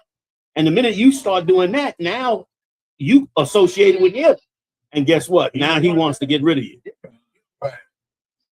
Exodus 5:21. So lock it, sir. You know, the whole thing in slavery with the house Negro and the field Negro and Negroes that think they can, you know, they got close to massa and it was a whole thing where it was called manumism or what have you, which is basically they write themselves a note to master. They could read and write or what have you, and they would pass it along and write their free papers. They had their papers, and they could walk around, and it's the whole thing that they still pushing with IDs and stuff like that right now. Whereas that they think they're on a whole nother level because they was free, quote unquote, as opposed to what your brother was going through in the field. They just left him for dead. I made a deal with Massa. I was smart. Or what have you, I was able to hated him for it. Well, you know what I'm saying? Yeah. They tricked the master or what have you, but then they hated the brothers that was still suffering under him or what have you, not knowing that because you sold your soul to get close to him in order to trick him, you understand? Why are you going to hate us? You know what I'm saying? Why are you going to hate us who out in the field ain't had a chance to, to love him so much so that you can trick him? It's ridiculous. It's completely ridiculous. Manumism or what have you, where you write the little piece of paper or what have you use free today or what have you. And that's how they, the whole thing, how they think they can get a better job. You know what I'm saying? They can, do this and that in order to get with white people, in order to, move up so that they can think white. They can just think about finance or money or what have you, and that solves all our problems. When you understand, you just fell into the trap of hating your own people the whole time. And that's why another nation is never supposed to feed us. That's why our people. That's why they got so angry when we started them food programs, because we started them food programs and turned our people to us. Hey, can anybody pull this one? Sorry, Mom. You don't mind? Too quick one. Can you pull this scripture where the Lord said, "Thou shalt tithe the people so that they may live in thy sight"? Give me that scripture as well, because let me tell you, nobody is supposed to feed us. We're supposed to feed ourselves. We're not supposed to beg anybody, in a right kingdom for anything, because this is what happens. When you being fed by the other nation, that's why he said, I think white. Damn. That's right. He done left it. And that's what happens to every entertainer, every sports figure, all of them. The wealth comes in and now they own their mind. They own their body. And because they own it, they take our children and put them in record labels and record songs and then just dictate whatever the hell they want to give our community whatever they decide they want it to be. Let me just read these two scriptures, and that's why the truth is so beautiful, and it's why we're supposed to always hate them. Right. How you gonna want to join them when the fact that they put that money in your pocket means you're gonna be a slave? Right. Real quick, Mom, I'm gonna just slide back down. Oh my God, sir. Exodus chapter 5, verse 21.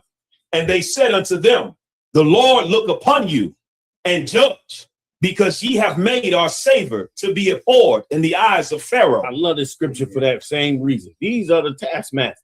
These are your mayors, your governors, your supervisors, your this and that. And they want to be loved by the master because they want to be like the master. And Moses came along, man, and disrupted that. And we come along and disrupt. We disrupt the Christian loving everybody order. And we're supposed to disrupt. That's right. We're supposed to be the problem with this mindset of joining this man and being his slave mentally, and he's the one feeding us and all. And they had the whole program to do it in the 60s. Remember when they sent all the brothers to Vietnam? They turned around and gave all the women welfare, right or wrong. And it's like, and everybody joked about how the white man became our sister's husbands, right or wrong. But it's a true statement because he's feeding us, you know what I'm saying, when the Lord had his own order where a man was supposed to take care of his family. This man came in and stole that and made our mindset be like his mindset. And that's why we always are to come up against it. Go ahead, is it more? It's a little more. And in the eyes of his servants. And in the eyes of his servants, made us abhorred. Why? Made them abhorred. Why? Because Moses was bringing up how evil they were. Right. The things Pharaoh was doing. You know what I mean? Like you get up in Whitey's face about what he's doing. This man is he's gonna lose. Right. He's gonna lose money, wealth, influence, all of that, and he should. Salakia. Go ahead. Give me the other one real quick. Come on, sir. Deuteronomy chapter 22, verse 4, chapter 14, verse 22. Thou shalt truly tithe all the increase of thy seed. That's why the money, the taxes are supposed to go to the Lord's government, not to Esau's government. We have to give it to him now because we still under his captivity. But it's supposed to go to the Lord's government. Why? For this reason. Read.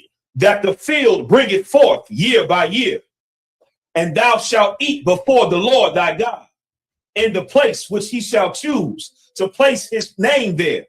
The tithe of thy corn, of thy wine, and of thine oil. Give me the one where he said that they may live in thy sight. Because that part is important too. That we supposed to build our government to live in the Lord's sight, not build their government to live in their sight. I can imagine, get me right on this, Mama. I can imagine the billions of dollars that blacks, Latinos, and Native Indians contribute to this government that goes to them, to the playgrounds of disgustingness that they have. Could you imagine how much money done went to Epstein Island, the blacks and Latino tax money, man? So all that freakiness and underground, whatever, and eating, you know what I'm saying? Right. Meanwhile, all that is money coming from the poor. So let's see. I got a horrible story from some sister that's from DC that's 57 years old. She went her ass down to Atlanta and became a judge. Do you know that they had to reprimand her privately? They did not fire her, but she, in the sight of everybody in the courtroom or what have you, they listening. She went in there and had sex with a police officer, and they just pushing it aside. This is a black woman? Yeah, a black woman from DC that went to Atlanta and became a judge. There, you understand? Same thing with Fannie or what have you. Got in trouble, let Trump off the hook for his, she did. She let Trump off the hook for something he was doing. No, Fannie, you know what I'm saying, because she was had her sexual deviancy with the prosecutor. You remember she was gotcha. In bed with him or what have you. As if they don't, yeah, like all them women that's up there with Trump look like bimbos. You know what I mean? Oh, yeah, man. Am I lying? I mean, I don't know. I could be wrong, but I look at them. They don't look like politicians. They look like beauty contest, old beauty contestants with too much makeup on. Like old bar stool. Yeah, that's a lot. I'm sorry. What you going to say that? I was going to say that the politicians that we follow, they don't let us down the wrong path, because if you give a people the ability to actually feed you and you have to depend on them to feed you, at any time they can cut you off and starve you. And that's what they showed us when they started to cut off those SNAP benefits. The whole country was in an uproar, because if they cut those SNAP benefits off, then we just starve. And that's the position that they have us in right now. We don't realize that we actually in a trap that we cannot get out of without the Most High Christ. They can starve us at any time.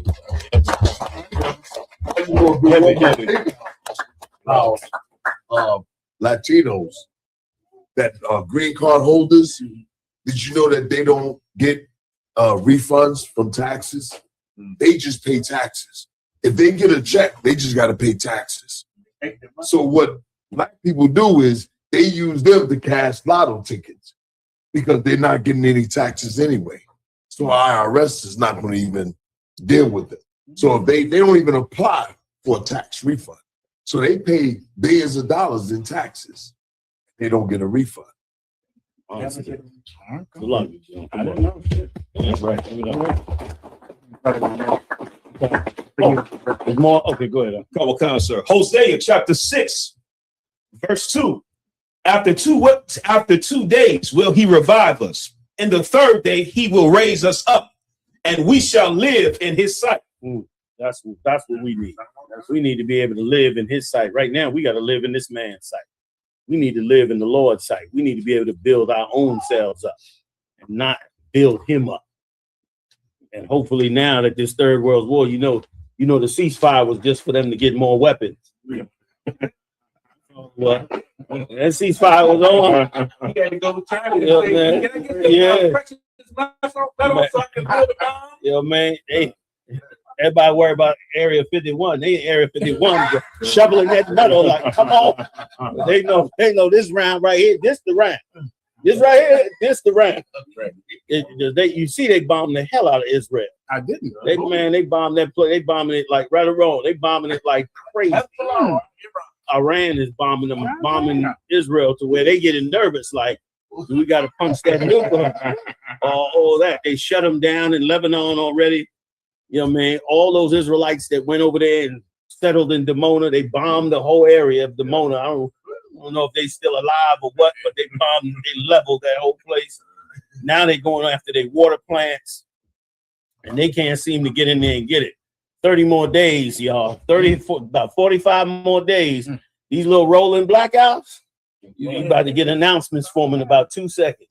And they having trouble restocking the shelves because the cost of the diesel. So they dropping off some, and then they ain't going back to re-up and bring more back because the diesel is going up so fast that for them to go up, they got to adjust the price. And they can't just adjust the price on the fly. So they just not taking nothing until the price gets adjusted. If you notice, the supermarket's looking a little bit leaner. And the thing is, it's a great thing for us. It's a great thing for our people to see that our trust should not be in them. Our trust should be in the Most High. Like that. That's what the Lord really requires of us. Salaki, I'm done. I'm gonna get up. You have more? Thank you for the time. I'm going to show you another video that is terrible, but it's just like the one we just watched. Please. You want to read it, please? Let me read it real fast. Wealthy blacks arguing against poor Southern blacks migrating to Los Angeles in 1960. You got it. Los Angeles a month. By 1970, there'll probably be 1 million Negroes in this city. And I know that people are concerned about this. They may not talk about it very often, but I certainly heard them shudder in church when he said there'd be 1 million Negroes in Los Angeles. We shudder because we're saying that the majority of these people are not like we are. And we felt that maybe some of us felt we left this out because we were getting away from this problem. We are part of this exodus too. But we are a little maybe embarrassed by the fact that here we're going to have a mass element come in that's going to create a tremendous social problem in the community to which we find a great deal of difficulty in relating to. Well, I don't sound like a do-gooder because I really am not. That's amazing. But I just think that with these people coming in who are not our intellectual equals, nor are they of our sociological bracket, they're not to be a handicap to us. They'll find their own level. Now, it does sound like a snob, but I don't mean it this way. But they're used to living a certain way, and they too might rise rise up above their origin and might one day be our associates. Hold on, so next one was more. I don't know. It might be more. I don't know. Prolific. I think that made it clear. Complete. No, that was it. I mean, it's just, you would never think, and just like you were saying earlier about rappers and athletes, if you're in the South planning on leaving, this is who you look up to. You're thinking, man, they live out in Los Angeles. I can live out in Los Angeles. Meanwhile, there's a meeting. They coming together and stopping you from moving to Los Angeles. Yeah. The craziest thing in the world. And when she said, and when he said, I was in church, and when they said it's going to be 1 million Negroes moving to Los Angeles, she said that they shuddered in church. In church, and a black church, they like, what? All them niggas coming? And they I try to get my head all these with full segregation, man. Full segregation. You in a black church in full segregation. Oh my God. I mean, you know, try to understand it, but it's like, yo, they the enemy. Yeah. So I mean, like, let me tell you something, Mark. Let me tell you something. If I could, sorry, Q. Martin Luther King used us, man. Martin Luther King and them used the hood, you understand, to do their dirty work, to join them to the white man in hopes of getting more. And the white man double-crossed them and took everything from all of us. Like, they used us. And let me tell you something. The hood better recognize that we are the leaders. That's right. The hood better stop these old good English talking niggas and they're sitting in, you know, some mayor's office or something. They not the leaders, man. Like, they in church. She said, what did she say? Something about they don't have the intellectual. They are not our intellectual. Good night. Like that's the end. And listen, and make no mistake, that still exists. Right. What's the name of that old sodomite from Baltimore? Run that church. Jamal Bryant. Him. What's that old big fat one from Dallas? Him. And all the rest. That's them. They said in church. Can I give you one part that was ridiculous? She said, oh, I forget which one said it, but no, it was a man on this tape. He just said, and a lot of us, now this is 1960. He said a lot of us left the South fleeing from them. All these years, I thought they left the South running from lynching. Yeah, they was running from niggas. I'm trying to work like you don't menace the black people. All that talk, you know, you say, man, I'm leaving to Alabama. I'm sure, because you ready to get lynched? No. For these niggas. Like, man, that's something. Like, that's a whole different plan. Yeah, that's a wild thing. And with 50 years gone by, you know, slack it, sir. I'm afraid that some of them is just Esau now completely, and they just got the blackface. You're right. Go ahead, Michelle. Come on. I mean, I just want to show you the video. I mean, right. Trump, voting for Trump. It's a guy from Texas. He used to say Daddy Bush. He said Daddy Bush. So for anybody who thinks it would be different, right? He's saying they've done it for running from each other. That's amazing. I gotta say something. There's a cat named Claude Anderson. Claude Anderson, right? And he's with FBA or whatever. I don't. And let me tell you, I was watching your show. He just sent me a message, by the way. Did you? Yeah. Because you broke it down of why how blacks, Latinos actually built this country, and America that sent all the jobs to China. That was our money. That's it. But he claiming the Latinos is taking all our jobs. I'm getting ready to use that video. I'm going after Claude. Because I mean, we had amazing factories for Esau. Like, we put GM on the map. Ford, Lincoln, You know what I mean? That was us rolling out them Plymouths, man. You know what I'm saying? We did that.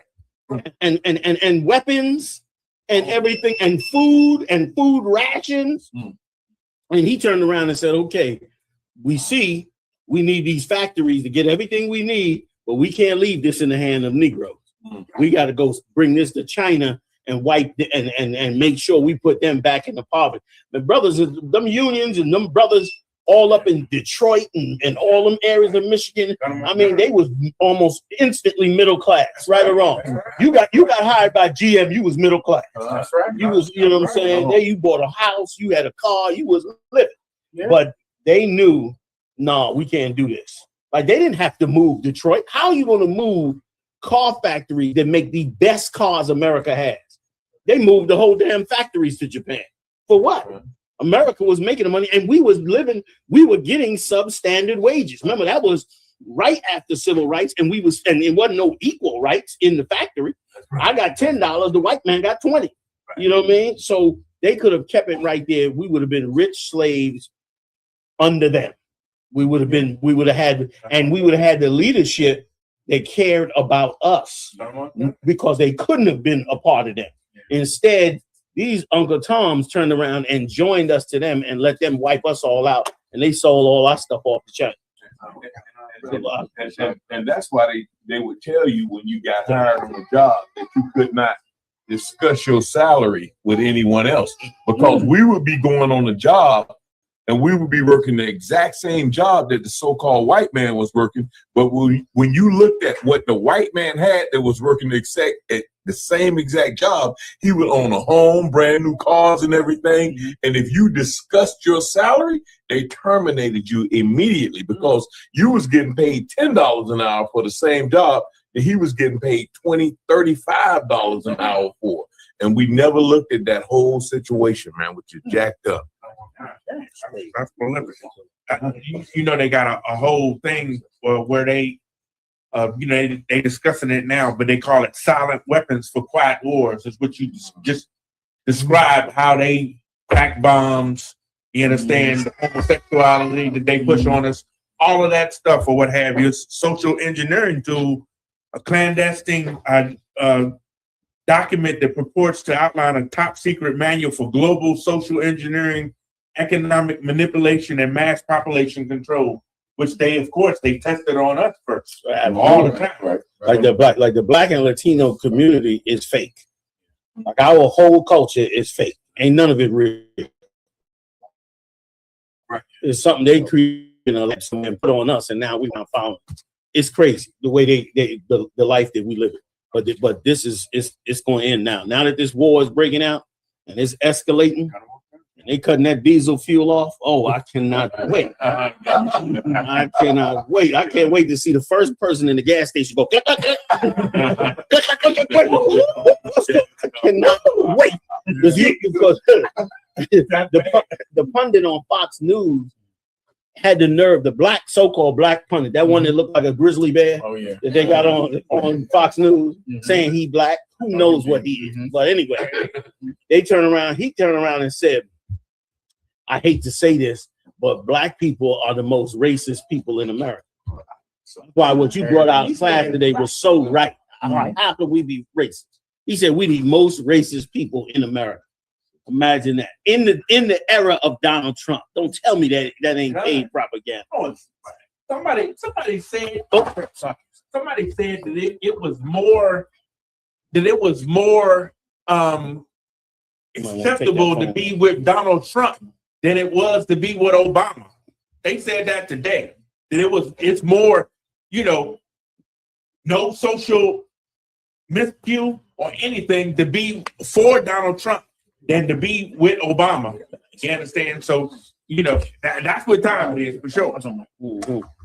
Like the Lord loved to take a proud man and break his pride. Right. You know what I mean? Like he broke Pharaoh's pride. He said, I'm gonna break his staff. And that's exactly what you about to see in this empire.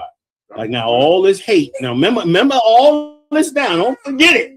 Because in 2 seconds, you're going to see the most humanitarian white people you have ever seen in your entire life. You're going to see the whole, we should all be together white people that's coming together real fast after all of this is over. You know what I mean? So, General, thanks for letting us cut all in your class, man. You know what I'm saying? You're so inspiring, man, in the work of the Most High. I think that was up for our videos. We good to go here? That was it anyway, sir. It's a lot. Yes, sir. Yeah, we'd like to do from here is good. I like to not hold everybody no longer than I know them. Okay. I imagine.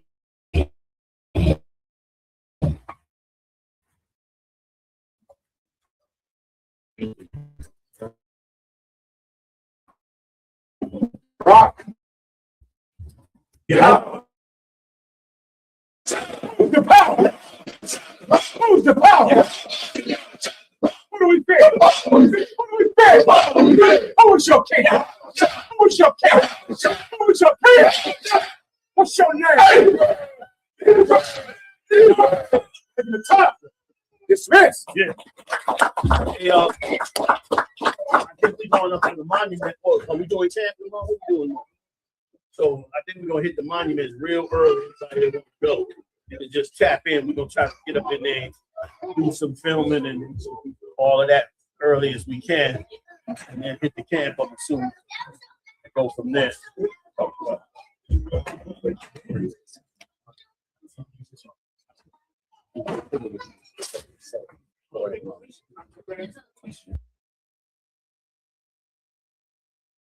Hey, listen, brothers and sisters, man. If you like what you hear, hit the subscribe button, man. Subscribe to this channel. And also, please, go to ISUPK.com and pay your tithe. Drop me some cash so we can move around this planet like we need to, man, and do the things we need to do. They're one west. They're one west. They're one west. They're